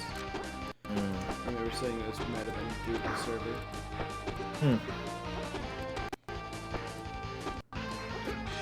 Yeah, for sometimes the connection to Chicago isn't too good.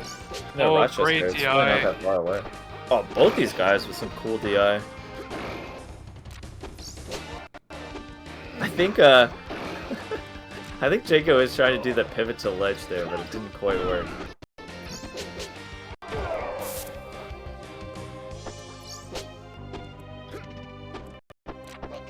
Jaco doing some fancy movement here to ledge. Constantly dashing around.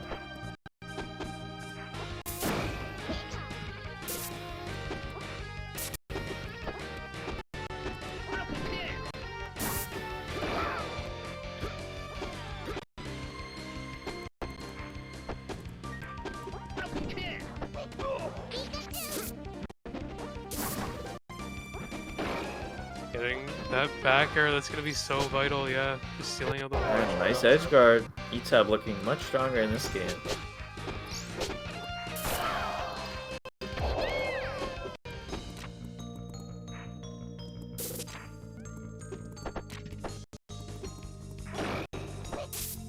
Oh, just grabbing him after that quarter, and oh no, Jaco. Another one of these SDs. We've been seeing quite a few of these Falcon Punch related injuries at this bracket. Nice awareness there from Tab surviving it, and what an up B to recover. Just sneaking in such a way that Called him out. Janko is not covering at all. Let's try to find that up B read. Yeah. Oh, but he just gets the grab. F smash. Somewhat questionable F smash, but hey, sort of works. Nice up B there, keeping himself safe. Oh, but he wanted the ledge cancel and doesn't quite get it, and that's gonna be the stock. Always unfortunate to lose a stock for such an extremely tiny difference, but that's how it is sometimes. Nice tech chase there from ETAB, and the fair to recover. Jaco kind of gave it to him by doing that tech roll into him. Not the best option when you're that close to where Falcon's going. So evening it out 1-1. Janko looking, somewhat good. He just needs to clean up a couple things and not SD at like 0%. Oh, ETAB is so refined with those edge guards though. Just knows exactly how to execute on that. Just needs to find his way out of the corner right now. Down tilt! The down tilt, yeah. And this could be the whole stock. No, he gets grabbed, good attempt from and the Janko. up air doesn't work. That barely missed. I can't Janko believe completely turns the situation around and gets the kill himself. that. Wow. Oh man.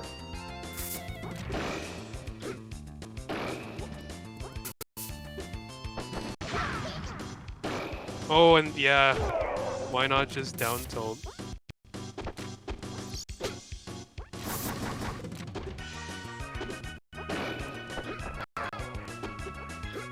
Way too high up for that fair to work. Ooh, like crazy ETAB angle, but Janko just waits it out. Has that dare to get the kill.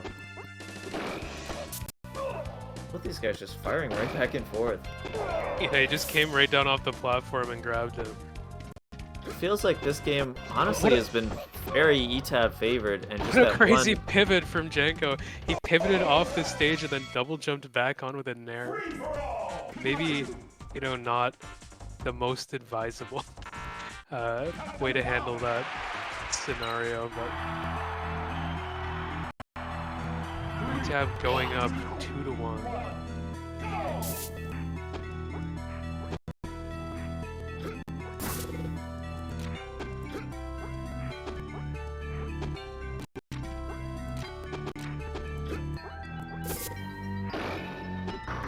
So that previous game, it really felt like ETAB was totally in control. There was that one interaction where he missed an edge guard and Janko was able to instead convert it into a kill. But beyond that, it was really the ETAB show. He waits for the tech chase. Yeah. I'm not sure ETAB even wanted that angle.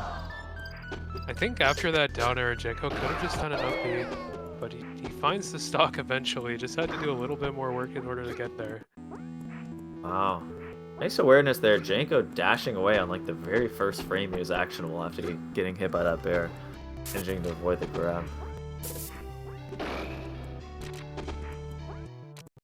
Both these guys playing a little measured. Yeah. 1-1.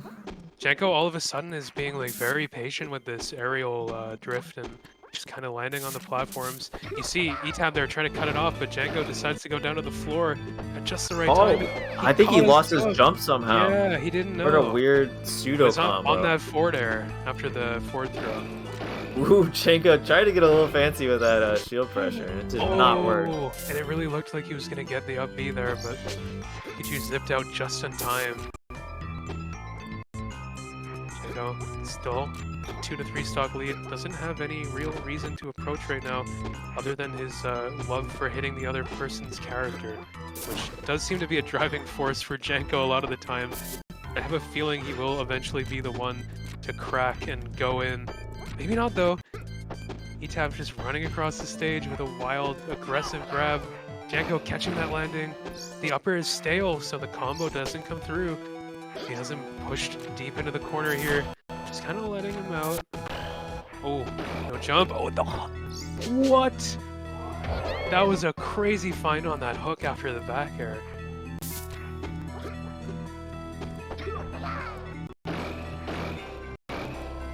Is that fastball there? Wow, what the...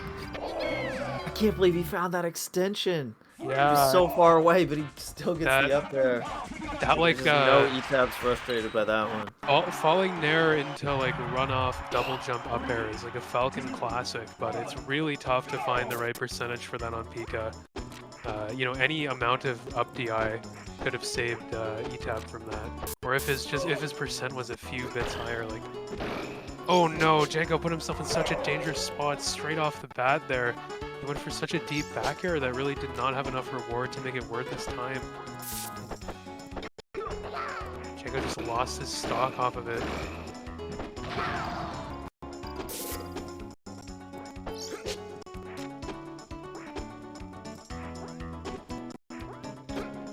Guys, going back to this more careful playstyle that we saw in the previous game. It's surprising to me. Janko's usually a pretty like fast, aggressive player. That's kind of what I associate him with anyway. But taking a very measured approach to the matchup right now. You see it kind of paying off over time as he's just finding these important hits. But you gotta be so careful playing that close to the ledge against Pikachu. He could have just been grabbed a second. He just calls him out with that up air.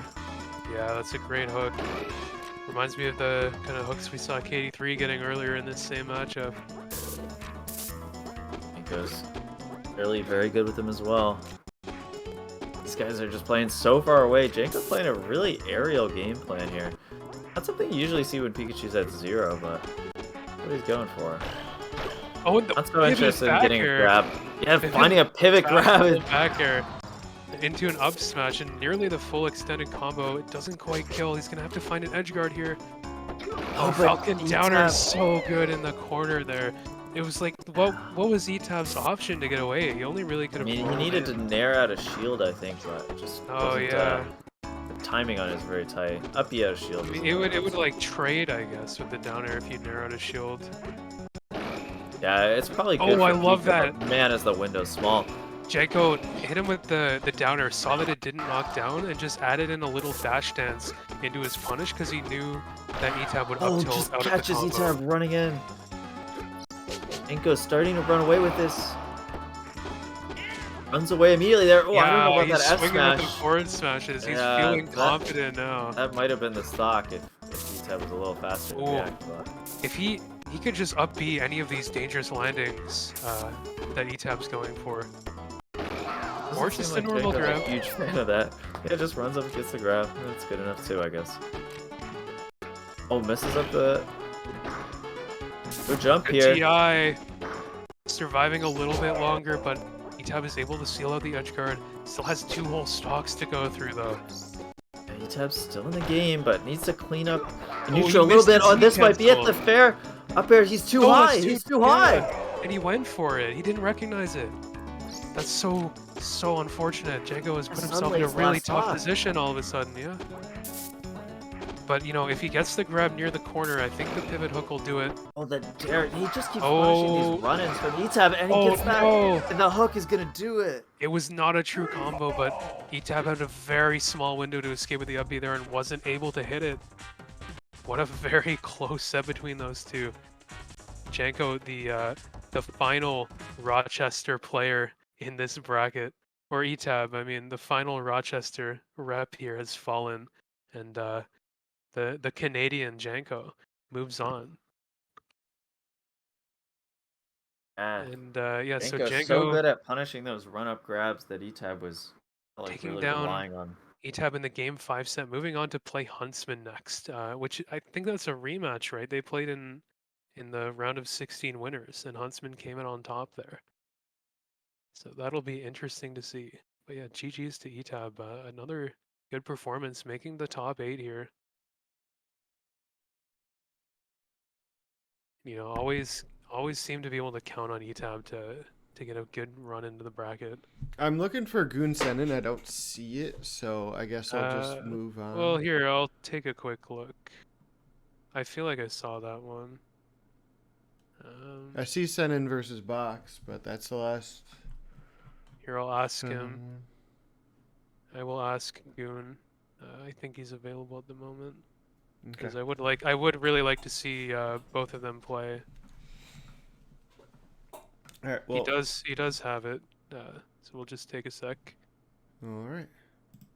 I can check his posts really quick just to make sure we're not missing it in the recordings channel. Let's see. Yeah, looks like it wasn't put in the recordings channel.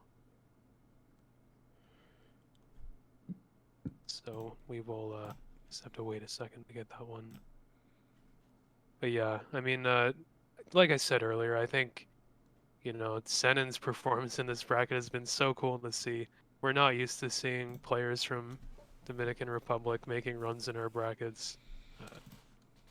And I want to see if he can do it. I want to see what happens between those two. I know they play on Chicago probably all the time.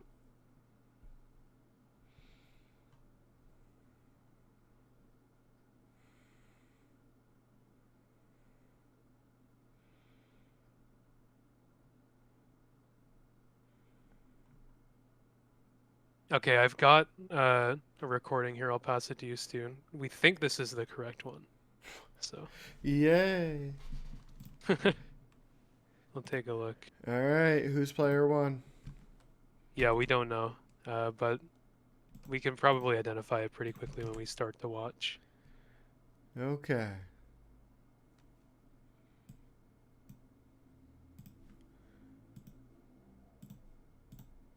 So yeah, another thing that Lo just pointed out to me,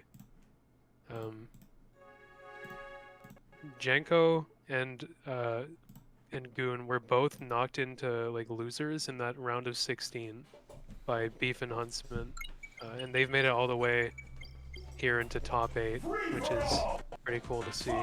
It's always nice to see a losers run. Alright, and it's Fox against Mario. I'm gonna have to assume, if this is correct, that Goon would be the Fox. I'll ask if this is the right recording at all. This seems like possibly Fire Blast. Lester usually no, uses that other skin though. It's Donald Fox Mario. Mario is correct. So yeah, Okay. Who's playing who? it would be Goon on Fox, 90% sure. I didn't know he. Yes, I and don't as Mario, a Mario, but- it's very interesting to see that they're starting it off with this matchup though. Absolutely Maybe- not what we expected. Yeah, maybe he did a double blind and he was like scared of the Falcon. I'm not sure. But yeah, He didn't want to play Senin, Falcon Pika. Senin plays a few different characters, but the Mario is up there. It's one of his better ones. I've heard tell of a good Yoshi too. Pikachu I would consider to be the main. It's what I see in teams the most. But yeah, I mean the Mario looking good so far here. He took the first stock, and Goon looking maybe a little bit shaky, missing that jab up smash opportunity. And Mario's just holding onto this stock for so long here. Goon is being very careful.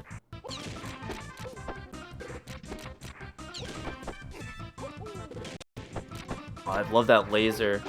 Run off platform laser.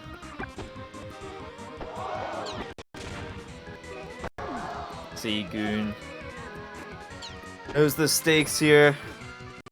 Not just gonna try and play for a combo video, he's going to really use this newfound patience that I feel like he's been developing. In Yeah. his new secret mean, weapon. Yeah, he was like very on the fence about entering this tournament. I was talking to him earlier, but he decided to enter, and you know, he said he's entering because he wants to win. He thinks he can win. He got knocked into losers very early. Already blown through a couple of very challenging opponents, and we'll see if he's able to do the same, or if Senin, the Dominican, is able to fend him off with the Mario. It's so weird seeing Fox Mario. I'm just Yeah. perplexed by this. Oh, I love that dare. Mario tries to jump away and he just immediately gets shut down by that short hop dare. Yeah, this is truly a rare. You sight really to don't see see a in lot of tournament. this. You see a It's lot of 12 character battles. some might say a good omen. Yeah, some would say that. I can think of a few who would say that. I could think of one or two. Man, there's been so much Fox in this tournament. Yeah, right? If this was like your first, the first tournament you ever watched, like, I'd forgive you for thinking Fox was like top 3 characters in this game. Yeah, right? It's been a lot of Fox. The character diversity's been great. I mean, we have seen a lot of like Pika Falcon too, but yeah, seeing these Fox and like a Mario being pulled out in top 8, the Yoshis. Yeah, we've seen Here. Puff, we've seen Mario, Fox, Yoshi. We saw Luigi, didn't make top 8, but Yeah, shoutouts to Mafia. really just missing like the empty Samus and maybe Jaime DK or something. Oh, we saw the Link versus Ness. We did get a set Oh of that. yeah. And suddenly this is last stock. We start Oh, talking no. about characters. What's happening here? And it just needs to finish off his food Nobody here. misses! That's such a big That was whiff. so close. Yeah, and that's like, I mean, you're supposed to kill Fox there, right? Like that's how the But game works. It is tough. You know, he does that. he's- tight yeah, angle. Even as hugging the wall, right? Get that. Yeah, hug the wall. Yeah, Go he too just far out. like he could have played it safer and just kept doing downers above ledge, right? And then eventually worked him up to that percent where down smash is enough to do it. Yeah, but And he gave Goon a second lease on life here. Up air could have. Oh man, these Oh, uppers but- up smash. He doesn't he have go a jump? for it. he does Yeah, have a he jump. held on to it. Goes high and falls through that platform to stay safe. Senin not going for the up smash there was really key as well. That could have been the spot if he went for it. Talking about conservative edge guards. just Goon giving here is Goon just so you know, patient. these second chances, and he might take it all the way to The the nair. bank. He's just keeping Mario trapped in the corner. Fox's moves are so big in that down tilt, almost killing off the top.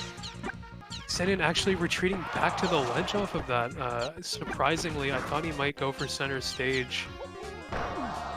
Oh, nice see TI. what he does surviving here. it. Oh, that Goon up air trying to barely chase it. misses. Oh man, he's just put so many hits onto this Mario. He's trying to finish it. 187. Finally. Oh, and he clawed his way all the way back through that game after that dropped Mario edge guard. Oh, it's so close too. And now they're thinking about what comes next. I don't know if there's a certain counter pick Goon is trying to avoid. Ends up going with the switch off to Kirby and letting Senin counter pick with the Pikachu there. Yeah, you know, I know the Kirby is something that Goon feels he is good with, and he's been trying to pull it out more in brackets recently. And It's he just such feels a it's weird one of his stronger choice. characters. I think maybe he's worried about like the Pikachu counter pick against Fox or Falcon. I Doesn't guess maybe maybe he want doesn't to want play to that play matchup. Falcon Kirby, like if he goes plays Falcon. No, I think he doesn't want to play like Falcon Pika or Fox Pika. I think he doesn't like playing those matchups. He doesn't want to play against Senin. Falcon Pika? He's so good at Falcon Pika. Yeah, but like Senin is very good at it too. That's the thing. Wow, that is a and lot he of might- respect for Senin.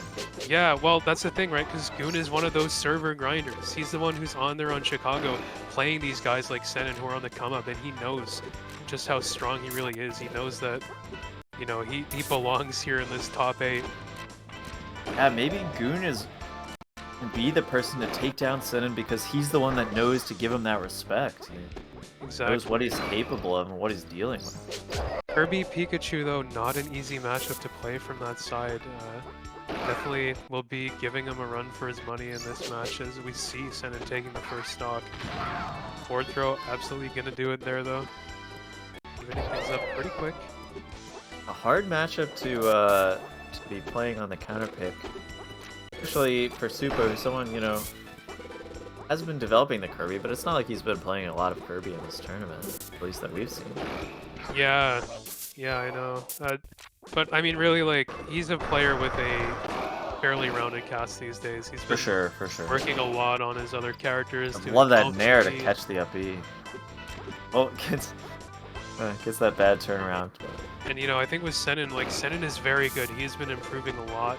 He's doing really well in this bracket, but Goon probably still like a stronger player overall. And if you feel like you're the stronger player, it's like we said earlier, you know, pick these matchups where there's a lot of neutral exchanges because you feel like you're just going to win them more, rather than, you know, going with the volatility of something like a Falcon versus Pika. And getting the shield break there off of a landing Nair hitbox. That was wild. He did like landing Nair into some up tilts. Like non-Z cancelled. Yeah, that hitbox is so fun. Whenever you find a use for it. Whoa, that fastball forward air. Nice resource there from Senin. Not something you see from on the newer side. Dude, can Yeah. you move your mouse to the field of battle? It's not there on the Twitch stream. Oh, thank God. Okay. It's just on our Discord. It just leaves it there all the time. Okay, but if it's just on the Discord, it's okay. There's people who just play net play with their mouse like on the window. I don't know how people do that. It's invisible to me. I thought it was my mouse, because that's exactly where I would leave it. You leave it there while you're playing? Oh God. Sometimes. Well, I usually play in full screen, so I guess no. But... Oh, the That pivot! pivot! Up tilt. Using the keyboard to his advantage to buffer that. And that grounded movement looks so good, and he calls out the jump. I love seeing a pivot up tilt tech chase. It's so cool. And that was super clean.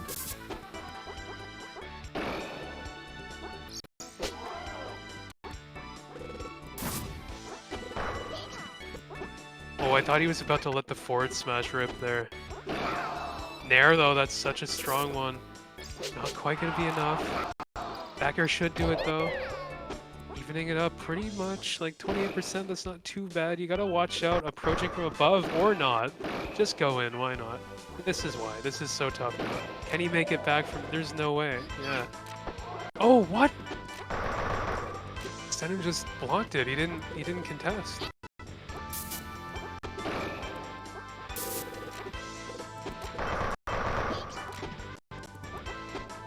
Okay, getting some damage on the board.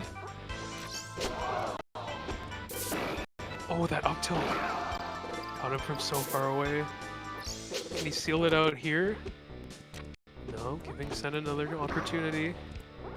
101. He gets to grab under top flat now. That's a 4th row kill. Yes. Oh, he Oh, just that- finds a shield yeah. up there. The platform movement. Oh, man. That Kirby pick working out, and then he immediately Yeah. switches. Okay. Yeah, keeping him on his toes, right? Alright, And good. yeah, okay, so he's going Mario against the Falcon. Okay, Interesting. so maybe We- this is what we want to avoid. I don't know. We saw Goon taking down Fire Blaster's Mario earlier. Senin definitely, no slouch in this matchup, but I'm kind of Yeah. curious if Sinen's Mario will look. that last different game than too, Fire like Blasters. Senin caught Kirby with like nothing left and just had to edge hog, and he just stood at ledge and shielded instead. It's the same story in game one. He had that edge guard, like he has just been giving it to Goon, giving him these opportunities on the last stock to get back into the game, and Goon has been capitalizing so well to be up 2-0 here after that. He says enough with the fireballs. Enough with that. I'm just gonna down air you if you're gonna hang out at the ledge there forever. Oh. And it's hard to blame him. You get tired Okay, of that yeah, after a while. there's no fourth row follow-up when you grab that far off the edge of the stage. I like that reverse nair. That was cool. Oh, the down air tech tech chase. chase. So sick. Not getting the full punish off of that, but pushing Mario really far off stage and being super aggressive with his edge guard, yeah. Like, he forced Mario to up B early there, and was just able to tech on the platform and punish the landing leg. Didn't get anything off of the downer, which was a bit of a flub. Speaking of which, Senin missing the up air near the top platform. But Goon is just stopping him in his tracks so far this game. It's looking very comfortable, and see his platform movement, like he's such a technical player.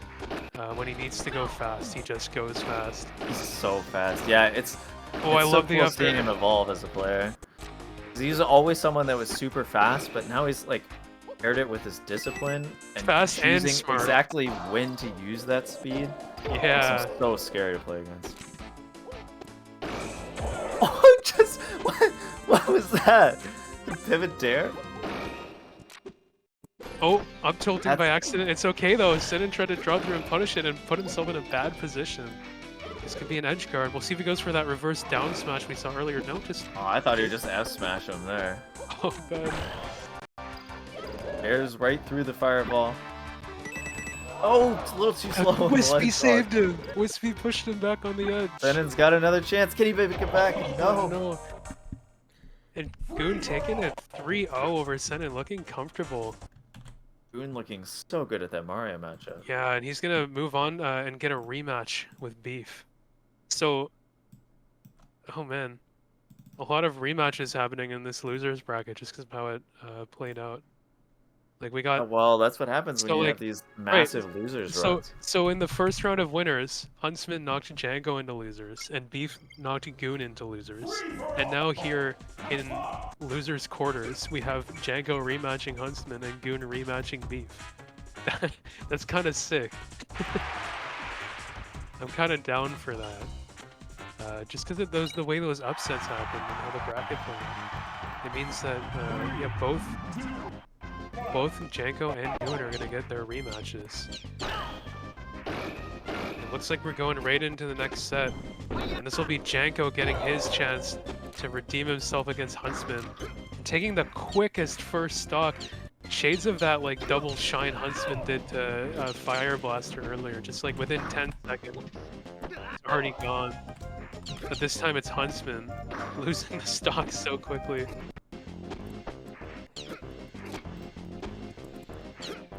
But I mean, we've seen earlier in this bracket what Huntsman's capable of doing this matchup. That being said, though, Janko, a player you can never count out. He might not be the most consistent, but when he is playing on fire, it sometimes looks like there's nothing that can stop him. You see that here as he immediately goes up 2 stocks to 1, catching the up smash. Huntsman pausing, attempting to DI, accidentally pauses, hits the start button. Oh man. And Janko up 4 stocks to 1. Yeah, on fire, just like Captain Falcon. Yeah, I don't know why they don't have hold to pause on that. They're just playing it out on the default settings. Yeah, I haven't changed the settings. Unfortunate for Huntsman. Hunt's been kind of forced to slow down the pace here. Take it a little slow.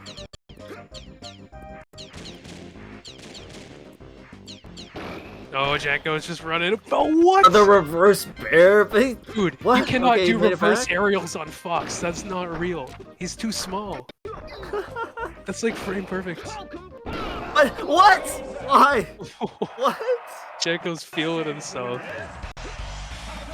Nico's found the only way to defeat Huntsman is just to outstyle him.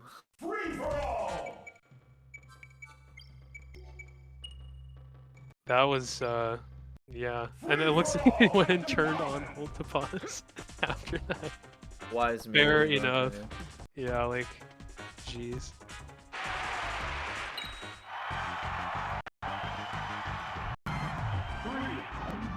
Yeah, Janko looking real good so far in game 1. Man, that's so different from their previous set. I mean, that's the thing, right? Like, it was an upset. Like, we did expect, based on seeding, we expected Janko to win that. We think of him as, you know, probably a slightly stronger player. But, like, Huntsman Although has watching Huntsman play throughout this tournament, it's Yeah. like hard to say. he has been Single going hit for a while. up airs? Oh my god, What he's are we going doing go to here? 69 What is hits. this? Do the Jaime combo. Infinitum 69 hit combo. Come on, man. Why'd he end it so early? This is training mode stuff every day for this guy. Janko. Oh, that's it. Why is he doing more? He's already I dead, don't man. know. Just hold the ledge. You killed him already. Flawless kill off stage there. Watching these two play is so fun. It's really entertaining. And he just immediately Oh. kills him right back. Stage spiked by the Shine. The Huntsman with that little pivot to ledge, already pretty difficult. Oh, Just on the respawn. Whoa. That there doesn't work. Hold on a minute. Okay, can you make it Buddy. back? No! I was like, wait a minute. that's so sad. That doesn't work. Look at them waiting for the invincibility. That is the last thing I expected these two to do. I thought they would both just frame one, drop off the respawn plot. Janko back throwing him. You know, Falcon's back throw has such high, like, base knockback. It's like a tool for gimping Fox. And he put him so far away there that he was just able to start that up air combo. Oh, the DI? That's Goes the so other hard way. on such a low angled move, dude. That is so precise hitting that. That's been just. What? He gets it? What? He's going crazy, dude. What? Huntsman is nuts. He just hit like 2 insane ledge DIs back to back to try to hold on to that stock. You can tell how much he wants it. So, not gonna make it easy for him though. Showing Yeah. some rare patience here. If Oh, he spots, but he He misses missed the the Z Z cancel. cancel. Huntsman Ace waits. recovery. down tilt. Did he get punished? No, he finds the ledge. Yeah, he got the DI on the Shine. It stopped the No knockback. up smash. I That's thought he was gonna just be gonna it, up though. smash from the ledge. Yeah, no. Yeah, forward air into Shine. Janko kind of just like stood there and got hit. That's what I was saying. It really looked like a get him up smash situation. It's 1-1 now. Huntsman looking like he's definitely capable of doing it twice. Oh, for sure. Oh yeah, that's a classic Falcon right there. That Oh man. that is anything but classic Oh though. man. You don't see people going that fast every day. At that percent too, Oh hitting man. that's such a Fair tight shield link. drop fair. Oh yeah, man. You'll love to see it. Both of these players are capable of just like shredding that controller, you know. Oh, he got his jump. Lots of weird nairs here. Janko still yet to be hit. I think that was an intentional shine, but it was cool. Okay. Both players waiting, feeling it out for a second. Janko finding a big back throw. He should just be able to hold ledge here, but decides to. Yeah, forward okay. tilt it. Turn around at forward tilt. Yeah, let's He's just let's demonstrating it. unstale some good moves, right? Might as well. It's a free hit. Even that forward tilt is kind of hard to do. If I went for that, I would get run off fair every time. That's Like, why doing he it, turns doing it at the around. ledge is kind of tough. That's why you turn around with it. That's like the setup he's using there. Oh man, Janko is on top of things this game. It's another like huge, brutal looking match, just like game 1 was. This is so back and forth. These guys just taking turns styling on each other. Well, that fastball in there. Okay.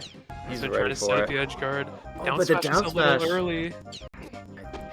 Do you want want to Oh, down I tilt. Oh, think sorry to check- say, but he just finds the double jabs. Oh, The double shines. shine off his side, but it works on Falcon too. He's so fast with it. Janko wanted Like an instant. up smash, I think, and got dash attack there, maybe. That's what it looked like to me. Oh, Oh, that- shield from there. Running shield drop nair. Janko Very just finding creative. 101 uses for these Yeah, nairs. oh, and again, the narrative. Up tilt. Oh, no. That's gonna be it. Okay. Okay, Huntsman. Can he make the 4-stock comeback, though? I mean, it's Fox That would be Falcon. nuts. He has to hold on to things. Up air gonna save him momentarily, but Another the forward tilt. He just goes for the Falcon Punch! Janko, what are you doing? This is guy's top nuts. 8. There's money on the line in this tournament. Yeah, dude. We got a $150 Just- prize Guys, pool here. he got confused. He thought Did it he was forget melee. what game he was playing? He thought it was melee. You can't do that here, Huntsman. Oh, man. What is going on? It's like, okay, it's 11:40 now, but the match wasn't played at 11:40. Janko guys are- always goes These for, guys are like, playing like it's 2 a.m. he goes for the crazy stuff, man. Why do you go for the Falcon Punch? It I've wasn't seen even him- like, I feel like I've seen him, like, lose games doing that it before. makes sense. Did he pick Falcon just for this? Is that why he's playing Falcon this game? He can randomly Falcon Punch people? Jesus.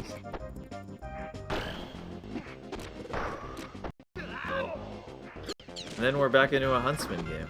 Huntsman just starting this off with a massive lead. How did he hit that up air? What? What is going on? Like hard to follow. Not back air, that's the tool, but the nair That should barely be another misses. stock for Huntsman. No, he Ooh. just decides to let him back. He abandoned the ledge. That was his home. He was safe there.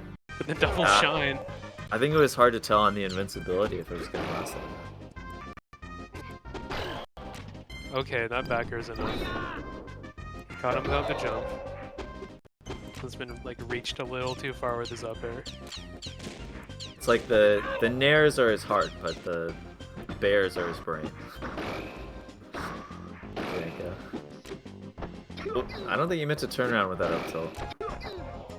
Now Janko gets Oh, a I chance like for that nice option. DI. You see how he did the short hop falling up air to just set that combo up off of Yeah. the top lat. Very creative. Goes Big for the DI on the nair. air, sort of like a Big Falcon DI on Fiddle-esque the combo. forwarder too. Yeah, that's the thing. Like, Fox's hurt box when you're comboing him is so small. You can't get away with those same things that you do in the Falcon. No, the uppy's gonna save him. Yeah. Didn't have any other choice there. But yeah, that- super late downing. Why the do they forward keep tilt. forward tilting each other? I don't know. They just like the forward tilt. I feel like in that position it made sense. You can see how There's much a- Huntsman wants to win this with this DI. Yeah. That DI is so beneficial for Fox, just 'cause it makes it like impossible to horizontal combo him. Ooh, run up air. Machenko, Tad dangerous.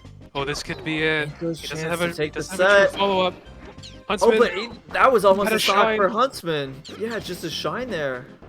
Oh, misses the edge guard. Weak What's aerial. going on? Oh, the sloppiness. That's the They both combo we've keep seen him hit dropping it. all night, and here when They're it both matters dropping most, it. he drops it. He misses up the tech Okay, chase. you can't mess this up, Janko. Yeah, Yeah. Janko takes the No. set 3-1, gets his retribution against Huntsman, who knocked him down to losers. Huntsman immediately D6. Just can't see that. Oh man, but hey, you know, shoutouts to Huntsman for his performance. Came into this as like the 11th seed. You know, we know he's a good player. He was ranked this year pretty high, but defying even the expectations of the seeders here today with a 5th place performance, just making that deep run into winners top 8, looking nigh unstoppable as well on his way there. That match against Fire Blaster. And he Cool. does fall in the rematch to Janko. And shoutouts to Janko too for holding it down. I love my Canadian boys, you know how it is. But we're gonna check out Beef up against Goon next, the Midwest matchup. And this one should be interesting. Definitely gonna be a tough opponent for Goon. I want to point out that Fire Blaster versus Goon was the 3 seed versus the 5 seed, and they played in like losers round 2. Not even like losers quarters. Crazy turn. So this will be, I think Goon is player 2, Falcon, and Beef is the Pika, starting it off with a quick edge guard. But he accidentally forward smashes trying to do some of his signature platform movement, and Goon might just take this all the way. Yeah. You up the shield there, he knows that. And then a million. This is a run back of a 2-1 set. That's now right. Getting played in a best of 5. Ooh, the up smash trade with the back air. Pikachu just pops up into the air and dies. Imagine Feels if so we were bad as back in Pika. if we were back in the MLG days, they would have extended the original set and just made it a first to 7, first to 7. Is that how they do it? That's They just how, started that was with 2 wins? way back in like 2005. That was how it would be. It would be like you continue your set from winners. That's Yeah, nuts. so I have never heard of that. Advantage. Yeah, I've never heard of that either. Okay, Goon is looking pretty comfortable here, but he messed up a little bit on that edge guard, went for the downer too early. Beef evening it up. You know, it's always even in this matchup. It looks like Pikachu's losing, but if he grabs you, you're dead. That being said, you know, a stock lead is a stock lead no matter what. That up air is not safe. Goon's gotta be careful here. I like the speed. Both of these are like, I mean, two more like very fast players. We have the fast players losers bracket right now. So, like, remember that crazy like fast fall up air off of side platform Beef did earlier? That was like still the thing that threw me off the most in this whole tournament. Goon? All these players are getting so much faster and more technical. And you have, you know, Dogs and KD3 more measured on the finals. Yeah. The Goon. Taking game 1 with his taking flashy game Falcon. one. Moving and grooving. Looking comfortable. Does what he always does, you know? There is a bracket link, and we're also showing the bracket on stream between sets, but you can check it out here. This is an online tournament, so we're broadcasting replays, but this bracket that we're linking is spoiler-free, and we are just updating it as the stream goes on.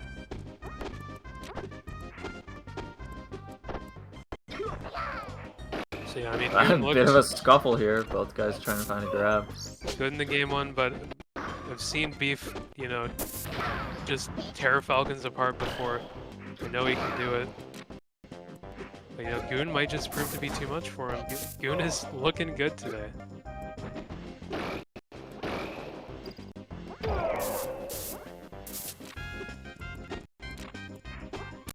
Oh, it just runs past? Okay. Oh, nice nair! Big Look at nair. that instant nair! Catching the jump, he wasn't able to capitalize on that to finish the stock off, though. And the up tilt, I like it. That up tilt edge guard we've been seeing a bit more from the Falcons. Yeah, maybe there's something to it, because, I mean, up tilt has very low ending lag, so if you're timing it correctly and it doesn't work, then you're able to just kind of act immediately. I feel like it's kind of a throwback. People used to do that a lot. Not getting the edge guard, but manages to find the stock with a trade off of a ledge shot. Oh, that could be huge. Oh, if he just grabbed the ledge there. I mean, how could he have known? And Beef getting the throw into the forward smash, the Pikachu classic. Speaking of throwbacks, we've been doing that since 2006, I'm sure. Oh yeah. Big hook, okay. Why didn't he grab the ledge? What? He tried, he missed his pivot. He went for the pivot fast, found the ledge, and he just came up a bit short. Oh. I mean, it's It something didn't that he seem necessary. You just foot hop and grab the ledge. Yeah, but you know, when you're hold on, he's cooking. He Alright, is Goon. cooking. When you're as comfortable with Falcon's movement as Goon is, you just expect to get that pivot and ledge grab, right? I mean, he's not trying to overthink it, he's just playing in his comfort zone. If that's what he would normally do, that's what it makes sense to do here, I think. He's so aggressive. Always Yeah, this- gonna come at him. This could just be Goon's game Seems all like of a Goon's sudden. ready for it. He's really fishing for that grab, but Beef's one who finds it, and we know this combo in and out. Yeah. Pikachu run off, up air, nair. After the forward throw at that percent, it's just gonna work. Falcon doesn't really have an answer to that. I don't think there's any DI that saves you there. So what looked like it might be a reversal for Goon turns into Beef's game.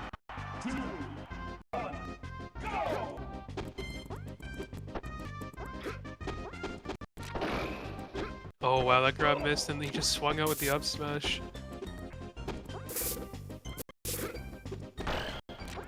Missing the Z cancel. Wasn't ready for that to hit, I guess.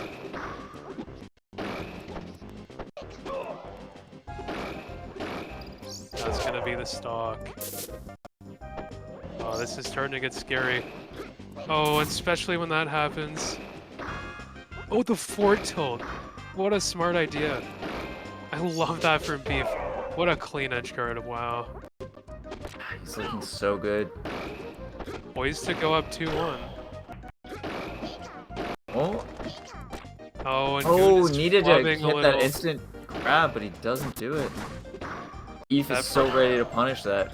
That Putting all this frustration might percent. starting to be setting in for Goon here a bit, as you see him starting to make more flubs than we've been seeing so far. And I mean, Beef is just having a really dominant game. This is not looking good right now. Yeah, these tournaments can be a bit of an endurance contest. Seems like it's really working out well for Beef. The captain back knuckle gonna take it there.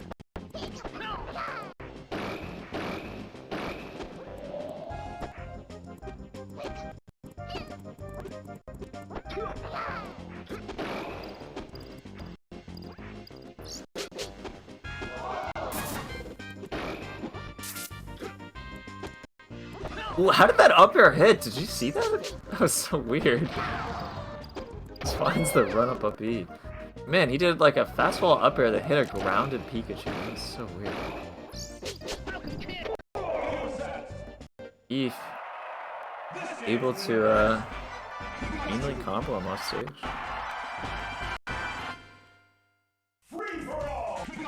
Oh, and the Pika switch. Oh. I don't hate it. Yeah, I mean, like I said, it looked like the frustration was kind of setting in for him. Frustration or just strong play from Beef, you know, seemed comfortable in the matchup. Goon explained in the chat that Beef actually thought it was best of 3. I had to tell him, no, it's best of 5. I still get another game here.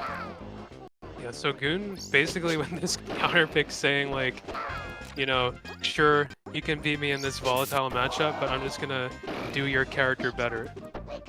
Which is, I mean, it's a cocky. big statement against a solo Pika main, you know? Yeah. It's not like a Dogs KD3 kind of situation where they both play a ton of characters. Yeah, and I mean, like we said earlier, Goon has got a very well-rounded cast, but the Pikachu is not something that we're used to seeing in tournament.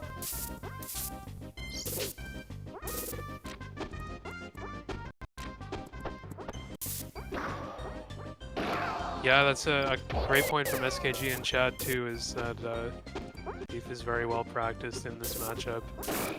Has competed like strongly in Pikadoos with some of the best. I love the up smash tech chase there. That time he just opts to go for the grab. He's trying to call out the up B, just kind of chasing him around the stage right now. Beef has really not found his like center here in a little bit. That up B doesn't work out for him, just gets grabbed. He's getting chased around the stage. Oh, they're both just swinging now. Catching the falling jump with the back air, this could be a big combo. Pivot up tilt. Sets up a tech chase on the side flat. He maybe could have converted into a whole stock off of that. Just another big grab here for Goon. He's up 3-1. He's looking more than comfortable in this Pikachu right now. What a... Honestly, like... Oh, what? The pivot? Whoa. What is that pivot up tilt and then he just finds the edge guard? He looks so clean. Having the, having, like, the focus to be able to make a counter pick like that after getting, like, decimated in that game 3. To be able to switch to the Pikachu and put up a performance like that I feel like that is showing a side of Goon that like we haven't seen in competition before. This is very interesting to watch. And again, just calling out the tech in place, the tech chase, huge combo, 84% and an edge guard situation.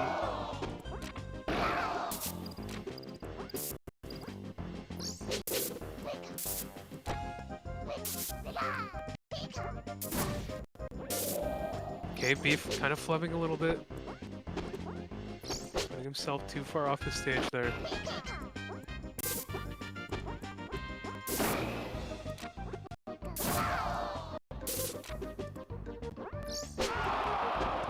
Goon started off this match like with a very explosive combo, but Beef is slowly working his way back into it, and this tech chase could be really big. Ooh, tries to call something out. What? That was really weird. It I don't took think me a that was how second to realize who grabbed the ledge. I don't think that was how Beef drew it up in his head, but it does end up taking the stock, so I guess he's not complaining. A little bit too aggressive and just runs right into Goon's up tilt. Play Grabbing. pretty careful here. Nice tech chase. Yeah, Beef has just been giving him the tech in place read like over and over again. You know, Goon is a Chicago fiend, so I'm sure he's seen a lot of tech in place in his day. Oh yeah. It's a pretty That's a popular Netplay option classic. over there. Oh Over yeah. there on the Netplay server. Chicago. Chicago tech in place. Just as good as their pizza. I like that instant up air. The Oh, dash attack, that's gonna dangerous lose the dash stock. Yeah, tricky. I think that might have been an input error. Just say. This is like game 5 to move on to loser semis. It's a tough risk to take and something like that. Look at the up tilts. I love seeing that. And with so much on the line, this is just so close. I feel like I had Game this. 5, 2 stocks Did you each. get this edge guard? Ooh. No, misses the bear. Does it starts it a little too high? A shield drop up air, that's so good. Be out. Both these guys are showing such good awareness. Going low. just He loves thought these he was hard gonna go reads. high. Edge guards. See what he goes for this time. He just Going- bets it all every time. Yeah, thinking he's gonna go low, he just changes Oh, it that up. reverse fair. No grab there from Beef. Goon gets him off the stage again. Very deep. Edge guard attempt. This is so tense. Both high percent. Whoever gets this hit is gonna have a big advantage. Oh. Wow, was that too you should high. not have gotten that. He's too high, and now Yeah. Goon's just gotta try and hold on to center stage. Beef Oh, I making his think way this- in. yeah. Finds the up air. Just pushing him back. He knows Goon will pivot away. This is so tense. Oh, how did that grab miss? It looked like it was right on top of him. Oh, the fair, the Isaiah. Doesn't quite This work. is so tense. He finally manages Yeah. to corner him, but he's at 127%. Can he find some Catching it damage back here? here. A grab here for either side would be huge. Oh, just getting But him that into chain like grab, knockout no. percent. Goon finds it. They're at Man, last stock dog. game 5. Beef starting something super quick up the out by Goon. Not the best angle though. Oh no. Oh no, down smash. Okay. Gets the grab, Gonna goes do for the double F she's- throw. Double F throw sends him off stage. Yeah, patient there. Knows that he's gonna up tilt. He just goes straight in. Looks for the up air, but doesn't find it. And It's that him up air the wrong doesn't way. go and that defensive down tilt is working out so well for Beef. Beef has just got the edge here. At these edge guards though, he just can't make it work. He just needs to find a grab now at this percent now. That would do it. Anything really with in the corner, but the up tilt. He has no jump, I think. Oh, but Okay. he can't. The ledge, Finds strong that back air again. sneaky angle to get back. Strong Back weak there back finds air it that- again. With these angles to ledge.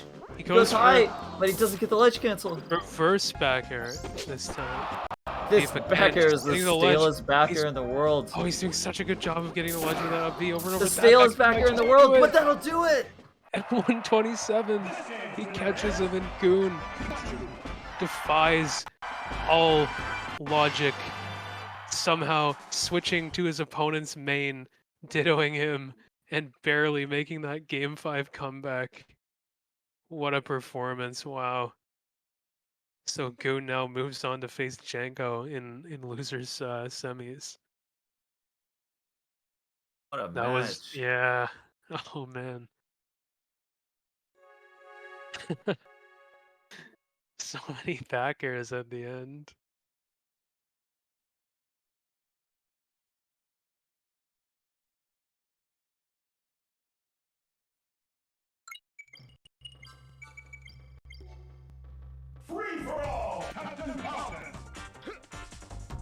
So I wonder if it's gonna be a Falcon Ditto here, yeah.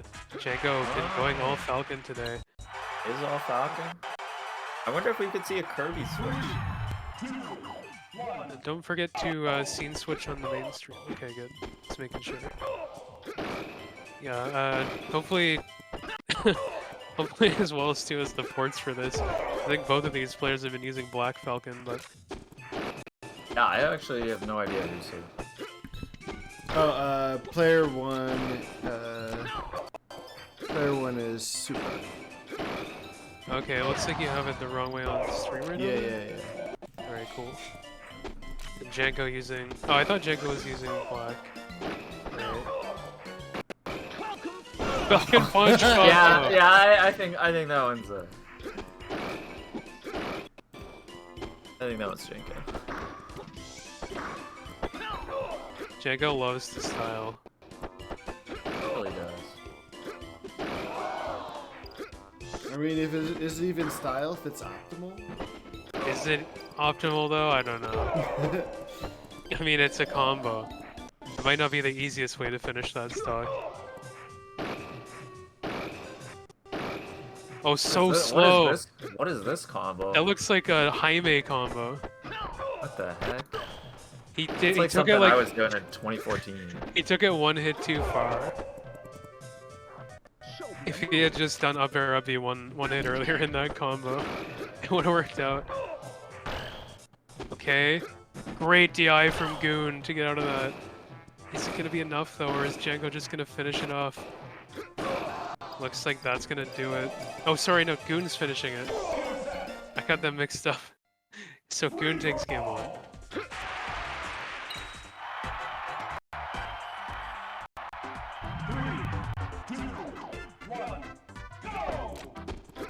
Neither player just like very quickly taking to the ground, which is interesting. I think in Falcon Dittos it's pretty common to just get on the floor as fast as possible.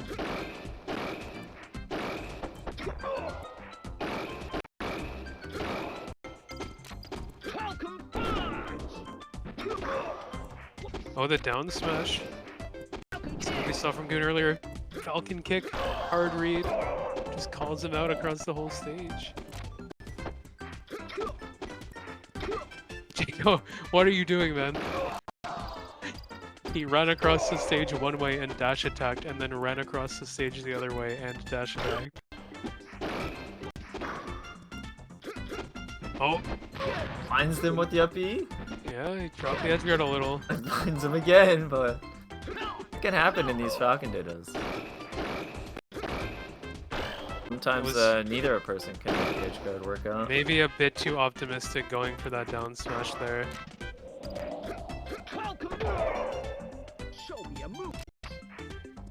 Of course, taking the opportunity to taunt. Why wouldn't you? Why wouldn't you if you Janko? I mean, Janko's looking good right now. This should be a full kill combo unless What? Why do you Just- B? you grounded up B and Why? drifts through him. There Why? you go. My man. The game is not that hard. You don't have to make it that hard for yourself. What is he doing?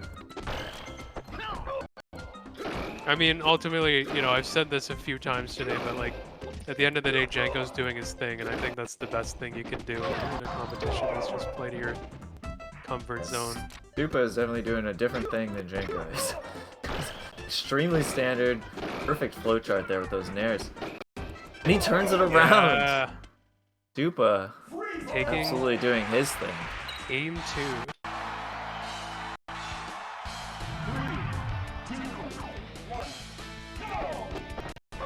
Oh, there's what I'm talking about for the usual opener in the Falcon Ditto. It's like run forward, fast fall off the side platform, claim center stage on the ground immediately, and you know, if you can, dash grab the other guy. And that's exactly what Goon did here. Off to a roaring start in this game 3. Hasn't even been touched. Oh no! Oh, the reverse? Oh, he's styling a little bit now.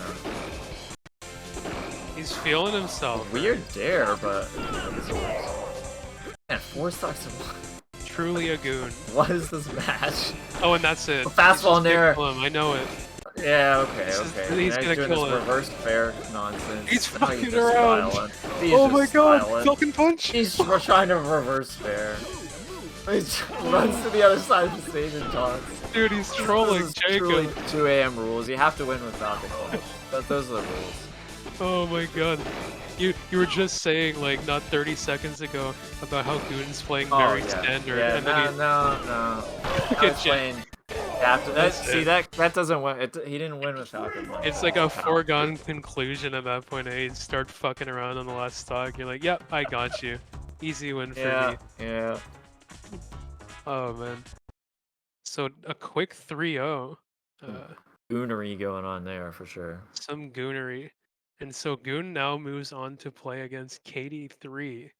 Remember that this guy was knocked into losers in winners round 1. Yeah. Or in the round of 16 anyway. There was technically a Yeah, there's a round of 0.5. Yeah. Yeah, the first real round. And yeah, making the run all the way. He defeated Lord Tet, who was maps first, and then Lord Tet, who was looking really hot in pools. Fire Blaster, Senin, Beef, Janko, now moving on to play KD3. What a laundry list of players who've gone through it. Honestly, for most of it, looking pretty cool and collected. Only really the Beef set did there seem to be any kind of an issue. Outside of that, I don't think Goon has dropped any games on this losers run. But these guys just faced off on a console tournament, right? Yeah, so they played in the remix bracket at that tournament. Goon didn't enter vanilla, but they played a vanilla set in the grand finals of that bracket. And yeah, it was like winners finals. They did remix, and Goon won. Yeah. In grands, they like gentlemen to vanilla. And I think KD3 won both sets, but they were both very close. They were competitive sets. And you know, online, it's a different realm. This is the territory of Goon. And KD3 is the invader. Definitely Goon's home turf. Not so much of a console player. He does play though.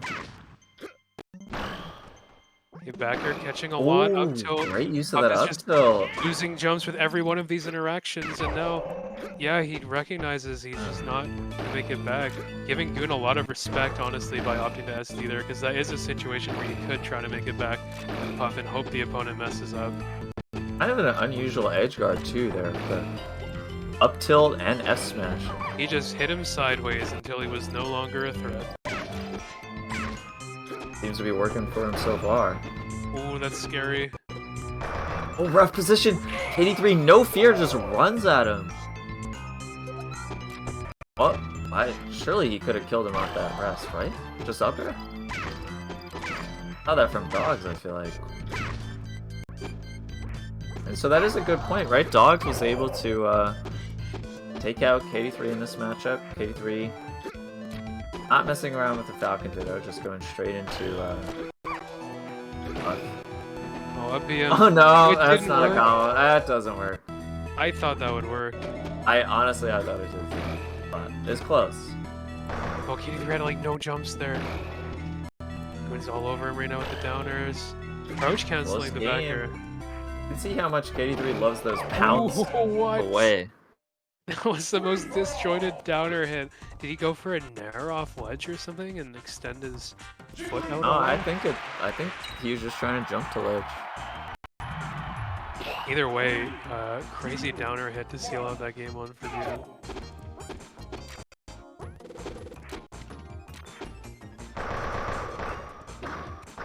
Oh, what? He down tilted out of the puff combo. Hello? Okay, quick edge guard for KD3. I mean, you know, like we talked about earlier, this is a matchup that KD3 has always looked very dominant in. So I wouldn't be surprised to see him hit on the board here. Oh yeah, I think he'll take a game at least.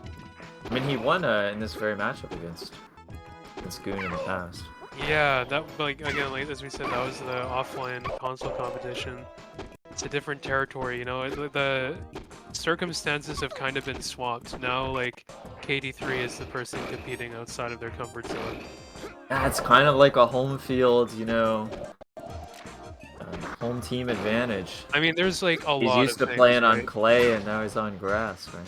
Exactly. It's not even just I don't think like the gameplay like on console versus emulator or online versus offline, even just like the environment of competing in person versus like, you know, at home on your setup or whatever. Yeah, with people screaming around you. And... They're just different in that sense. I think it's easier for people who are used to playing online to just focus and get into the zone playing, you know, just like at their setup over the internet compared to like in an in-person gathering. And then, you know, on top of that, you have the differences between online and offline, and emulator and console. KD3 keeping it competitive, but Goon catching him with a crazy fast. That was so down. weird. Not at all when I Yeah. expected that game to end. He just he, like, suddenly finds a dare. He missed his combo with the hook and then fast fall downward, and KD3 just kind of held in and got hit by it. He's sticking with the puff though. Doesn't want to try like Falcon Ditto even after going down 2-0. What was that combo? Why did he walk across the top platform like that and still get the combo? Just the lunatic stuff. Oh! I really thought he was gonna get hit by that punch, man.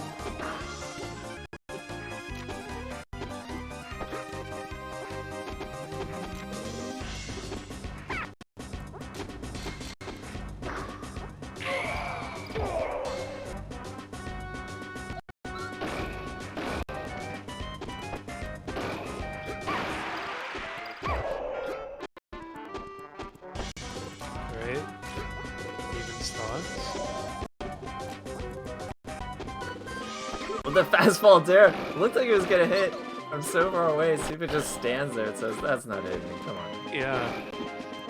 Very good awareness to just know you're in the right space to avoid that and hold your ground for the biggest possible punish. KD3 though, going for those weak aerial rests. We saw that a lot in the Pika set earlier. It wasn't quite working out for there, but Falcon is a different beast when it comes to comboing. He seems like very comfortable with landing those, and wow. Getting that punished for that rest. See, that's why I hate rest in this matchup. Falcon just respawns and uppers you, and you instantly die. Like, it never results in really going up a stock. Always just a trade. So that push off, 83 so ready. Okay, gets the pivot hook. That's probably the optimal follow-up there. It's hard to go pop on that grab. That's just a waits huge for that jump in back there. Big commitment there from KD. He get out there and finish. The up tilt, gonna kill off the side. It's very strong. It really is a good move. Goon lucky to just end it right here with the 3-0. KD3 does not want to let him have it. Oh, that recovery gets around it, but he can't get out of the corner. That instant nair. Yeah. And KD3 calls him out. He caught the jump. He was like, yep. I mean, who's not going to jump out of the corner as Falcon?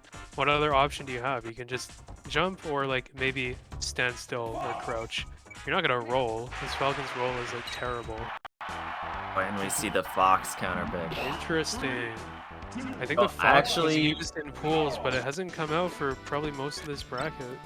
Well, I actually talked to Supa about this after that the Michigan tournament, and I said, hey, you know, how come you didn't switch to Fox when you had the counter pick against Puff? It's a good matchup for Fox. And he said, I would, but not on console. Online, I would do this counter pick because it's more used to playing Fox here, easier to play Fox online. Ooh, finds that angle. Great That must have been what angle. Huntsman was going for Whoa! before. That up air trading with the laser, or up tilt trading with the laser was really spooky. And so this is one of those differences we're gonna see between Oh online no, and he jumped console. into the pound. Boon's character choice. How is it gonna work out for him? Buffett, such a high percent. Killing off the top, crossing up with that rest. Very Jump. vital. Jump I to mean- the other side with rest. He's at 156, but he is alive right now because of that cross-up rest. And look at what he's getting off of this. Oh yeah, it just goes for the offstage rest, says I'm at 150, happy to trade stocks, make sure you're dead. Yeah. 83 Interesting finding decision. another opening. Oh, and that weak nair. Oh, what a combo. Oh wow, look at this combo. And all he can really get here is a fast fall aerial or something, and doesn't even connect. He's got the shield up.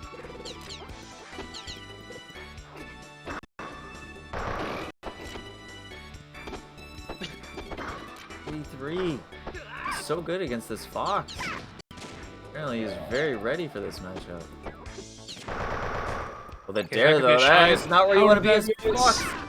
I would have tough. shined there too. Who wouldn't? It was free, and it just missed for no reason. Does end up working out. Scary situation there as Fox.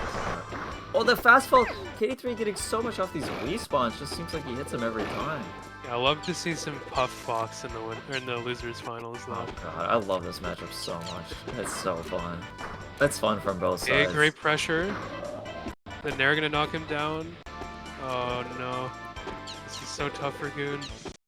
He's got so much more fighting Finds the left to do grab. before he takes this game. KD3 just needs a back throw. The thing is, though, as Puff, it can just be so hard to get in on Fox, Fox, sometimes. yeah, he can If put Fox that doesn't wall want to up. let you in. He could wall you out. Oh, that could have been an He up might smash, be I think. capable of doing that. No, he messes up the shield Yeah, pressure.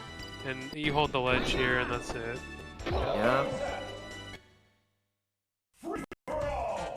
So what's Goon gonna do And next? suddenly, this is such a close I set. feel like we might see the Pika, honestly.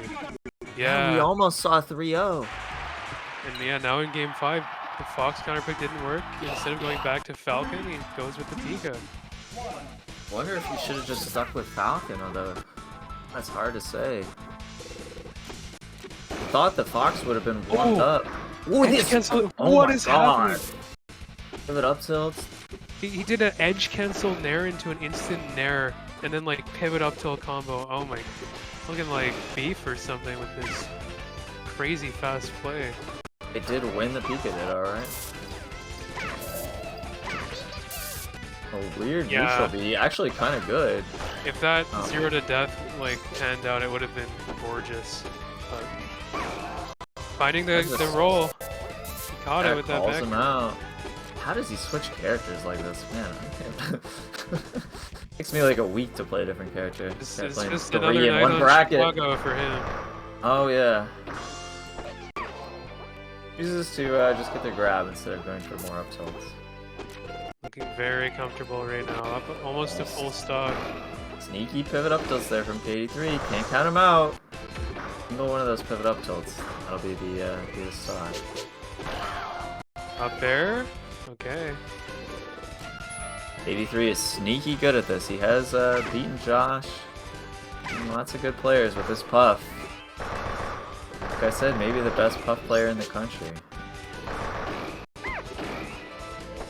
Oh, finding that Boom. grab. Yeah, finding that grab off the So up air. smart. He magneted him in. He pulled him with the tractor beam from max distance. Oh, but the 83. trade. But this could be a big hit. No, there's like a weird weak back air. Can he get the turnaround? That's Yeah, it. he gets the punish. This is looking so bad for KD3. He can't let his stock slip away this quickly. He needs to Yeah. survive. Needs that F throw up air rest. Or just a What is this? Up air to Doesn't rest? kill. Okay. was Not a too low kill. percent. Okay, Just that's finds big. the grab. This is an unorthodox way Oh, to take man. stocks, but Up air? Nair, and a kill. that'll do That's it. so Wow, and smart. suddenly it's last stock. 83 just 85. holding What is on. happening? You don't want to get grabbed here if you're Goon. It's so scary. Oh, and that could be fastball it. Here. Be so careful on the ground, right? Puff just wants that grab now. He misses a shield drop up there. He got a double So jump by intense. accident. We have another Goon How are we Game at this 5 here. last stock? Game 5 situation. These up airs, it just barely misses. Yeah, a little early on the tech chase, too proactive. KD3 trying to find something. It's it getting out of landed on that the percent top range left. now for Pikachu, where Puff has easy kills if he finds an up tilt. That's kind of it. Otherwise, Forced to go for a back throw. Really Yeah. want in that position, but just doesn't really have a forward throw. well, so you know, what are like you gonna do? Goon. Oh, but he sneaks under him. His positioning is so good. Oh, if Goon can land a grab, it's gonna do it. Oh, the up tilt. Okay. It's Oh, because the it was a flank here, trade. and he finds the bear. Not Could be enough. huge. Can he make it back? Oh my god! The neutral B. It's he's dead. He doesn't He's have just enough dead. jumps. He doesn't have enough jumps. He got it with neutral B to win game Neutral 5. B edge guard. Oh man, and Goon makes it through losers. Oh Through my god, from round 1. everyone up the fucking line. All He the way to said, I'm grand in finals. this tournament to win it, and he is here to win it. Goon going to grand finals. My god. What a crazy losers run Defeats KD3. through all of these like very tough opponents. But Showing now, his mastery I mean, of so many different matchups, fighting Mario, fighting Puff, fighting grand Amira, finals against Dogs Johnson winning a game This- of Kirby Pika. will be tough for Goon. Dogs, as we know, is just like rock solid in this matchup. So And good. I 100% almost can guarantee we're gonna see the fast fall opener from Dogs. Yeah, just get on the ground. He loves finding that like early grab in this matchup. This with a that- downer, regrab. Yep. That forward throw downer is one of like the sort of innovations that Dogs has made in this matchup. I mean, other people have done it, but he's kind of the person who's really pushed it to where like now other Falcons are just simply copying it because it seems to be the best option against modern DI. I've Oh, always and that- been a fan of the no aerial, just F throwing to F throw. yeah, that's a good one too. I think you can actually do any aerial after the forward. The Og's definitely making a strong case for Dare. Yeah, the Ooh, thing- look at that though. Oh, nice. Air shield drop up air. The thing with the forward throw downer is you can't DI up high enough to stop the downer from spiking you. What is that? Did you see that F tilt plank with jab? What? I've Yeah. never in my life seen that. So I think maybe the F tilt just hit like connected with the hitbox, but not the hurt box, because it should just beat the jab. It's just such a weird interaction. It's like they're playing Street Ooh. Fighter. Or light punch trading with The light punch. invincibility was still there. Oh, just barely outspaces, and See, you can that's see the that thing. panic DI from Doug. Crazy distance, and he goes for the forwarder, and it's just not as good as the downer.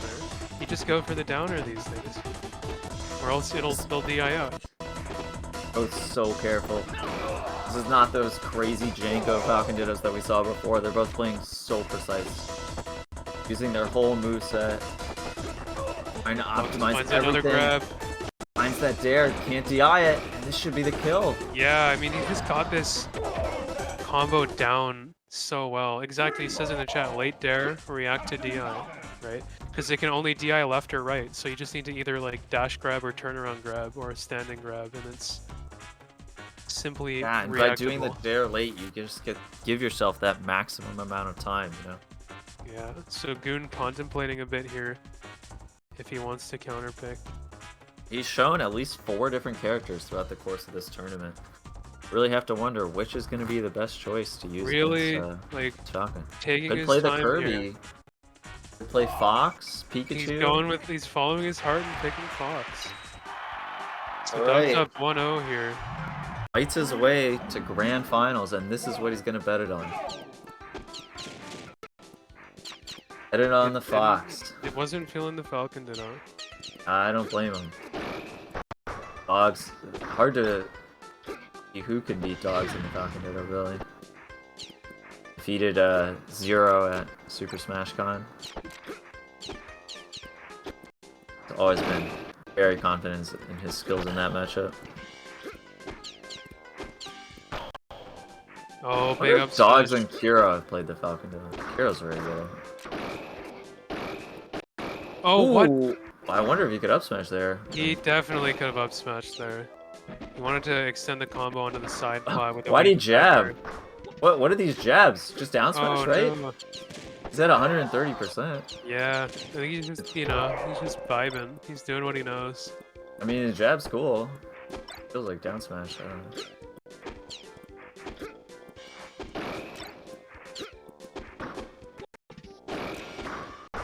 Ooh, the down tilt. Nice DI there.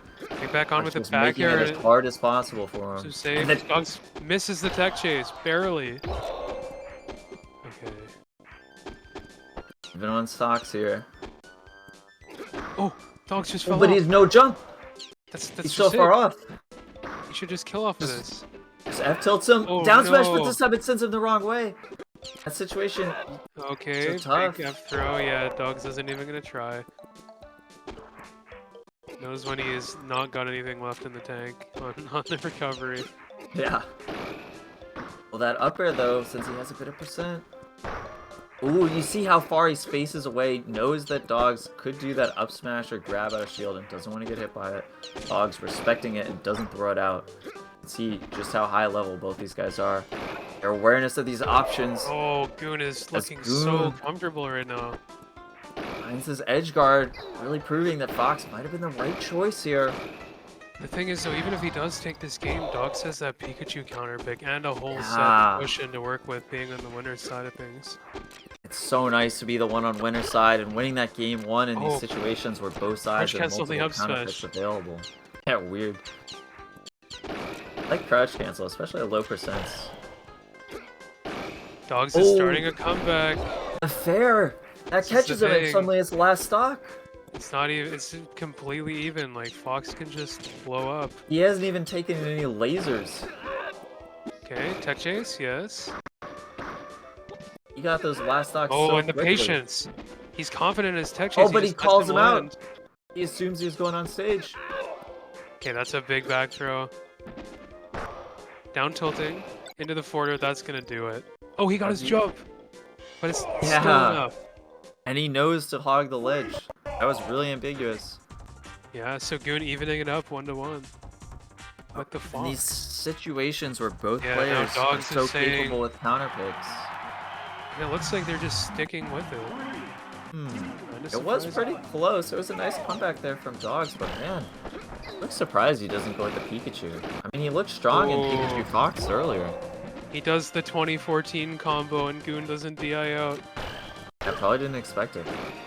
That's the thing with some of those old combos, you know? It's like, Yeah, no one it's does 1-1. them, and suddenly they can be good. I like that up B positioning, but Dogs just waits for it. And he's just taking 2 stocks without even being hit. Against an opponent with a laser gun. There's gonna be 3 stocks without being hit. Look at this. Oh You're a man, guy. don't JV5 0%. him. 0%. No perfects, Against please. Fox. Not in This is grants. insane. Okay, he got the laser. Air on stage. He says, no, I'm hitting you. Even Got the recovering laser. him. Now we'll see if he can get the whole game back out of the clutches of Dogs Johnson. I like this edge guard. Hits him with the little laser, hits him with that up-angled F tilt. Boone not getting sloppy despite being so far behind. These respawns, it just gets hit by it. I felt like against KD3 too, the respawn invincibility is really proving to be a challenge for That was a confident Goon. game from Dogs and Goon. Trying the Kirby here. A classical counter pick, if there ever were one. Yeah, so betting the tournament on this, if he loses, this is his final game. Thinks It he can starts do to it with feel like- Kirby. And he's starting to run out of tricks in the tank, you know. Yeah. And yeah, this is the matchup that Dogs has put a lot of time into. A matchup that, in fact, like I've put time into with Dogs on labbing, and I know that he knows a lot about this. He's very good. He's very patient. It's the same thing, you know, as we saw against the Puff earlier.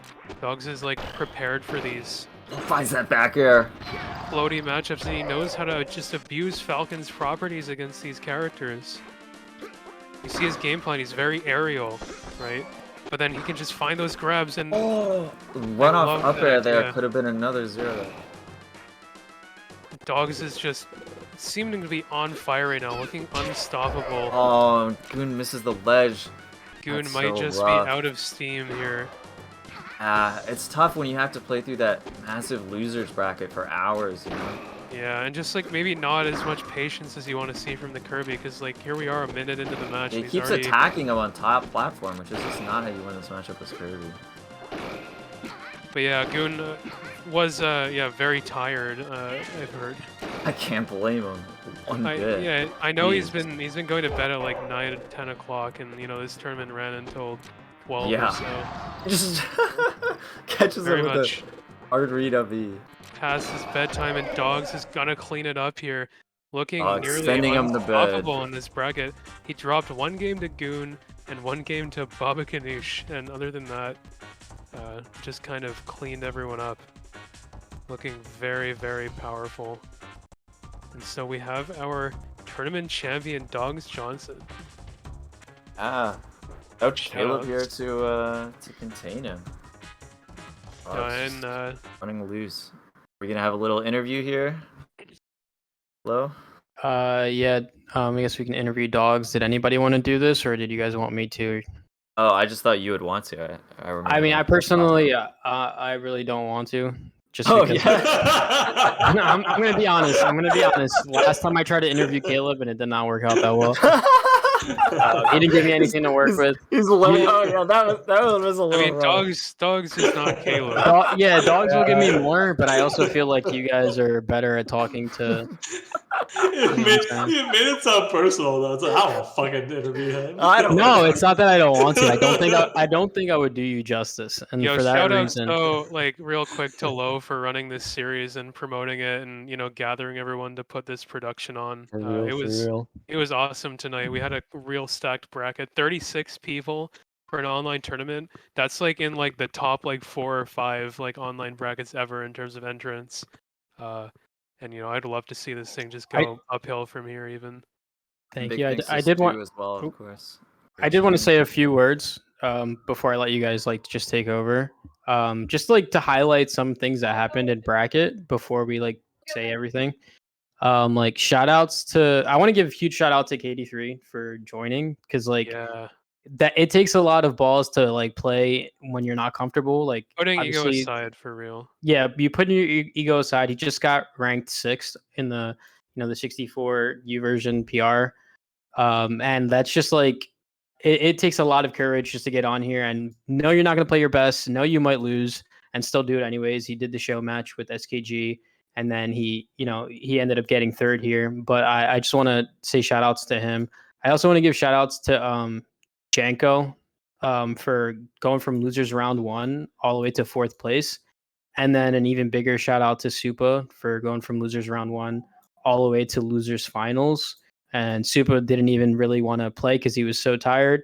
So that's a great performance from him, and good shit to him. Yeah, this And is like the best performance I've ever seen from him in an online bracket. What a Really sick. losers run. right. And then I also want to say shout outs to Senin because he was seated like 17th. Obviously, we all knew he was a good player, but we were like we can't really seat him any higher because he doesn't really have the results for it. But he ended up beating players like Box, which is like that's something I just did not expect. You know what I mean? I told He also you, man. beat Waxy. Yeah, I knew. So it shout out too. to Senin from Dominican Republic. He's from the capital, Santo Domingo, and wanted to give a shout out to him. And then obviously the biggest shout outs to Dogs for winning the entire event, only dropping 2 games the entire time. Did you drop any So- in polls? No. Jeez. Hold on, you gotta So, give one from you gotta give one to Lord Tet, right? First yeah, ever I was saving online- the best first for ever last. online chat. I was saving the best for last. Shout out to This is like Lord his- Tat for coming in and beating KD3. Obviously, And um, marbles. Obviously, KD3 And still got Marbles. and Marbles, which is also another big upset. Obviously, KD3 made it out at the 1 seed in his pool, anyways. But shout out to Lord Tech because you don't really see that often. I know people are going to say it was online. I know people are going to say whatever. But like even from the first stock that I watched him, I forgot who he was playing. It wasn't KD3. It was somebody else. I watched him play. I was like, I chimed in. I was like, this guy looks like he's good. Like He started this game 3 weeks ago, they say. yeah, like that's insane for you to look that good and having only played for that Yeah. amount Even of time. if it's not online, I something mean, that you see. 83 is Yeah. good online. He got 3rd in this He stacked got ass online third. tournament. But Lord Tet, who's been playing for 3 weeks, is already taking sets off of people in these online brackets like marbles and KD3. Like that is unheard of. Right. Actually crazy. There's just a few things I want to say. Like, before you interview dogs, there was an ongoing joke between me and Frey that it was really just another night in Chicago, which is what helped me motivate me. Because I was like, I'm versing like all these players I just play in Chicago, so I just like changed my mentality to be like, it really is just another night in Chicago. I'm just on the server playing games, not really thinking about the outcome of it, just listening to music and chilling, and it just like really propelled me to do what I could in You need. losers. Yeah, Yeah, good shit, man. Congratulations on the performance. Really awesome to see. thank you. And if you want to interview me some more after dogs, I'm here, but I'll let him take over because he's the winner. I am Yeah. the second. Yeah, I mean, dogs, what do you have to say for yourself? Oh, you're talking about like you talking to him like he's in timeout. What do you have to say? Explain yourself right now. Explain yourself. Well, I mean, I went into it really wanting to win because I lost to Caleb last Yeah. monthly. How do you feel about not getting your rematch from Ooh. Mr. Dropout? I mean, I'm sure we'll play again next monthly. No, I want drama. I was looking forward to Yeah, it. we got to build a but, narrative here. Give us something. Play as Caleb. Yeah, he's a Caleb, pussy. Hell yeah. Caleb So here's a question. I love Caleb. Caleb's TDC, so of course. He went to he's fine. sleep and he was probably having bad dreams about fighting you in bracket, I bet. Oh man. Probably. Here's Yeah. a question, dogs. How do you approach these sets where both you and your opponent play a ton of different characters? How do you decide, oh, this one I'm just gonna switch, I'm gonna stay all Falcon like you did against Goon, or sometimes you counter pick a lot. Sometimes we saw you playing the Pikachu Ditto, or sometimes playing Pika Falcon or Pika Fox, or just sticking Falcon Fox. You know, what's your mentality there? So it's a combination of things. First, like what matters most is how I'm feeling, like how I'm playing at that particular moment. If I feel like I'm making a lot of mistakes on tight knit situations, then I usually stray away from Falcon and play more Pikachu because I feel like I'm afforded to make more mistakes using that character. And then the secondary thing is how does my opponent play, and what is my opponent good at, and what is he not so great at. So for the Huntsman thing, I have played Huntsman as Falcon and Pikachu. I played him in Smash Oktoberfest with Falcon, and I went all Falcon, and that went well. But I played him before online in that same matchup, and I didn't feel as good. And I know that that matchup is really good, Pika Fox, and I knew that he's much better against Falcon than Pika, so I just went with that. For the Supa thing, I've played Supa's Fox enough and Falcon Fox that I know I can do that well, so that's why I stayed there. Makes sense. Makes sense. Clearly, very valuable to have that knowledge of the players and play styles, and have a plan going into how you want to approach it. Yeah, I was expecting Supa to go Kirby grand finals. We did a double blind in a previous remix tournament. He went Kirby game one, and he told me that he was developing Kirby for me, and then I think later he said for Falcons in general. So I was surprised that it went to Falcon Ditto, but maybe he was feeling good because it was going his way versus KD3. How do So you how did feel you- about your like Falcon these days in those like matchups like Puff and Kirby? Because it was looking pretty strong today, but I know you have like the Pika kind of for those sorts of matchups too. Right. So I use Pika against Box's Kirby because I think he's quite good against Falcon. Lately, I've not felt as polished against Kirby, so I was kind of not looking forward to playing Falcon Kirby, but I feel better than ever against Puff with Falcon. So I was not like worried at all playing against KD's Puff. At Boxton, KD went Puff for 2 games, and I beat him, and he switched to Pika, and I won the set against this Pika in winners. They used Pika and he beat me in losers, but I'm feeling really good in Falcon Puff these days. That's really cool, and that is such a fun matchup from both sides. So it's a great one to be good at. And Yeah. with KD3 around pulling it out, it could be valuable. Yeah, I I was kind of surprised that KD3 didn't try any Pikachu against me. Because like I said, Pikachu was the character that he beat me with in losers in box 10. Yeah, that's Uh, interesting. but I guess maybe he felt like he could control Puff better online than his other characters. That's why he switched. But I don't know.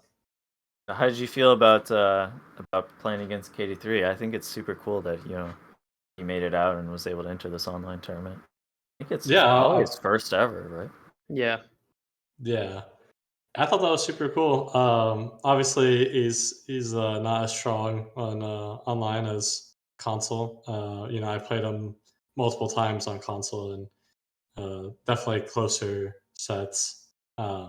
But it was really cool that he felt to try it out, and I mean, he was looking more and more comfortable as the bracket went on for sure. Yeah, I mean, he still like made winners finals despite Yeah, having and Right. got third. that's like a bad performance for Like, KD3 is it making is, I right? think it's But winners like, more finals. so things that are like pretty noticeable if you know how KD3 plays. Like he would like miss a dash here, but I do agree with dogs. Like as the tournament went on, you can see him getting more and more comfortable with how to play online. Yeah, which is cool because it's way more enjoyable when you can actually execute what you can on console online. yeah, and obviously, as we saw from some people in this bracket, like Janko, Goon, Huntsman, Beef, uh, tight, fast, consistent execution online is certainly possible if you're well practiced in the environment. Yeah. But it does take that time to adjust, and that time is unique to each person. It Hmm. took me 4 different attempts at different times in my life to have Yeah, things you click. used to hate online. I remember we would have those conversations. Mhm. He really did not like online before. Yeah, and finally something clicked though in my 4th go around. So thank God it did because it's so fun to be in these tournaments and compete. And it's glad to have people that will be willing to host and such a good team to help make it as good of a product as it is right now. Because I don't know, this feels like a breath of fresh air into the competitive scene with these monthlies. This is they're That's blowing the Smash Remix tour numbers out of the water for those monthlies. Yeah, I've been feeling like we needed something like this for so long, and it's so awesome to finally have it and see people competing at such a high level. Yeah, I do want to talk more about that and tell you guys what's to come once Dogs is done with his interview and Yeah, did Super you as want well. to give us any more thoughts, Dogs? I wanted to shout out the anonymous donor. I really appreciate you helping out the scenes competitors. I think it's underrated to have something like a pop bonus for this type of scene because we're just not used to it, and it's just such a cool little addition that makes sure that people are playing to the best of their ability. Some people they might want to be character locked here or there, but sometimes that money is all that's needed to make sure they play their very best character and playing their highest level. So thank you again for being a donor. That's about it for me. All right, well, congratulations again to Congrats, Dogs dude. Johnson for coming out on top in the tournament, looking like a force to be reckoned with for sure. We'll have to see in the future if some new challengers are able to rise up and take him on, or if some of the people who are competing in today's bracket return for I another told shot I, at the I win. told I told him next time, Punk. I was like, next time you're gonna be the one facing Oh me from yeah, losers. Yep. feeling a bit of the fire, eh? Then Uh, you had fun well, today, you think? fun. I don't know. I think I think what it is for me is like in some odd way when I harness the burning angers, I would like to call it. Like I got fucking tilted off the face of the earth in winners, and then like it like propelled me to want to win because I don't know, they're like like a shift in gear, you know? Like at Mhm. first I was like, oh well, it's whatever, and then if I don't do well, it's fine. Then that happened. I'm like, fuck this. I'm gonna do well. I'm gonna make it to grands, or I'm gonna even try to win, even though I'm so tired. And like, I think a little bit too was also like, well, if I just keep going, I might as well. Because at first, like, you might have maybe Frey's good at noticing it, but like sometimes you can kind of tell in my play where I'm kind of like somewhat giving up. But then like what has really propelled me as a player in terms of competition is that I don't give up. I say to myself like, no, what am I doing? Like I can do this. Like, and that's what you need. Like, even when I'm saying like, I think things like, oh, I'm playing so poorly, or oh, I'm tired. It's like, I don't care. I'm not giving up. And, I think that's what has really proven me as one of the big dogs on online when it comes to competition. I think Yeah, that's such a fun thing about competing is like that inner dialogue you have with yourself and redirecting that energy that you're talking about into something productive. and It's really finding cool. that, like you were saying, finding that right approach to, handling the competition, mentally in terms of like, just kind of treating it like another night playing on the Yeah. Chicago server, it was not getting just too like bogged down in like yeah. worrying about what's gonna happen. Yeah, it was true. Like when I was getting like players like Lord Tet, Frey tells me I'm like the 64 pub stomper. So like Lord Tet's just like this random who I'm just gonna, just toss around on Chicago on an alt. And no offense to him, but that's just kind of like that's when it kicked in. I'm like, wait a minute, this is just another night on Chicago. I'm playing some guy named Lord Tet, and then I play like Senin, Fire Blaster. It's just like this is just another night on Chicago. It's like, and it's exactly what I needed too. So it was a little bit of I'm not gonna give up, but also a little bit of like just that as well, just relaxing. Like once I relaxed, like, and I was like, I got this, and I'm not gonna give up. Like that's what I needed. But Yeah, by I'm the really. time, Oh, sorry, yeah, go go ahead. ahead. No, you go ahead. No, Of course. It's your interview, bud. I by the time I got the dog, so I was whooped. And I just did not have it in me to have a good, honest set with him because the thing about dogs is that honestly, he makes me like play differently. Like I can't just have the way I put it. Like when I do play like someone like some newcomer and they ask me what do you do? Like why are you like just on me? It's like I just impose my will onto you. But dog's will is very strong and he's not shaken so easily. So instead of just trying to you know force my will upon him, I have to more play at his level and I have to play more of the like reading and anticipation game more than just hard punishes, hard commits and stuff like that. It's Because really tough when you yeah, run into someone who just kind of like has your baseline figured out and forces you yeah. to change things.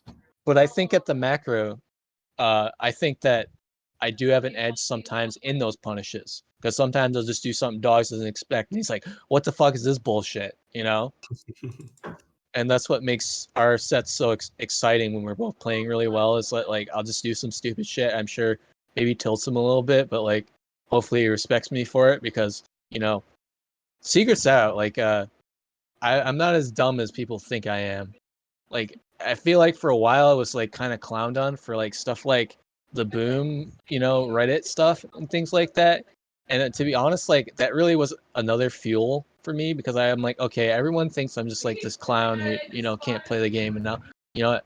I'll show you guys. I'll show you I can actually play this game and I belong in the Can I, conversation. can I say something, Super? Sorry to Yeah. cut you off. I just want to say that if people clowned on you before in the past or they had these opinions of you, I just think that was a while ago, and I don't think people, just from my perspective, I don't think people really feel that way about you anymore That's or have good. have those I'm those happy sentiments. about that. I'm Anytime I happy Uh, talk about to that. someone about you, they just say how good you So are. exactly, like a lot of the times when you're mentioned, people will just say, "Yeah, Super's really good."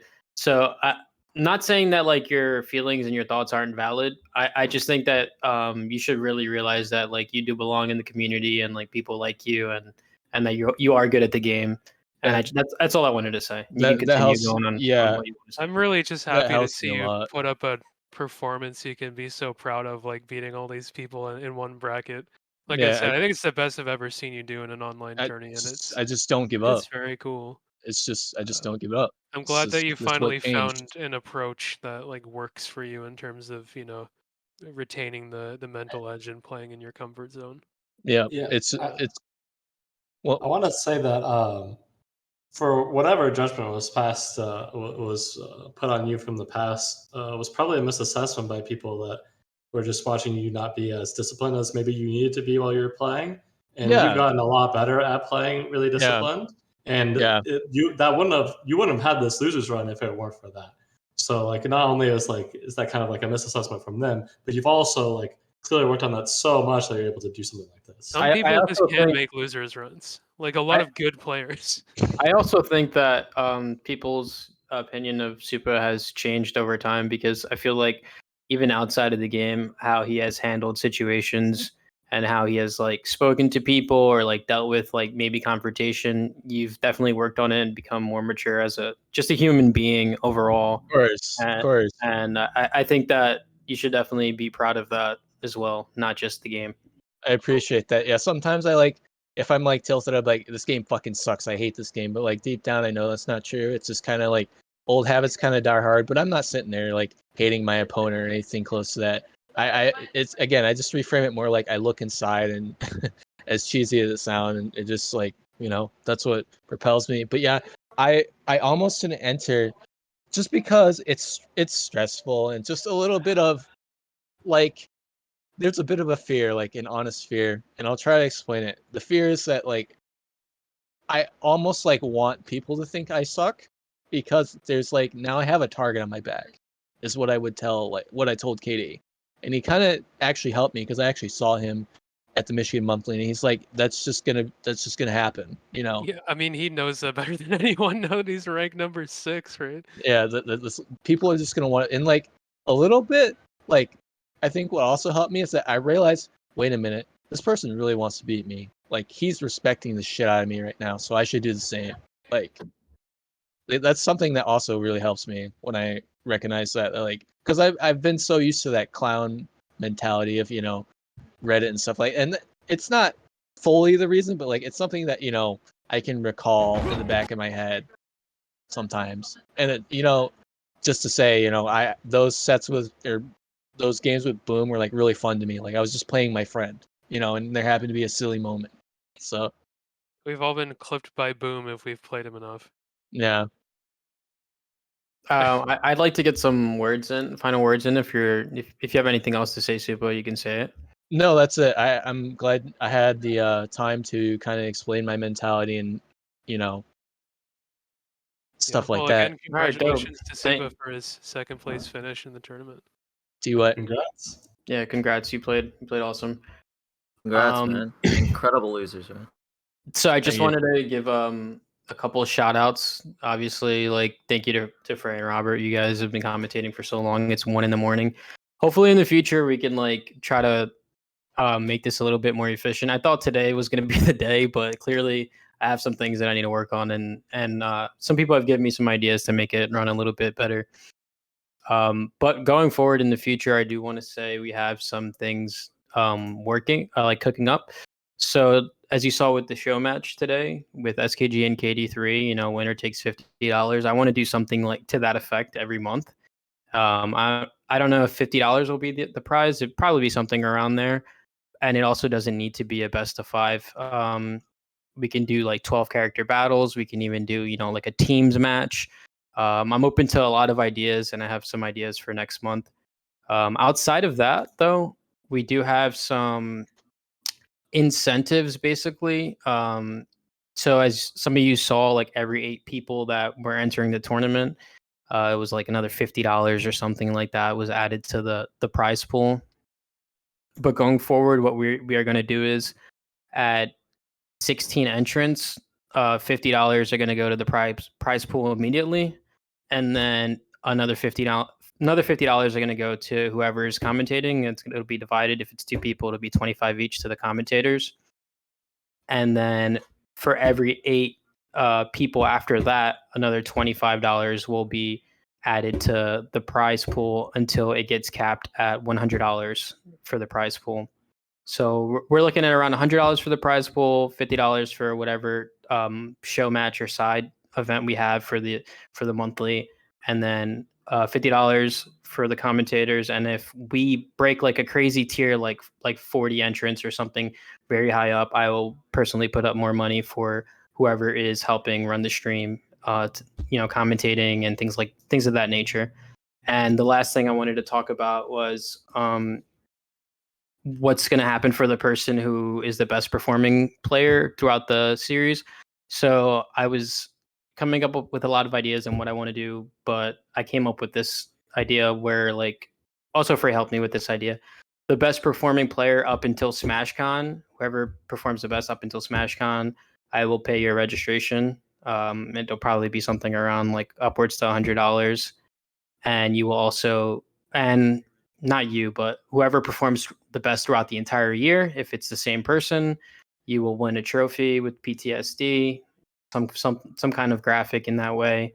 And in the following months, we'll also have like other cool little prizes that maybe aren't always monetary. Maybe it'll be like a poster or something Smash related, maybe some merch. But yeah, that's pretty much it for like what's to come, at least for right now. And I hope that I can keep this thing going. And thank you to everybody who's been helping. Like, you guys have been so helpful. Like, when people say like thank you, Lo, I don't even really feel like like taking that thanks, because it's been so many other people that are doing so many things. And yeah, thank you for watching, and join Hammerheart's tiny tournament on Sunday. Yeah, real quick, just on that last note too, want to specifically shout out Stu for running the whole broadcast Yeah, tonight. absolutely. Jumping in on commentary when he was needed, like everything. Yeah, thank you, Stu. I know it went on really long, and I kind of egged you on to like play more matches, and you were just down to do it, and that was like super sick because we had a really great tournament tonight, and I loved like pretty much every set that we got to commentate and watch, and I'm just really thankful for you to doing that. And also like shout outs to Hotline for helping me and Lo earlier with like getting the brackets set up correctly, because we're having some issues with like challenge, and just like helping us make sure that we were setting up the pools correctly and all that stuff. But yeah, huge shout out to Stu for running the stream, and huge shout out to Tercero for coming up with the graphics. Like, Yeah, I came up with like the concepts for these graphics, and he just made it come to life. Like, he's so fucking good, and I'm just looking forward to working more with him and seeing what we can come up with for the future. yeah, and I know Tercero's got some of his own stuff cooking too, so keep an eye out on his social channels for that sort of thing. I think that's a wrap, unless anybody has anything to say. No, I think GN. that's good. You guys have a good night. All I'm gonna right. pass out now. Good for night, real. boys. Yeah. Good night, y'all. Night. Goodbye. Good, everyone.